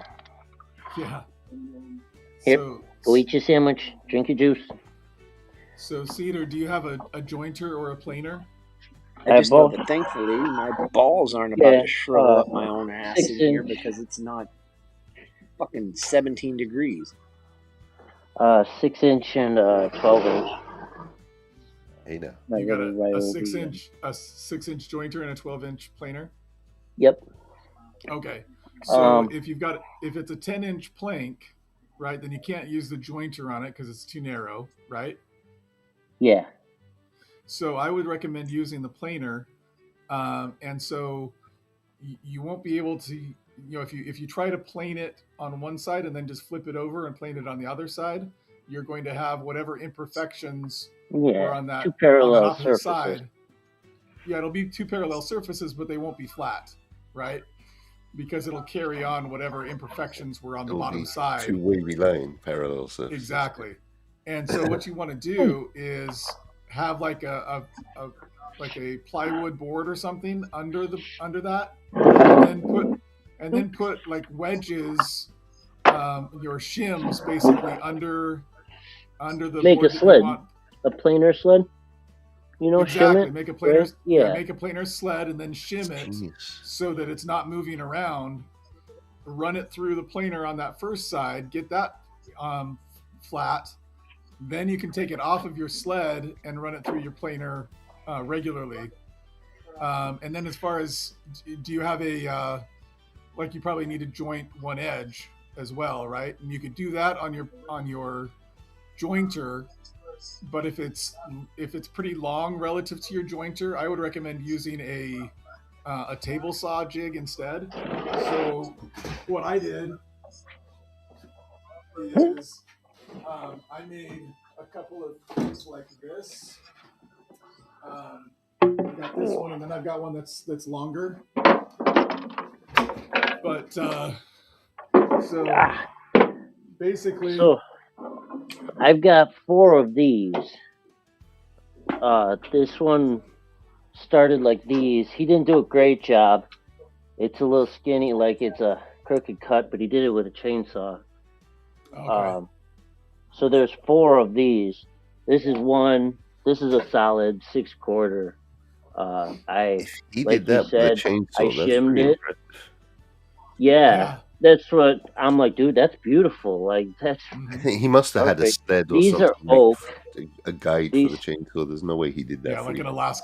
Alaska Yeah, mill or something. there's That's no what way I he did asked that him. freehand. He said he. I was like, Just bro, freehanded let's it. get one because if you're cutting down trees, like, I'll buy one. You can They're make not one. like the bar. Pretty easy to make. It's I've seen yeah. YouTube tutorials how to make them. I'm like, dude, Yeah. that'd be worth it. That'd pay for itself. But But it sounds like you but he understand what I'm did this. saying He with said the. freehand. But Mhm. this one here, I trimmed. I've got a 90 on it, almost. I mean, roughly. I can get it, but it's down to 6. I can get it. I can join it. Okay. So the risk I would but say it's there, heavy as because shit for my little Ryobi. I don't know. yeah, is that 59 inches? Did you say long? Yeah, 6 by Okay, 6 by and 59. what's There's 2 of your them. jointer? How wide is your jointer bed, or how long 6. is your jointer bed? How I guess. long? 2 feet altogether. Yeah. So I think the It's a little risk you would 6 have inch there. Ryobi. I think the To risk see, you would have there is like, that as you're putting it on your jointer, if you've got It's gonna so sag. much weight, Yeah. if you've got so much weight when you put it on, you might not be able to keep it on a level surface as you're putting it over your jointer. Even if you're moving it So to another yeah. table, even a small height differential will cause problems because yeah, that height so differential is now a curve over a long distance. mhm. Yeah, and so I think you're probably better off using the planer method we were talking about, but you might also want to use, so using And a planer sled, but you might also yeah. want to have like build some extra like jigs as support for the planer, Oh, like I was gonna say work in in feed, smaller So chunks and break it well down to in smaller feed, pieces. in me, feed and Cody. out feed support is basically what I was thinking is, and that's So easier to do on a planer, I think, than on the jointer. But I see what you're thinking, Cedar. oh well. See, this is another one. Rough, just like 1 by ish. Listen, watch your ears. That's what is that? 45 inches. That's the longest piece I just happen to have laying around. You can see. yeah. So I made an infeed. It's like what, 1.5 feet on each side. Okay. I extended it. It helps, that but I still get a little bit of snipe. That's like Yeah, is on that- Grandma's board. I cut the snipe off. I just took Yeah. like 2 inches off each side. Is that just melamine? Yeah. Yeah, that's nice because you've got nice slick That's surface, nice and so smooth. not a Yeah, lot of it's great. friction. Yeah, and it's fairly stable, right? Mhm. So, Yeah, and so but you that's might. the longest bit I had. That was Yeah, from but if the you got- epoxy table. That was the mold. Mhm. Yeah.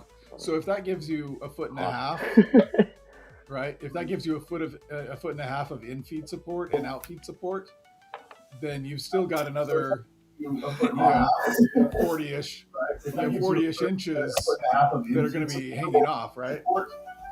Then you've still got another Mike, we're getting a bit of echo, buddy. inches, yeah, that are going to be hanging off, right? Then you've still got another. Get a lot of echo. Mike, we're getting a bit of echo. Yep, I'm working on it. Hold on. Sorry about that. That's okay. I have a total of 45 inches for Hey the now. auxiliary bed. I have to remember to add in the thickness every couple times. I go to stick the board in there, and I'm like, it's a little low. I didn't really think of the ergonomics of it. I was thinking space. Yeah, I I did still notice. have it was another very low. 17 by 13 foot room right next door right here. I need I have a somebody to help question me for move Vlada that real damn- quick, if I'm not interrupting. So you know, Yeah, before no. you said like to get it level, you would use like another board and some wedges just to kind of make it parallel. Would some kind of like I'm just thinking out loud here, so if I'm being stupid, tell me. Some Sure. kind of rubber mat or felt mat, would that work? It Or would is there too help. much vibration? Yeah, it would help, but you would still need to have some sort of shim to make So sure that the board isn't like block it. wobbling Yeah, as it goes yeah. through. Yeah. Okay. See, so like that 59-inch, I wouldn't be able to shim it. Not on this. I would need to have a separate, or I could rip that melamine off and I could use that as my sled. Okay. Shimming on that melamine. Hey, Sorry about that. Did I rectify everything? Can you guys hear yes, me through yes, this thing? we hear you. No delay? Yeah, unfortunately, yes, we can.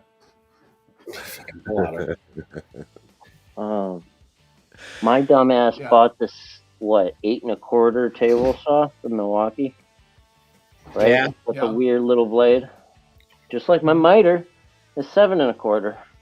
Well, Right. Why'd you do that? Because I'm a fucking idiot. my first table saw I had was 8 1/4, but that was for a whole different reason. Listen, my first table saw was the Craftsman 101. It was the very first table saw Craftsman ever made. It was like from 1937. And back then, the table saws were 8 1/4 table saws. So you couldn't get a 10-inch saw to save your life. Yeah, I didn't realize you were that old. Yeah. I think I only have 2.5 inches of cut capacity on my table. Cedar, you only have 2.5 inches? Oh, That's what she said. disappointing for say your that wife. so loud. Don't tell anybody about A lot of it's a good size. This is a safe space. This is a It's a good size. It does what it's supposed to do. all the way over there. It's not the size of the ship, it's the motion in the ocean. Amen, brother. Hi, Sid's repurposing. 2.5. 2.5. So now if you're using a sled, now also take the thickness of your bed away from that too. So if I flip it, if the sides are actually parallel or close enough, I can get 5 inches? So I'm at 6. I still got an inch going down the middle that I gotta cut. You can tell he's never dealt with a probably redneck. You know how you cut the other inch? With a the fucking hand saws? With a sawzall. I need blades for a sawzall. You got a blade? Let me get a blade. So all I have are the little blades. Sawzall blade? I mean, I got a sawzall blade. Are you gonna just stop by and pick one up? I mean, Yeah, yeah. I'll be there in like 10 minutes. Come on, kid, let's go. I got a bandsaw, but I got the bandsaw. What's its maximum capacity? Oh, I know what that was. These are all problems I would love to be having right now. I just want to Yeah, right, bud? My bad. I thought you were doing I dishes. look What forward to happened? having. Okay, my bad. Sorry, I'm getting yelled at. I would have muted it if I knew you was going to scream at me. Damn. So what's the capacity on your resaw capacity? I've got the Skill HD. It's got 7-inch, but again, it's got a tiny little wobbly table. No way I'm putting that. Earlier, Cedar. It's negative 11 Celsius here, which means it's 12 degrees Fahrenheit. I was wondering why it was so damn cold. Damn. No, and that was warm in Texas. And that was unreal because I'm telling you, like the high today was like 74, and this thing just swept in out of nowhere and just kicked us in the nuts. Damn, like I'm used to that because I live in Wisconsin. It could be like 80 now, and in a couple of hours it could be snowing. Yeah, for it in Texas, in like 10 hours it swung 80 degrees. Like that was nuts. We're just stuck at grey, cold drizzle here. It tried to snow for like 5 minutes. Like the other day, there's a thin flurry of snow on the ground, and then it just went straight back to raining. In the shop here, it looks like it's 67 degrees. So sorry, guys. Yeah, and this isn't so bad. Like inside the house, it's like, well, for you, Jenno, it's like I got 20, a t-shirt maybe on. 21. Yeah, it's Inside the cool. house, it's maybe 20, 21. If I turn the heating off, that's probably what it would be here. It's not so bad. This is a very Oh, poorly insulated apartment. I think Yeah. the main outside walls are concrete, but then there's a big air gap, and then just plasterboard. What do you guys call plasterboard? Sorry, rock, sheetrock, sheetrock. Sheetrock Yeah. or and that's it. So Drywall. it's Yeah. drywall. drywall. Yeah. So, Cedar, it looks like you may have 7 inches of resaw capacity, but maybe you have difficulty with hoisting those boards up there, and I'm guessing that your motor on that bandsaw is probably not set up for cutting through 6 inches of walnut.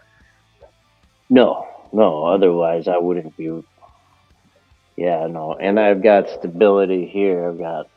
I got table. So I got if a you- roller too. I can add a roller in feed to help me, but ideally, Yeah. I'd like a second hand. I'll have my buddy come over.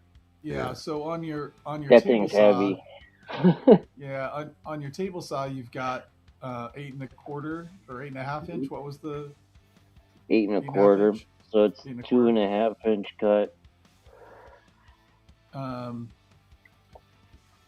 So yeah, I mean, you could, yeah, like Mike was saying, you could cut it one way, flip it over, cut it the other direction, and then just use a Jesus. a sawzall or something else, something similar to cut through any Sid's remainder. repurposing says it's north of 100 Fahrenheit where he is. He must be in Australia. Yeah, I cut one of those two beams, whatever. I cut it down to 6 because the other one's like 6x8. It's kind of still got some of the edge on it, but not really. It's like chainsawed. Like he cleaned it up, but I'm like, you don't have any of the live edge. Oh, Primitive Icon. Thank you for being a member, man. I see you there, dude. Sorry about that. Damn it. I got a couple oak slabs over there. I don't know what to do with them. My mom told me to make them into a bar for her. I was like, they told me, my buddy and the arborist told me to make a table with it, but there's like these big bug holes. See, nailed it. He is Australian. I knew it. Yep. I'm like, I'd have to epoxy these. There's only 2 people on the planet that's going to tell me they're bitching about how hot it is right now, and that's Ozzy. That's it.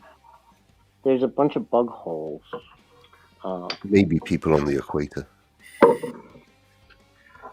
But got live edge on the O. If red treated O properly, can be a nice feature of the wood, especially if you fill them and you like. I've never been put off by seeing like imperfections in wood when it's done right. I think it adds character. Yeah. Exactly. Imperfections. That was We had several members that were gifted by other members, and they gave gift memberships to a lot of other people. That's probably how you ended up getting it. I hope you keep it though. I really do. Hey, if I had a couple bucks, Mike, I'd give you, what is it, $2.99? I'll Yes, keep you sir. in mind though. Opening season is coming. I can smell it on the air. I want to start prepping like the tabletop boards because I do the picnic tables and planter boxes, obviously. Right. Grow box was just cheaper. The domain, it was like $12 a year My friend instead of over like here. 200 something for Naughty Cedar Syndicate. They wanted. I don't know, so I changed it to Cedar Grow Box. But yeah, I want to get like broke down boxes stacked up on the shelf. So I just glue and nail the sides together and outdoor to go. Same with the picnic tables. Cedar, I have a friend. She's a Mormon. She's in Utah, and she runs a big nursery for plants. I know you're not in the same state, but I need to get her over here. If she's Mormon, then Pilata probably knows her. You gotta be careful with those Mormons, man. Just so you know. I mean, Listen, he probably I'm eats lunch I'm with you. Mormon friendly. I'm not part of the clan, but they're good folks. I get along with them. This I'm grandma I'm moved born up and north, raised. and you see the horse and buggy signs on the side of the road. I'm like, I've never seen them personally, but she's like, yeah, like during the summer you got to watch out on the street because it's like 80 miles an hour, but then you'll have horse and buggy, backing up traffic and shit. I don't know. Is that the Mormons or? Yeah. Look, I Well, got to no, talk Mormon. to you depends. guys. That's probably Amish. Amish or Oh, the Mennonite. Amish. Yeah, Amish or the Mennonites or something like that. Yeah. Hmm. But Palalo's gonna be mad. I got to tell he's the joke. forced now to have so they have to comply with Right. legislation. So now they will have electric lights on their buggies. General Palato's probably going to kill me, but I got to tell the joke. You ready for this? You know how you Go can for it. tell, you know how you can spot a Mormon person right away on the street I do not. because they're drinking Dr. Pepper out of a brown paper bag. Okay, that's funny. And hiding their mobile phone. Yeah. Don't want anyone to know. But no, we drink our caffeine, our cold caffeine, pretty openly. Hey now, I hear a lot of But, Mormons have moved on to plant-based ephedra, so caffeine's the least. Man, watch out now.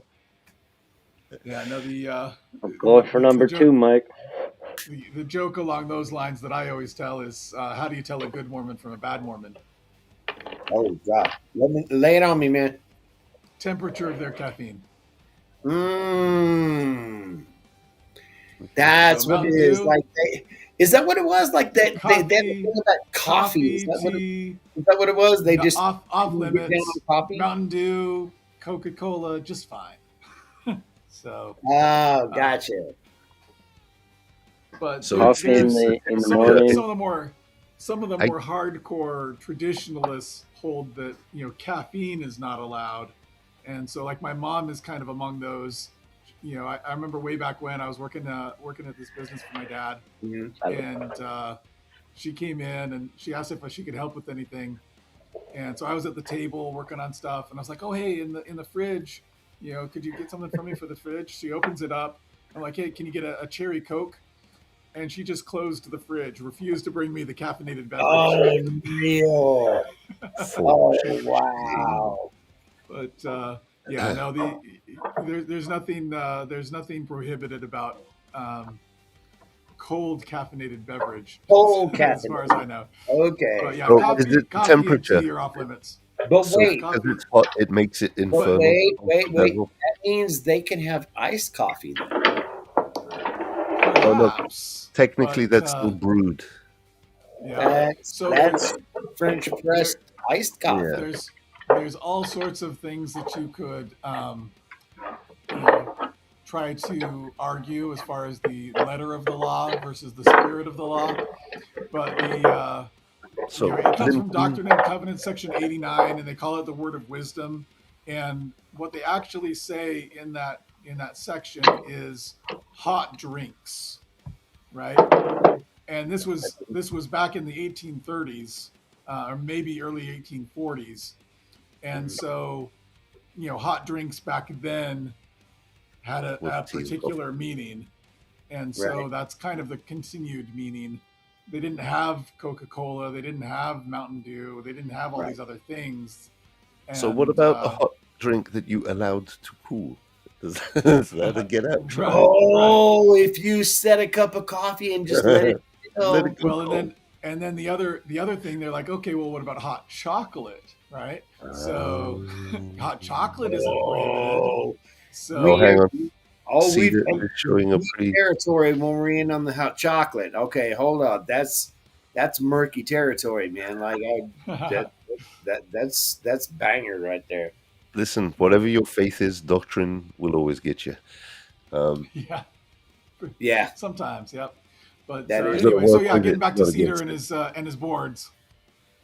Sorry, Pilato. Cedar and his wood. Let's talk He's about like, Cedar and his he's wood. like, let's talk about cedar. And his 2.5 inches. Why are we still talking about Mormons? Let's talk about Cedar and his boards. My fault. Talk about I'm not Cedar's used to wood. giving men compliment who about wants their woods on YouTube. That's Who wants a to? new experience. Who wants to touch my wood? Touching it by Are we yourself, recording buddy. this? Oh shit! Are we still recording? Oh hell, Mike! Why'd you unmute me? Hey, I'm just listen, I'm just Yeah. saying. You're Primitive doing Icon just asks fine if it's touching it by walnut. yourself there, brother. Yeah, Primitive Icon asks if it's walnut, and I believe it is. I That's what we Yes. determined, would right? even say that you were. I would even say you were kind of stroking it. Yeah. It Now, was. It I was was. going No, to she's ask if she pretty. was going to oil and It's So- all it's all ripped and flipped to edge Yeah. grain. So Uh, Cedar, a gonna couple questions for end you grain. as far as Cross. a couple questions for you as far as being able to rip this. Okay. So first off, for the bigger boards, the bigger Cross. whatever. Right? Oh, It's the that are the 6 inches tall. Right. So the table saw that you have right now, you said has a 2.5 inch cutting capacity. Yeah. So you could cut it, like Mike was saying, you could do one pass and then turn it over, do another Turn it pass, over to the other side. Yeah. and then do the remainder either with a hand saw or with a reciprocating saw, something along those lines. Another option is, do you know how much you could sell that table saw for on the open market? I paid okay, I bought this 4 years ago. It was $700 with the 12 amp hour. Mm-hmm. Yeah. So how much could you sell it for, do you think? Have you looked online at Facebook Marketplace or I would Craigslist genuinely is a thing in your say. place? I think I've seen them on sale for $400 nowadays at Home Depot, brand new, on their deals. Right. But So I here's bought my- it. The problem is It was that the first in thing those I 4 bought. years, I was the like, prices "Ooh, have I'm gonna changed a make lot. All right, straightforward." Primitive, thanks for coming in, brother. Hey, let me say this. I swear by one particular table saw. And the reason I do is because it is exorbitantly common. It is unbelievably easy to find. They are literally a dime a dozen. And they do everything you'll ever need them to do. The Craftsman 113. The Craftsman 113 was made in the 70s, the 80s, up to about 92. What would that set you back from you? New, Back you then- can't get them. Back then, new you would have paid probably $375, maybe $400. But you can get this sucker now for maybe $40, $50, Oh wow! Yeah, Oh wow! and you're yeah, done. and it's a good saw. It is an incredible saw. It's 3 horsepower. It's incredibly powerful. It's a 10-inch saw. It has cast iron wings on it, a cast iron top. It is a wonderful machine. Yeah. I'm guessing that would The be pretty easy negatives- to repair as well. The negatives of the Craftsman and why I had an opportunity to pick one up a while back, basically for free. The people that I The bought my fence. bandsaw from, The fence is the Yeah, only the- bitch. the The fence. fence is the bitch. the fence and the dust collection. And so, You could fix those. You could upgrade those. Which, Yeah, no, which definitely. the dust collection is what dust collection? What the hell is dust collection? Yeah, there. so you There can, is- so you can- Don't get me wrong. This is my baby. That's the center of my shop. I love my saw. I Mhm. love that saw. I was Yeah. a novice. I didn't know what I was doing. I got my tax return and I wanted to build stuff. If I it was gives like, you, "Man, if oh, it gives I you built insight, Cedar, I can tell you, I have a 113, and I have reconfigured it with a homemade fence, and redone the wings and picked up extra parts. I have a 27-inch fence capacity, which is more than enough for me to do 4x8 sheets, anything I want to do. I can rip a sheet in half. I have no problems with that. It is more than powerful, meaning I could I could blow through 3.5 inches of solid oak. My Care. my only beef with this is the like any kind of sled that I make for I lose cut capacity, which I'm already behind on. Because you get what 3 inches, I think, on a 10 inch, a standard 10 No, inch. no, no. You get 3.5 Oh, with 3.5. 3.5 with a sled if you go and look at my 25,000 view how to build a crosscut sled for a 113 video. Well, Mike, you beat me to the punch. I was going to do that promo for you, damn it. These saws are also pretty ubiquitous. Oh, The yes. the Is DeWalt that job the saw, 10 inch? job site saw. Yeah, Is it's that a 10 a That inch. Walt job site? Yeah, I would those are say here in Yep. the UK, that is the And most common saw you will find. and my buddy and has the DeWalt, but he's got 8 1/4. They make a battery operated. they do. They make a 60-volt max. Yeah. yeah, But and it's the got the thing that rack and pinion. what I So it's love got about the the DeWalt is it's the rack and pinion fence. it's got the rack and pinion fence, and it has the built-in dust collection, or at least You it got has the it. built-in dust port it that I've has got connected. it That I have has connected to my cyclone built-in separator and dust. chop block. Nice. The best way I've heard you describe it, it has the built-in dust suggestion. Yeah. Yeah, it's. So I'm like, There's a hint So it to works- the dust collection. it works pretty well as long as I keep the bucket with the cyclone separator relatively empty. Right. If I let it get full, then I don't have dust collection, So right? But here in the for the UK, most part, it does pretty well. what most tradesmen do is they take that thing outside and they just spray the sawdust everywhere. Problem Right. solved.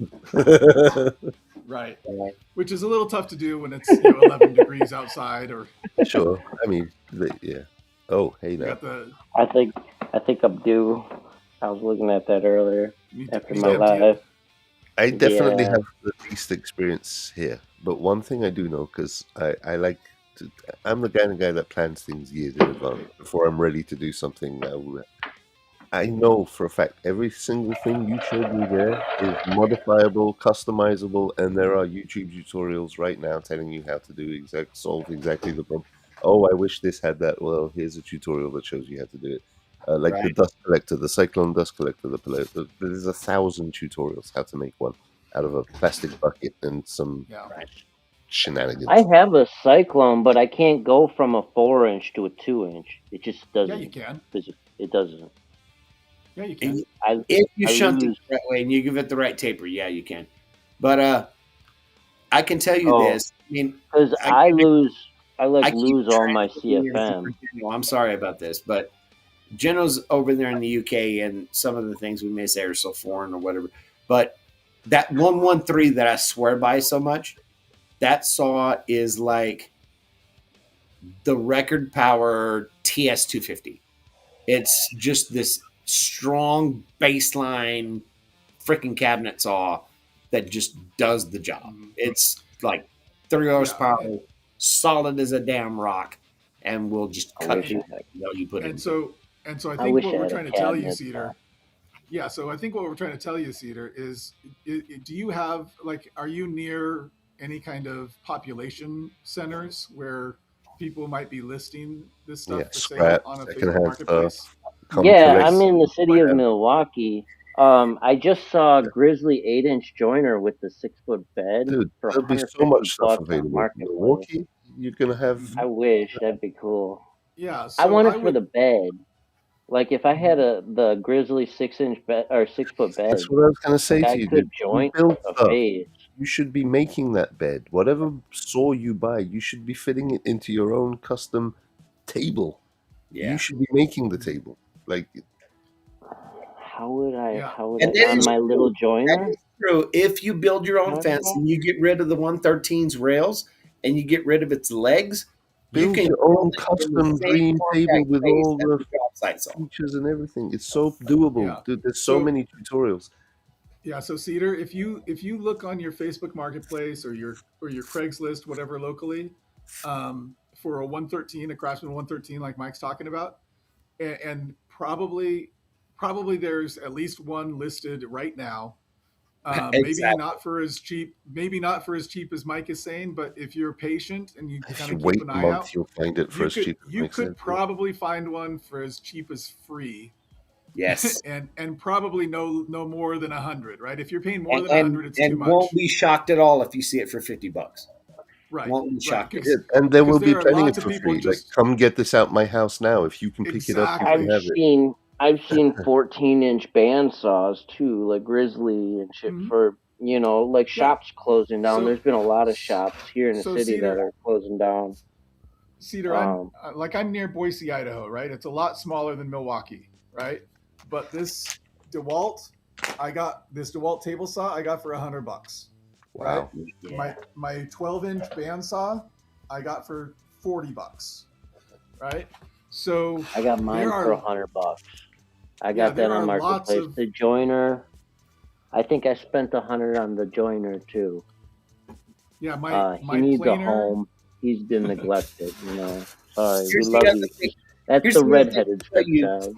Here's the other thing I'll tell you about the 113 table saw. They were so prolific. There were so many of them sold that even now in 2026, there's at least half a dozen companies that sell replacement parts for the 113. They Oh yeah, you'll find that stuff online all day long. Anyway, made new, like built today. they still make replacement I've parts. got I've got my original planer here is a Delta. It tried killing me. I bought it off Marketplace from probably a Well, disgruntled that's wife. not a fair thing to say because joiners always try to kill you no matter which model it is. That's what joiners do. I've got the old Delta 12-inch. Well, I brought it over to my dad's house, right, Grandpa's garage, and I plugged it in, like she said it worked and everything. I turned it on, it worked, so I turned it off and I walked over and grabbed a scrap board. I came back over, turned it on, and boom, the blades went flying out the back of it and stuck in Grandpa's garage door. Like the blade came halfway out in the bar that holds the blade, and like as I don't want to sound judgy, but that's kind of on you though, because that should have been part of your maintenance check. No offense. But yeah, I had never used a planer. I was like, like I said, like, I didn't know anything. Cedar, I bought this table saw, and I was like, I'm gonna make this Let me tell you, lumber straight. cut off light. The first time I tried to teach somebody woodworking, this is one of the things that if I was a dietic believer, I promise you it would be one of the first things I would apologize for in the afterlife. Right? The first time I tried to teach somebody woodworking, they had bought a 4-inch Delta Milwaukee joiner. And we worked really hard. We spent several months. We got it all cleaned up. We found new blades. We got it recalibrated. And the first time he used it, he erased 3 of his fingers. Yeah. The first time he tried to use it alone, he erased 3 of his fingers. What went wrong? I've got this old Ryobi chop saw Grandpa gave me. It sat in my garage, and we would cut lumber like firewood. Right. We would cut firewood. When it wouldn't cut, we'd just step on it, A bunch of guys drinking beer around a bonfire pit. Sure. Well, when I started woodworking, right, nobody told me you can't lock it down and use it as a table saw. I see. So here I am holding the trigger down with one hand, feeding a board into the front of it with the other hand. Nobody explained that to me. I'll be a man. I shit myself. I think I shit myself. It hit that fence. Boom! Now, do you know who did it? Nobody else in the chat even laughed. I mean, I would have probably shit myself too. I mean, the experience told you that was a bad idea. You don't need a teacher. Genius. Geno, to answer your question, what ended up happening that was wrong was he had improperly, at one point, we had disassembled it because we had to take the guards off, we had to take the drum out, whatever, right? And replace the blades, but he improperly put the guard back on. Oh, so it didn't have the spring return to cover the blades back up. And the first board ran through it, it made its first pass, and he was following along behind, expecting the guard was going to keep him, and nope, he erased his. I am so grateful that my OCD attention to detail kicks in at exactly those kind of times. I'm that paranoid guy who will double, triple check. Let me just make sure I've got all my information right here Yeah. before we powder. And people have often even made fun of it. Oh, why are you being so cool? Don't be so overcautious. And the thing that I've still got because fingers. Thank you. it's so inexperienced, you're pushing the board through the jointer, and there's resistance because the blades are pushing the opposite direction. So he's fighting the resistance, and as he That's what gets you to have the a end, skate for. That's what those little pushy things are for. I don't know what they're called. what ended up happening was he gets to the end, he finishes the board, and the resistance is so the board lurches forward onto the outfeed table. Yeah. And when One it of does, he those. reflexively yanks back with his hand. And when he curled his hand like this, he curled it right into. Yeah. So the equivalent, I used to do a lot of backpacking, camping, outdoorsy kind of stuff. And for a small period of time, I was technically, theoretically, legally responsible for the safety of other people. The amount of times I've seen people hacking axes towards their body and weird, I had to like, stop, no, what the fuck are you doing? Like, It was as close. I guess the best analogy for this joiner situation was his reflexes made him do something most akin to he grabbed a live wire, and his reflexes made him grab onto it and it's not let wood. go. I'd rather fuck up the wood than fuck up my fingers. know? Oh well, you lost a piece of wood. So Like, he winced, go. and when he winced, he curled his hand down, and when he curled his hand down, he curled it right into the drum and just took his fingers off. Yeah. Okay, that's So I built back like right around the time I got the jointer. I built a keepsake box where I was practicing miter box, right, with the inset lid and Right. top and bottom. Well, the first model that I made, I didn't put a top or bottom in it. I just mitered some edges. I glued it the next day. I sanded it by hand, and I like totally rounded over the edges and thought, like a genius, I would just run it across my joiner. Right. That miter hit that blade, and it exploded. Boom! There it went. It jammed my fingers.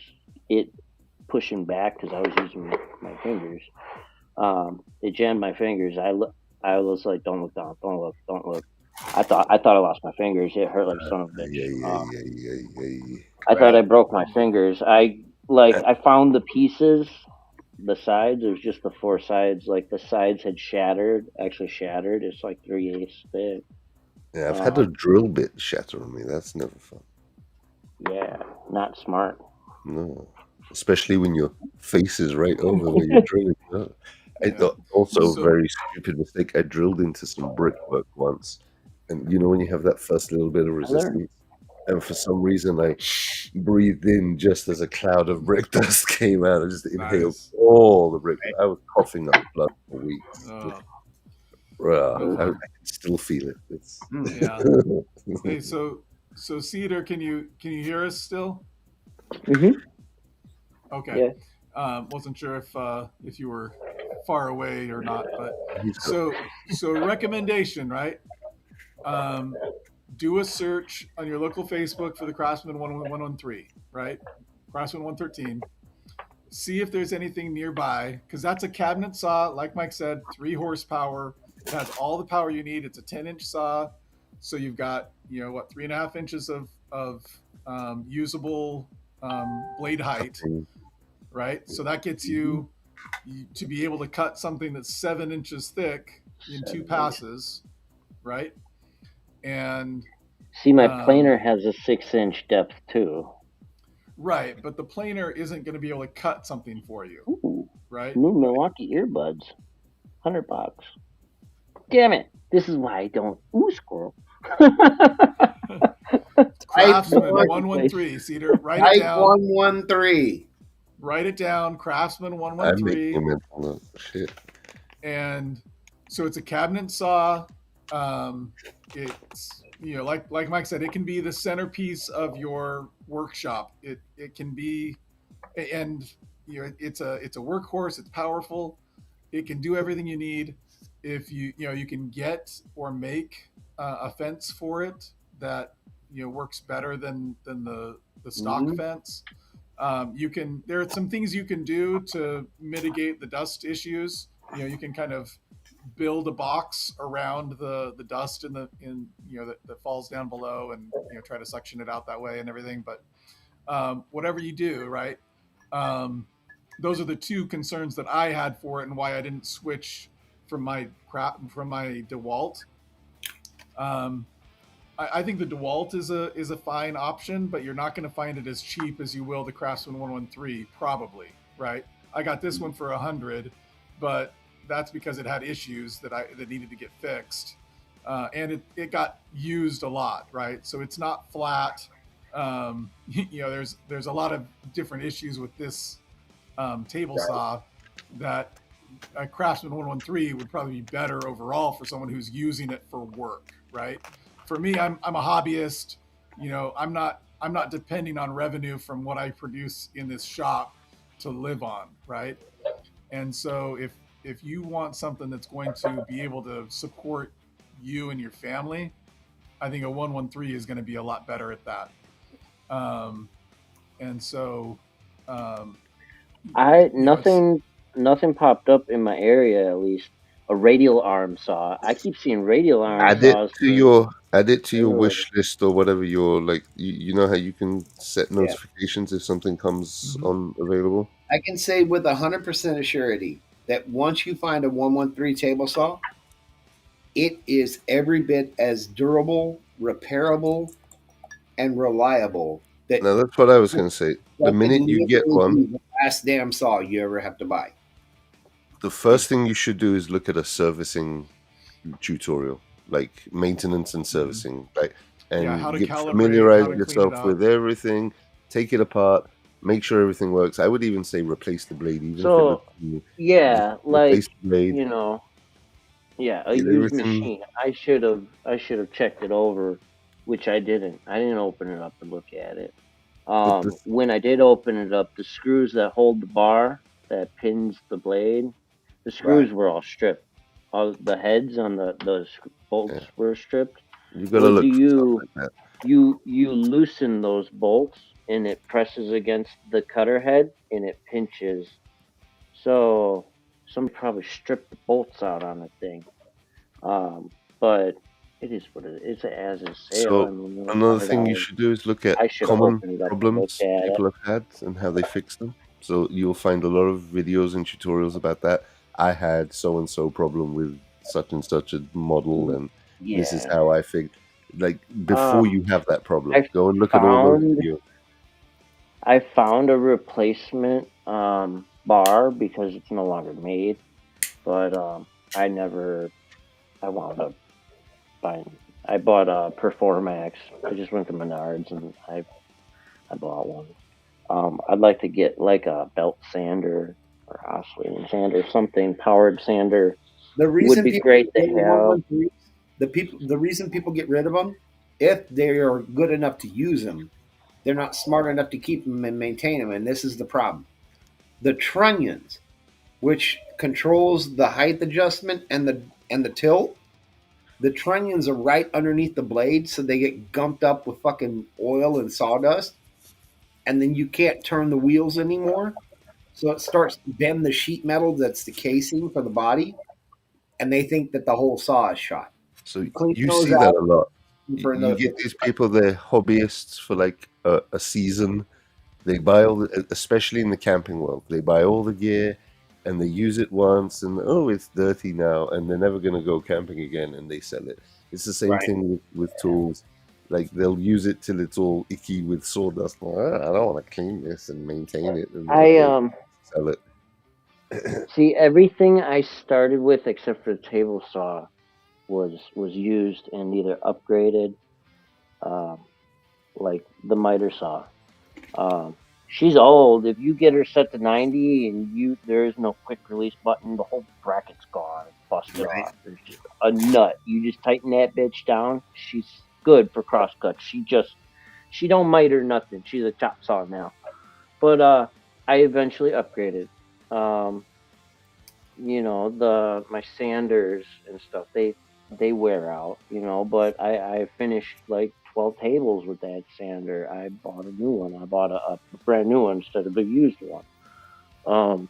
But being young and dumb, I just dropped $700 for, which I mean a 12 volt or the 12 amp hour battery is like what, $500 alone, right? Um, but I There's bought no that. fault in you buying that saw. None at all. There's no No, fault. again, you buy what you need, but the point is to get to a point where you don't need to keep upgrading, right? So any money you make, you put back Yeah. in upgrading and investing in Um, yourself and your It, tools. it's so probably far, been my fine main for tools you. haven't been worn out. I've had to You want to replace go through that blades cycle too. as few times as possible, basically. Like I upgraded to the circular saw. I'm not a framer. Like but I don't have a track saw. I Yeah, don't have a track you saw, can but make I a mean, track. You can make a track yeah, that becomes a track saw. I You just could use a embed straight that into edge a and just table and it clamp becomes down a a table straight saw. edge. It does the same thing, right? Yeah, I've seen that. Um, So I've seen videos I where the guy will literally build a what does table this have? that has everything in it, all the guide rails, all the measuring devices, clamps, everything you need, all built into one table, and everything that isn't part of the table then clips on or attaches to the table. If you're building your own shit from scratch, you can have it exactly how you like it. That's the beauty. If I had a space like that, I would be buying tools, but I would be building as much of That's it myself. Like, like this table. I have my trim router. Have you guys seen yeah, look, the look what Pilad was showing table, you. the router table I made, the oak router Cedar. table? So I made this as kind of a converting a circular saw to a track saw. There you go. Okay, so your bed fits inside of there, right? And then you So cut it, you so plunge cut Look, it. look how so simple made it is. I set this on top of the plywood. It's got kind of a Ooh, non-stick, kind of a sticky. Yeah. rubbery deal there. It's like a Like a vinyl. um, it's like a rug, a non-slip rug sticker Mhm. thing. Yeah. So Okay. it's sticky on one side, but then grippy on the opposite side. Mhm. And then you set this down on your plywood or whatever it is that you're going to cut, and you've got these holes every foot, and I put my circular saw in there on my track, and I've got a track saw. There you go. And Yeah. Yeah, I'll this use like cost me I've got a maybe 4 foot level. That's the longest straight edge I got. I'll clamp yeah that on and that's use all. that. It's just kind of Well, I used my 4 foot level to make sure these were straight when I built this. So I just got these, yeah. from the hardware store basically, and Yeah, what is lined it it? all Angle up. iron? Yeah, yeah, No, Is it's that not even that. This is not even angle iron. This is just some stuff from oh geez, oop, what's it even called? I've still got the labels on some of it here. is that like edging for? Yeah, I think yeah, it's it like looks for like tile. drywall like corners or something, right? Yeah, it's Yeah, like it Like might. it's like Yeah, tin. something It's like that. clearing angle Something like for Yeah. that. drywall. Yeah. Yeah. Yeah. What are you dirt cheap. yelling about? It's already at a nice 90-degree angle for you. Yeah. Yeah, very I cheap, quit. So very easy to use. Cody, yes, you're in so charge. I looked at various other options, but this was like less expensive and lighter, and so that's what I used. Yeah, So you just I mean, need you could something use a that Yeah. piece of wood. You could use another piece of Mhm. wood for that. You could just use a yeah nice yeah you wooden could, rail. Yeah. and Yeah, some I've people seen just use some people just use like a factory edge of plywood. Yeah, They yeah. consider that to be straight enough. So there's all sorts of different ways to go about it. So I mean, you you could could use run it something through like a this as a planer if you track wanted it saw. to be super straight. Hmm. You could even glue on some kind of like vinyl surfacing so it's nice and slick. Yeah. For what I do, like to break something down and then I would bring it, like you said, like to the planer, the joiner planer. Like Or I'll use nice the big straight table. edge on the table saw, and then I'll flip it over and take away the straight edge. What do you call that? Like joiner without a joiner? You know, you use a table saw as a joiner with a Right. So, moving fence. Cedar, before You I put the forget, crown onto the. You know what I'm talking about, right? how close are you to Lake Odessa, Never heard of it. Lake Cedar? Odessa. I'm in Lake Milwaukee. Odessa, you haven't heard of? All right. So, all right, I'll do a little bit of research on that and come back to you. Hold on, or don't hold on. Just continue the conversation. Pilado's I'm going to be gonna in the find background you here. something. Doing research. Pilado's on it. That's Michigan. I'm in Wisconsin. Other side of the drink, brother. That's Alex. Alex is in Michigan. I'm on the other side of Lake Michigan. I think Lake Odessa is UP. Yeah. I got a friend in Okay. Michigan. All he does is buy and sell tools. It And looks like that's it's what he like does in his spare time. It's right in the middle of Lower Michigan. Yeah, I see it. So Yeah, I'm in Milwaukee, across the drink, just north of Chicago. Sadly, I was looking on Craigslist, and I didn't realize that that I was looking in the more from nearby areas section instead of what was already near you. So my bad. But carry on. Yeah. Yeah. Hold on. Because believe it or not, I used to live up that way. So Chicago, Gary. Can you? Is Gary, it far? Indiana? It's not that far to get to Gary. Yeah, I've driven through Gary, Indiana. Just like I've driven through Chicago. Never stopped. Cicero. That's probably not very far. Oh.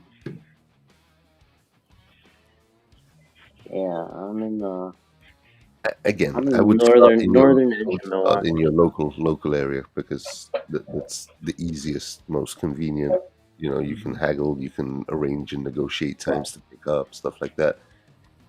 But you'll find something in your local area for sure. Yeah. Mike, what do you think of the idea of making a whole from scratch, custom built, like workshop table with everything in it? I could do that. Hold on. Just a one-stop shop, and you can either clip on or attach or add or remove. You know, like modular, so that you could just do everything from one work surface. Just for the fun of it. Hold on a second. Let me. I planned on just breaking the stuff down and then stickering it. It's gonna have to dry, I'm sure. Oh, that's what I was going to ask you before, Pilato, was like, how long do you think, like, those 6x6, how long do those have to sit? I've never done this before with, like, logs.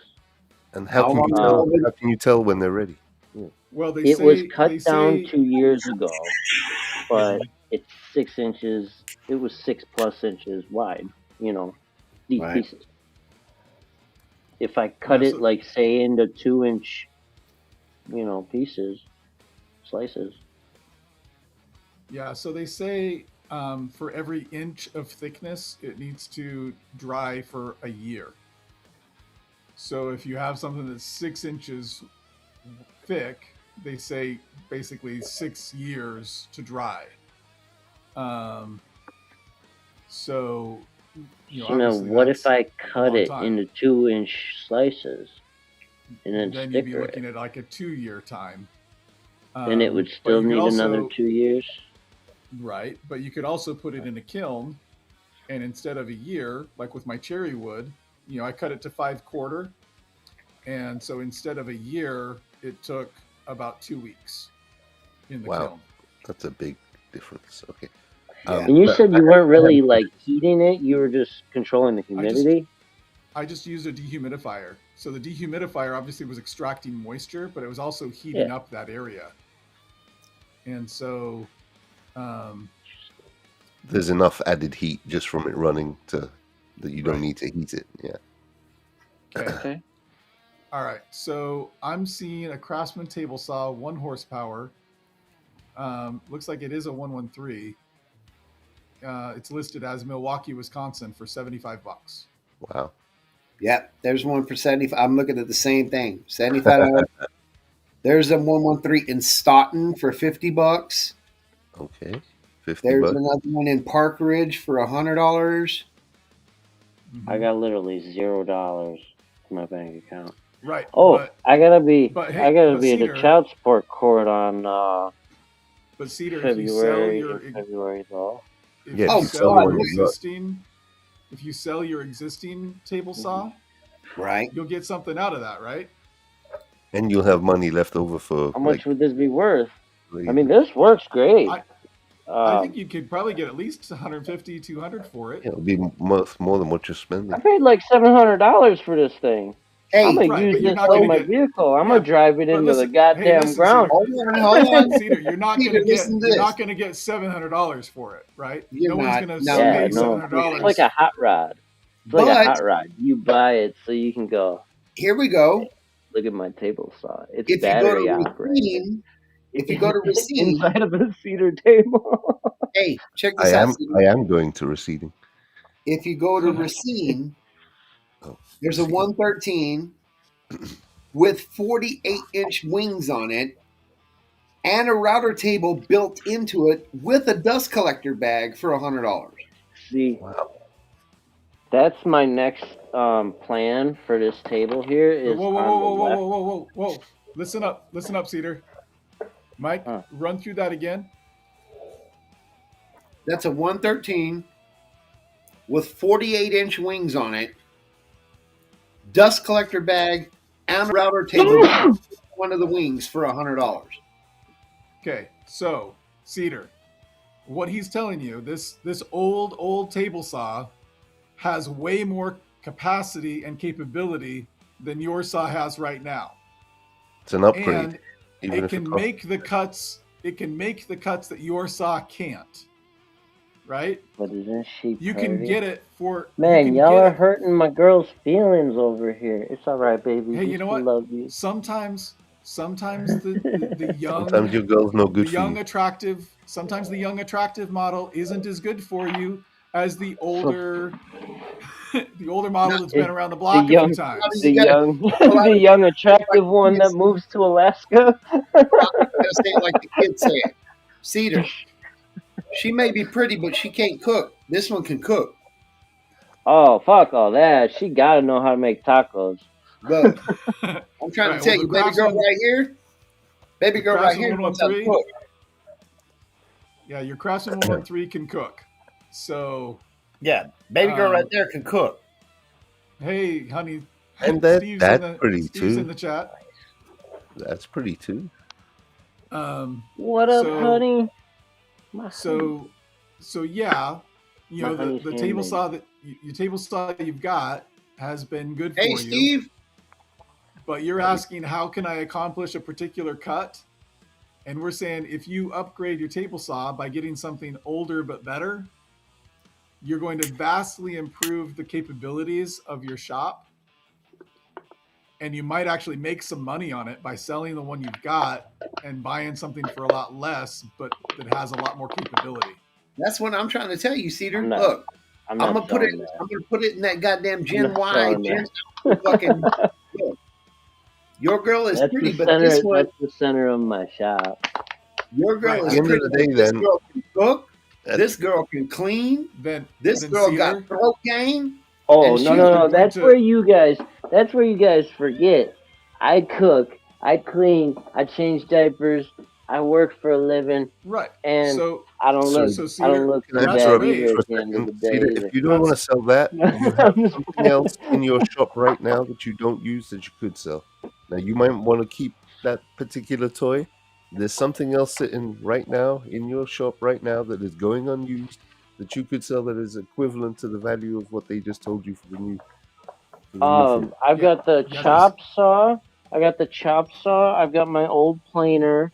I've got an end grain cutting board that's been for sale for what, $100. It's all exotic woods too. There's another 113 $50. Borrow $50. Find a friend and say, "Give me $50. I'll give it back to you next month."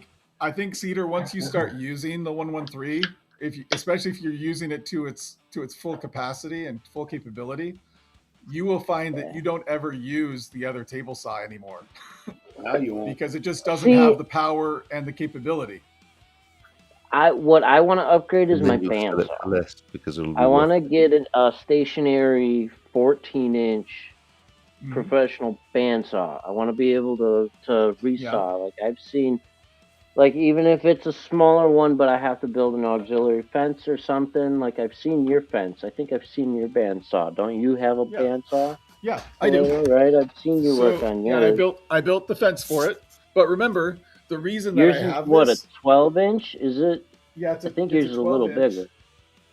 It's a 12-inch, but the reason I have it is because I found it for $40 on Facebook Marketplace, right? And so, Yeah. right now I have a 1/4-inch blade on it, right? It's the thinnest blade it'll accept. The thickest blade it will accept is a 1/2 inch. So I also have a 1/2 inch blade. There you go. This one will only go up to 3/8, which isn't. I don't think that's big enough for resawing. I wanted to be able to resaw like the Is new. it still called the bandsaw when it uses a wire instead of a blade? Do you all know what I'm talking about? The little wire ones where it cuts No, with a wire. instead of a blade? that's technically a scroll saw, but I know the machine you're talking about. Okay, Yeah. scroll. So Because they use bandsaws with like meat and stuff, meat packaging. Oh, and sure. stuff too, Yeah, there's all sorts of bandsaws out there. Yeah. But yeah, so this is my fence, that I just, I made it, right? Homemade fence. Look at that. we That got sits the- nice. It Yeah. moves easy. So it's I like that. That's Yeah. simple. yeah. So it's Look at the fluidity. hugging. Yeah, it's hugging the sides there, and then I can just clamp it underneath. Either to the sides or that's Yeah, what I you usually do. You got Usually, lots of clamping spots. yeah. Usually, I just grab. Shit, I'm looking at this Facebook Marketplace. I wish I lived in Milwaukee. Shit, I'd be buying all kinds of shit over here. God damn.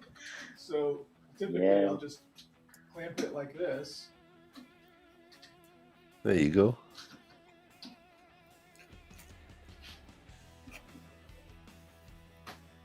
And if you wanted to be all fancy pants about it, you could even attach a ruler to one side so you have measurements, precise measurements. Oh, did I not show you the ruler? Oh, I didn't see the ruler. My bad. My bad. I should have given Let me show you the ruler. Well, cooks, cleans, and oh, pays God, bills, okay. son. I cook, ruler clean, and does- pay the bills, Watch this. and I First- read and do homework too. The first ruler thing I doesn't say, I exist. got to rely on Cedar because he's from Milwaukee. The second one, I got to rely on you, Pilato, to vouch for what the hell I see. Okay. Wherever the hell, 12-inch table saw? where the hell is I didn't know they Akana make Mohawk? 12. What the hell is Akana Mohawk? Oconomowoc? That's like Indian, not Indian. Oconomowoc. But is it close to you? Yeah. I mean, it's, yeah. There's a Closer to 113 Michigan. There's a 113 in Economowalk with a Biesemeyer already on it for $200. Ooh. What's Wow. a Biesemeyer?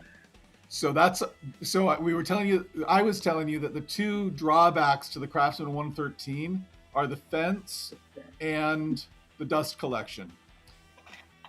What he's talking about, the fence is not a problem. The Biesemeyer is like the top of the line fucking fence you can get. That's like aftermarket fucking twin turbos for your table saw. Good turbo. Yeah. See, Yeah, that's- I guess even if you don't buy today, the lesson learned is shop I, and go shop on Right. on Go Marketplace. check out the Yeah. check out the Facebook Marketplace. Put in an alert. I've never you sold want- anything. The only things Dude, that I make are like it's so gifts, much like fun. the serving tray and the end grain board. My little guy, which I wrapped in edge grain, but that was my first. I fucked that up. I know what I did. Yeah. I flipped the grains. Naughty me. But nothing sold. Nothing is selling. Yeah. I've made shop furniture. So shop tools is a lot I'm different like, than it's shop still just a products. hobby, pretty much. I'm building a brand, is what I'm building. I want to be able to Mhm. put up like posts on my I'm gonna local say something that's Facebook stating the groups and obvious, stuff, and but they you say, can. "Hey, fuck, that's Cedar. I know Cedar. He People built my buy with their mom's eyes, planter Cedar. box or some If you're shit." not selling, it means you're not luring them in properly. You need better pictures, higher quality pictures, like more pictures. People buy with their eyes. Show them something they like, they'll buy it. So just more pictures and better pictures. Yeah, and make sure that make sure that you're focusing in on the product and make it so that they can see the product in The their own fine homes or in their details. own Yeah. yards.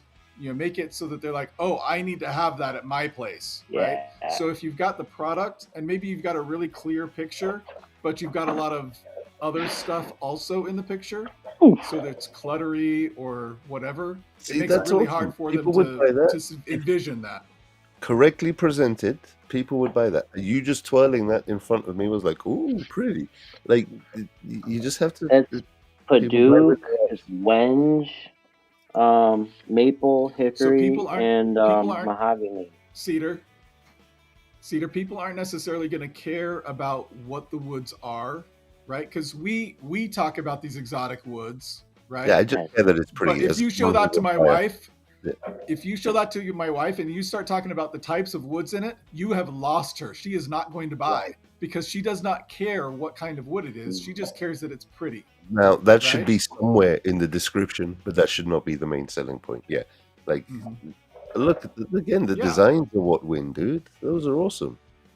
Nice. This was my first one.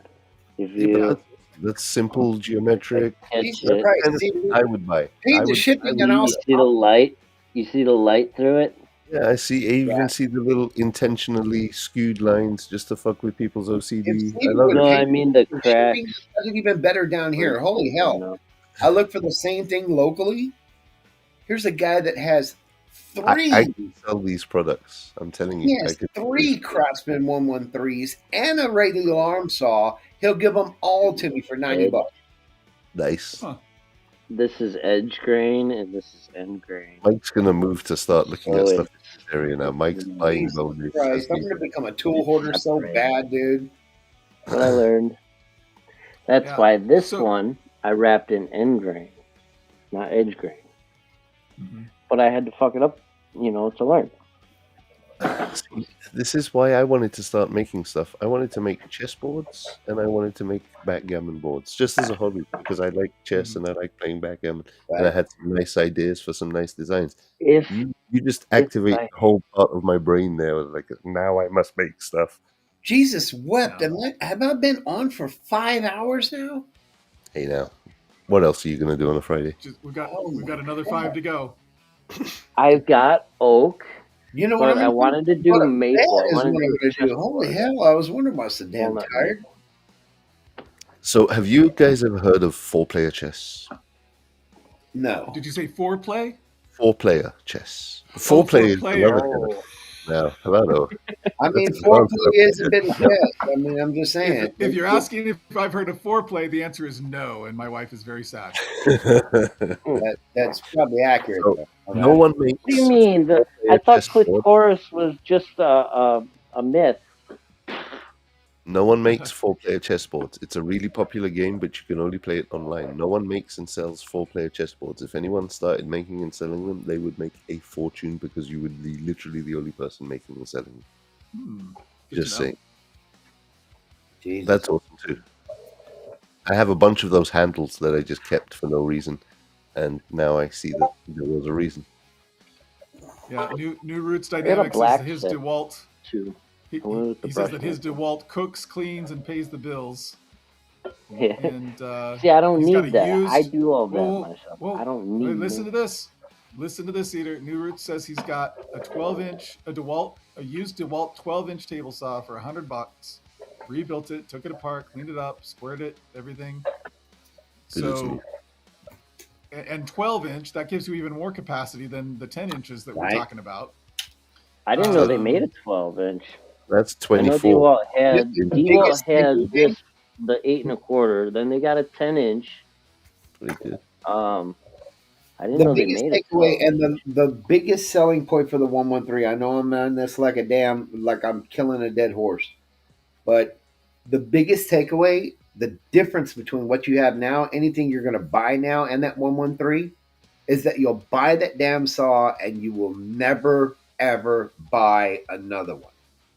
Yeah, That's you'll it. never need a new You one. just buy blades and that's it. You'll And maybe run that Mhm. damn thing for can the of rest of oil your life. once It in a will while. last longer than you do. Yeah, and one of the nice things about those too, and I mean, this is maybe a secondary or tertiary concern, but my understanding is that they run a lot quieter because Yes.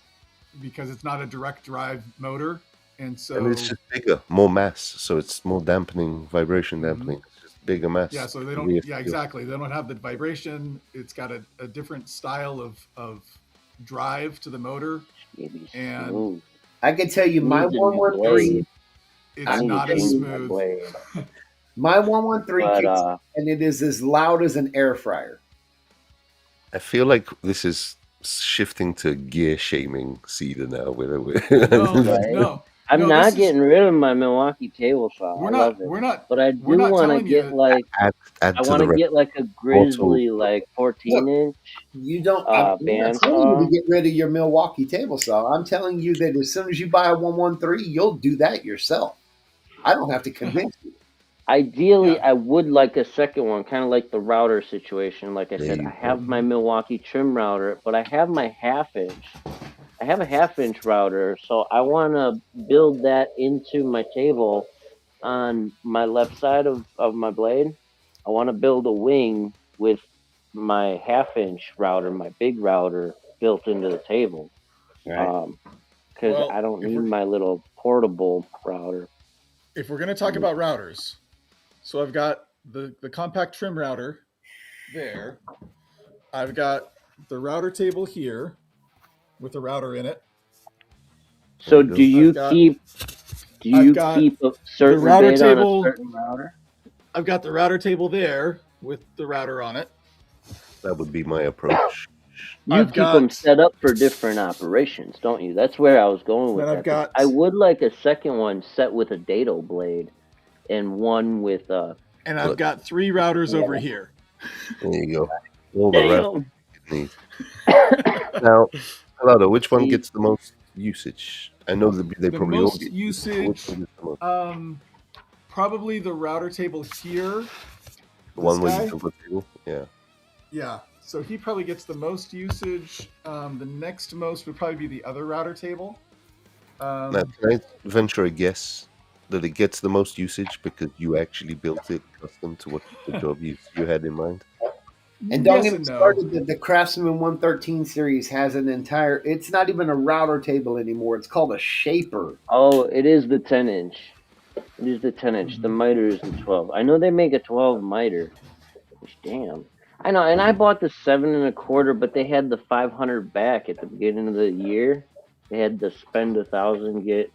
So I bought two more batteries, the M18 batteries. I bought the miter, and I bought my crown Unless you stiffener. need a tool to be mobile, I would advise against battery power tools. Unless you actually need it to I be Yeah, was you don't need, working. mobile in I the field, was working out of the back of my van. So when I was ripping then these fair enough. boards, it started snowing. I had my face shield on and a jacket. It was cold, but it was sunny. The kid was at school, so I popped open the back of the van and threw up my sawhorses, and I had my hood up and shit. I was ripping boards, and I realized there was fucking Fair snow enough. falling on me.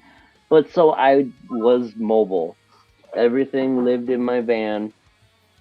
That's why I built my router table is just a little portable. You pull it out of the back of the van and do my roundovers. fellas, this has Um, been incredible, but I think I'm going to You, call it. I'm freaking exhausted. can you see New Roots comment in chat there, Cedar? Yeah, there's a 10-inch saw rather than it's a 10-inch table yeah, saw. The yeah, I miter saw saw that. is It 12 is a inches. 10-inch. Ugh. Hey, Um, Yeah, sorry. This has been a hell of a we'll get there. long. This is as long as it's been gone. Oh, I think I'll probably go for an engraver next. I'd like to get an engraver CNC router type. I would like a shop hand. You know what I mean? But what I will do in exchange, because I'm cutting this We'll off see. at 5 hours, is I'll go live again tomorrow night. But I have got to roll it up, man. Love you guys. All All right, right, guys. fair enough. Thanks, Mike. I'm live. Take care, everybody. Guys, it's been awesome chatting with you. Thank Bye, you. Mike. Thanks to see you guys. Appreciate it. Yep. Bye, New Roots. Good to see you. Bye for now. Night.